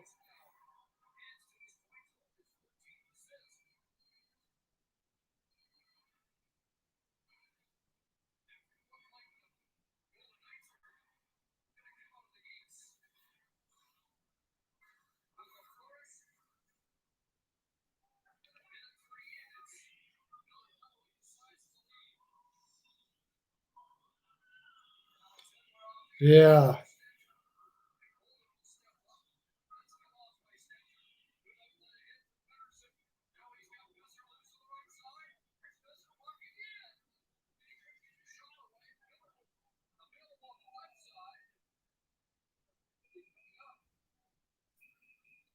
Vegas is going to get a penalty now.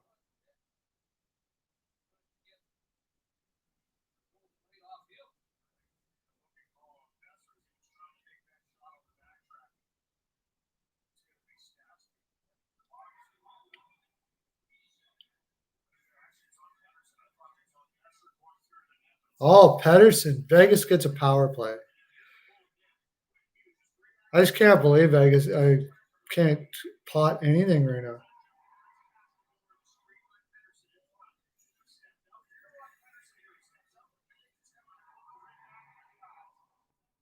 Probably Peter Bondra, Michael Pavanka. Yep, absolutely. Hart's been everything. I had Philly to win because of Hart, but I didn't think this much because of Hart.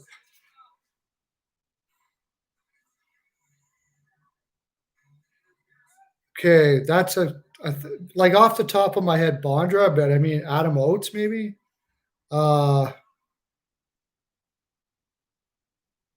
Defenseman, you had Langway for a while.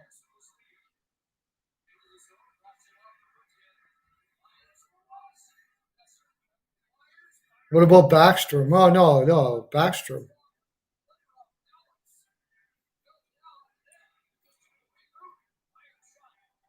No, Vancouver did get the power play.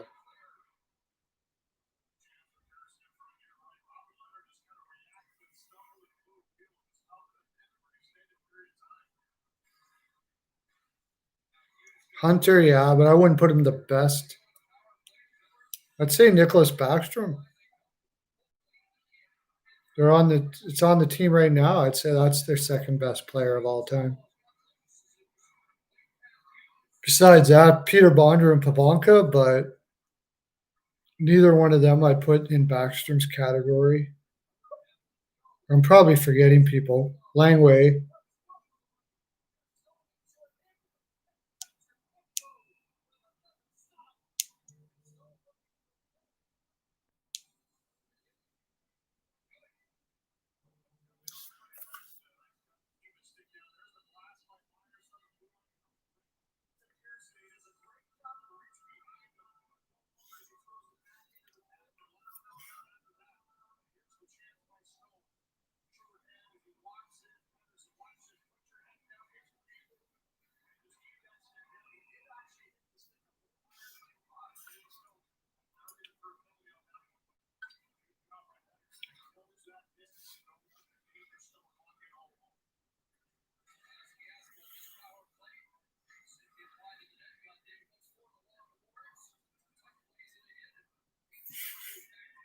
Tom Brady. In the past 20 years, name me one team that won the cup that had a dog shit goalie. Chicago. Well, I don't know if he's dog shit, but I'd say the Chicago Blackhawks with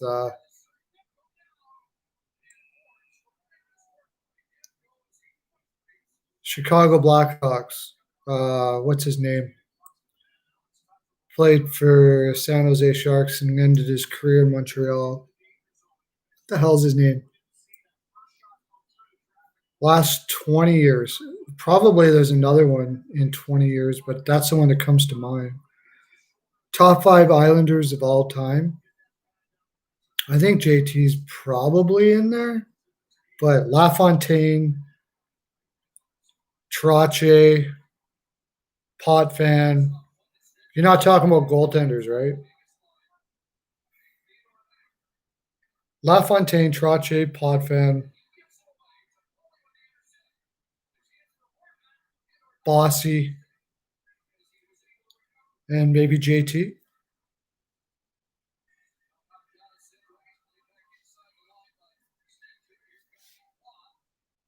Jim Carrey. What about Jim Carrey?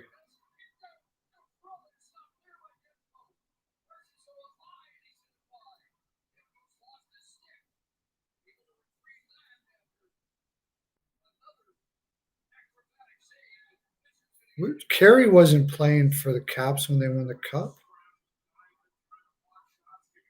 That was Holtby and Grubauer, wasn't it?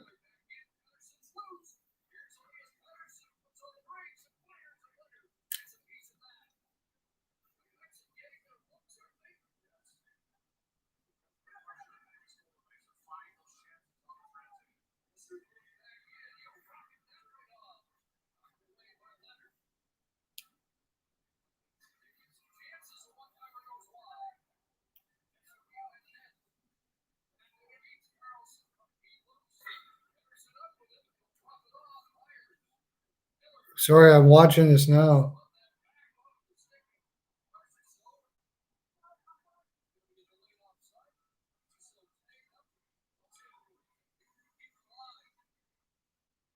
There was a goalie named Jim Carrey, yeah.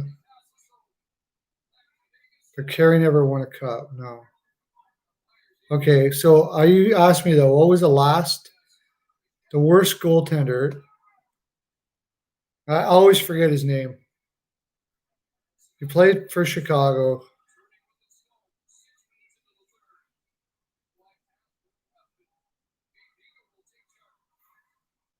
Binnington might turn out to be that, actually. He might turn out to be one of those one good year guys.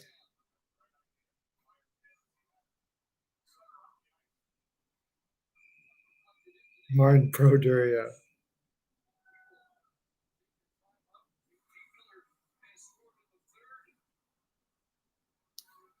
Not Crawford. It was before Crawford.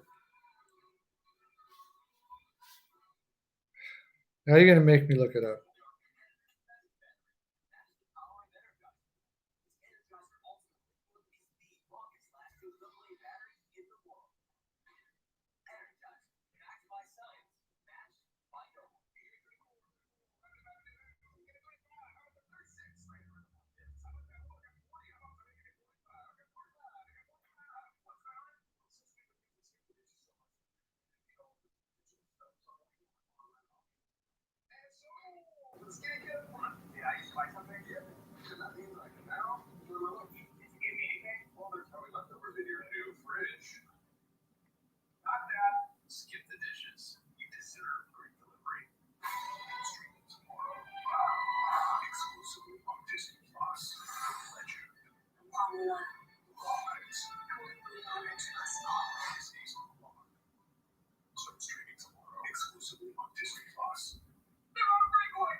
I think Cam Ward just played for some bad teams, but I think he might. I don't know. We'll see. He's got to get his attitude in check. Antiniemi. Antiniemi. I think that's the worst goaltender to win a cup. Chris Osgood, maybe. Now they're not garbage goaltenders, but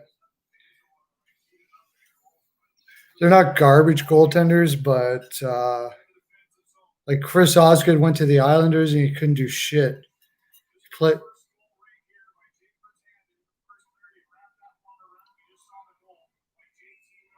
See you later, Skittles. Thanks for coming in. He was pretty good. You're talking about the worst goaltender to win a cup. I don't think he was a like he said garbage. There's no garbage goaltenders that won a cup. I don't think.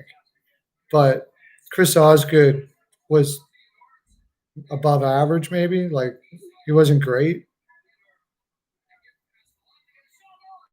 Niemi was. I'd say Niemi was the worst goaltender that won a cup. Well, he went back to Detroit after that, and I believe won a cup. Oh, Jesus Christ, it's over.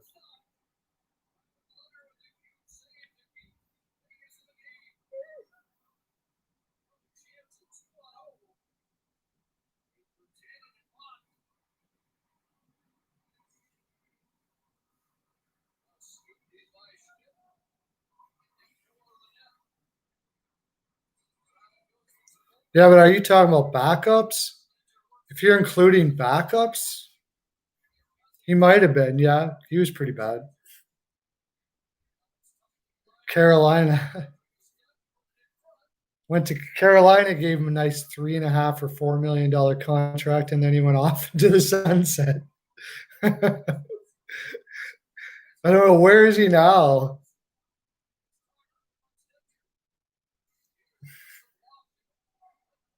Wonder where's Scott Darling now? I wonder.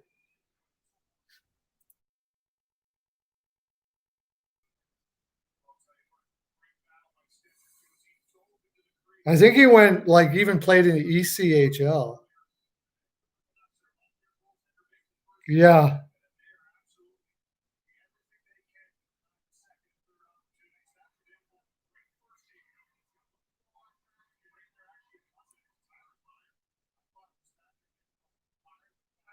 He's playing in he's playing in Austria.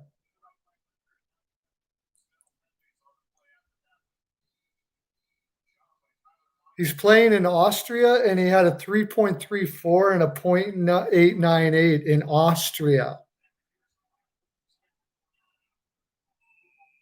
Rick DiPietro was in. He never won a cup, but yeah, yeah.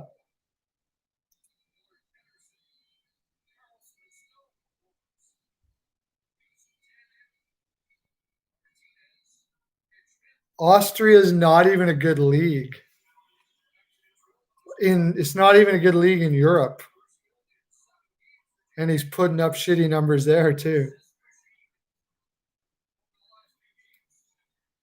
He doesn't even have a .90 in Austria.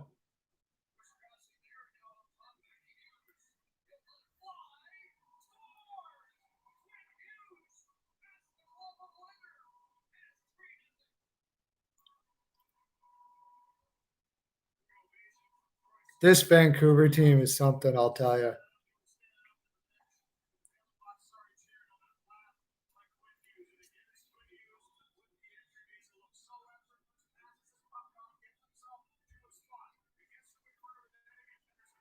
Wow.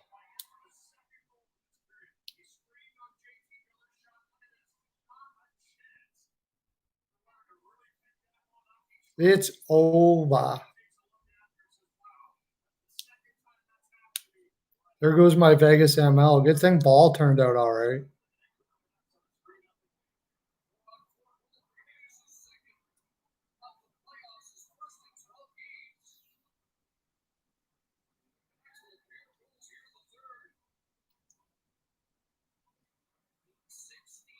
So it goes to game 7.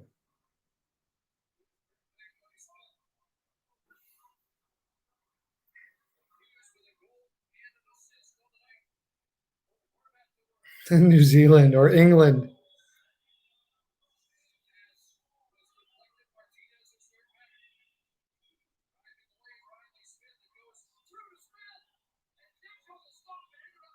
How did that not go in? Not that it matters now, really, but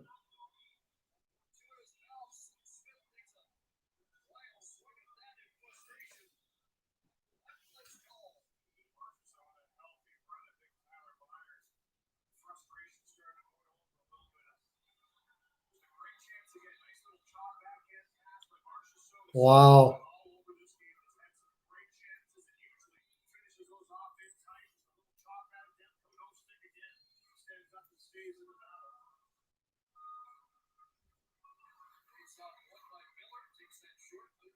Crazy.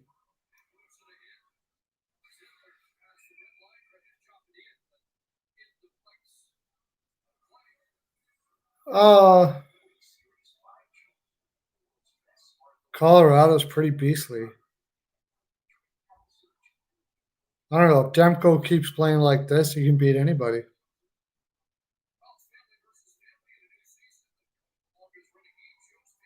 Simple as that. Look at like one goaltender can make a team great.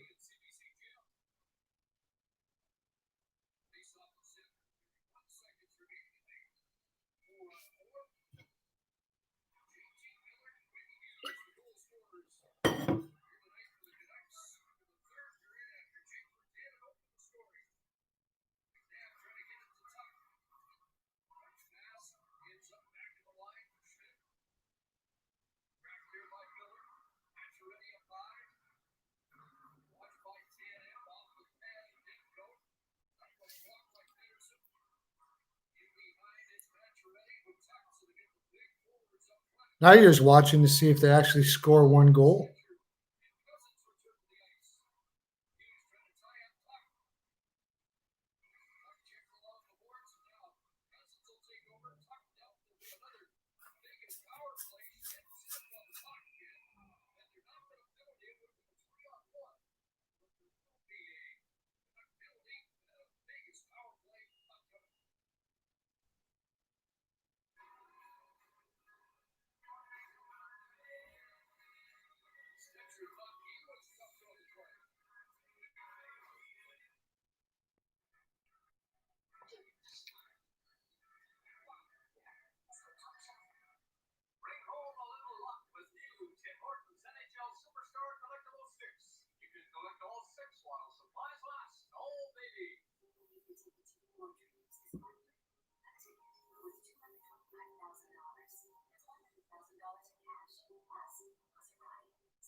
Yeah, it's 3-1.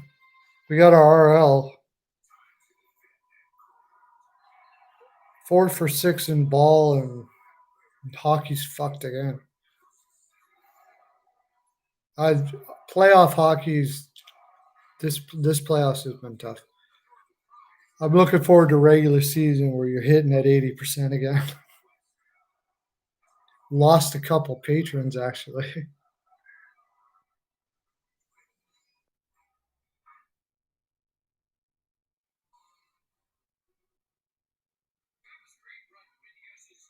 Oh, I know. I like what did they have last game? Something like 40 some odd shots.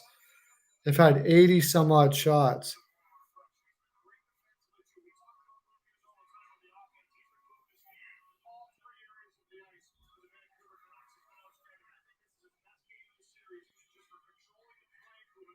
Detroit passed on Quinn Hughes for uh, his name's not coming to me right now, but he hasn't really busted out yet in Detroit.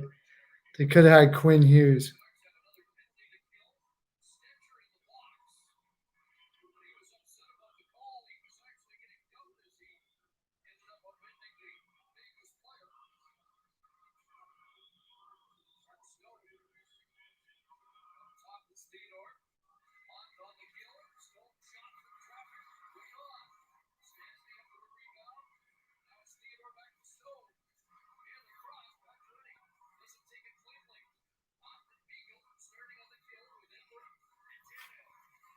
No, not the German kid. He's Russian. Uh,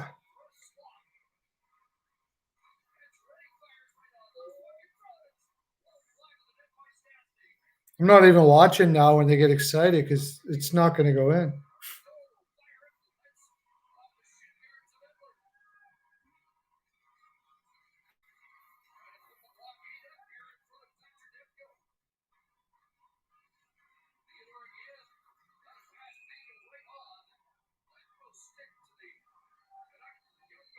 "43 shots." They outshot him 2-1 in 2 games and didn't win either game. Something like that, yeah.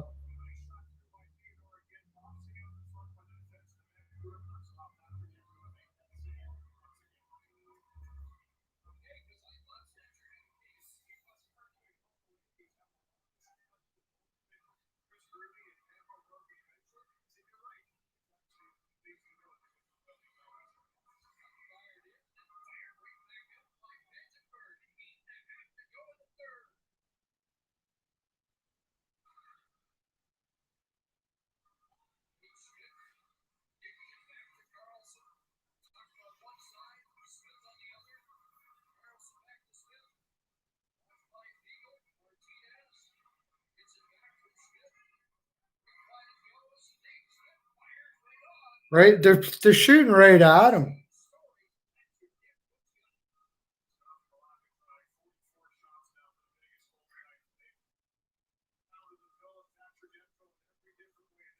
It's going right into his stomach every time. Should have employed the Philly strategy. That's right. Next game.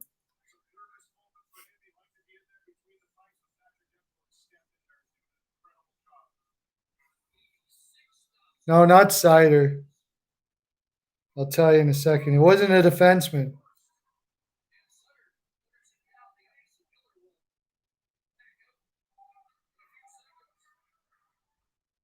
He's playing on their team now. Where the hell is he? They got him as a prospect still? Philip Zadina.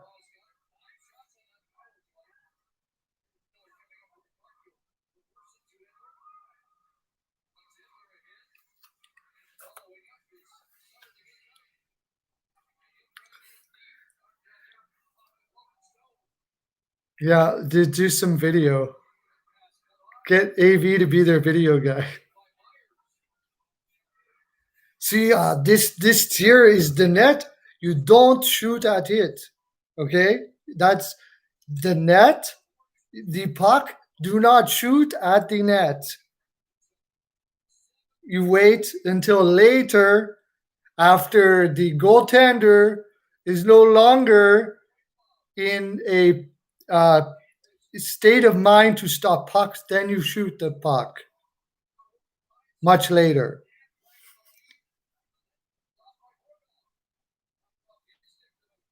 Yeah.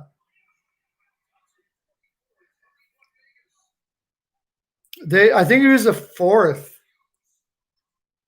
They didn't expect Zadina to fall to them. Because that was when Montreal took Kotkaniemi.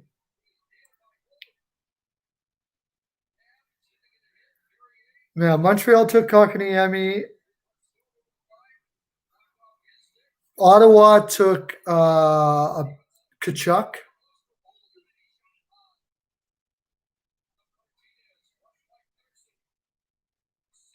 And Zadina was. Then who passed? I think somebody took somebody else 3rd.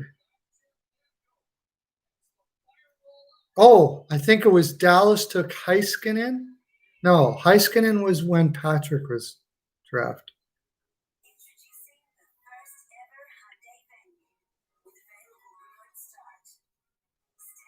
No, Kotkaniemi was taken 3rd. That's what it was. Yeah, Montreal didn't have the 1st overall that year. It was Holland's pick, yeah. Kotkaniemi was 3rd. They didn't expect that.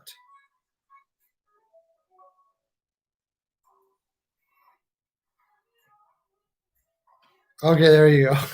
He was picked fifth. I can't remember. Kokaniemi was picked third. Right. Darlene, Svechnikov, Kokaniemi.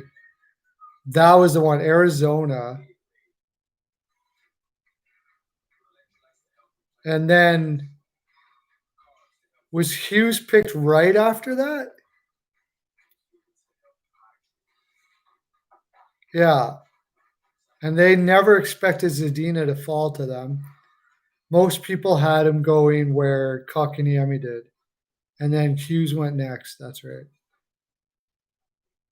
And Detroit had Hughes as their guy, not expecting Zadina to fall. Yeah. Detroit had Hughes as their guy, but they didn't expect Zadina to fall to them. They thought he certainly not Hayton picked by Arizona. What a fucking pick that was. So they were like, oh shit, we didn't think Zadina, because at the time Zadina was thought of like Yarmer Jagger, maybe, maybe not that high, but so they were like, oh, Hughes is small. And they took Zadina, and then Hughes went to Vancouver. Crazy, eh?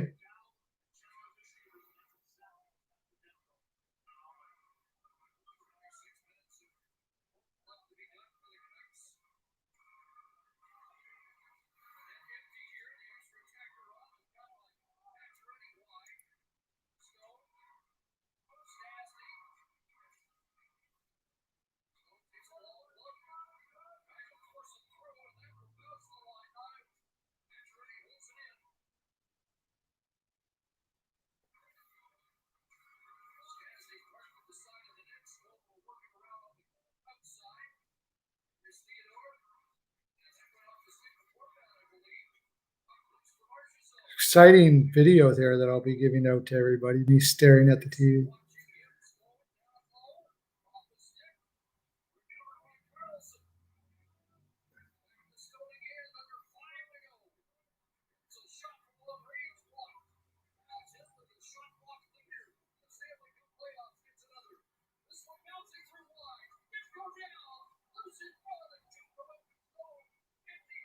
Four nothing.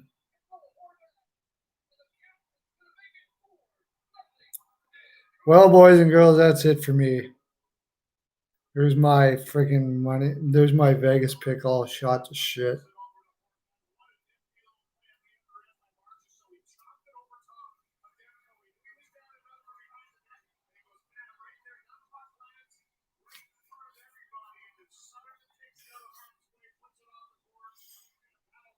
She's over. Hi, always thanks for coming around and enjoying this fine programming. I don't know if I'll be on tomorrow night or not.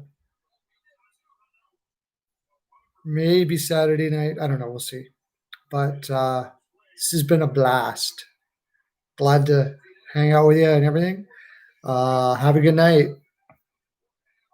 Take care.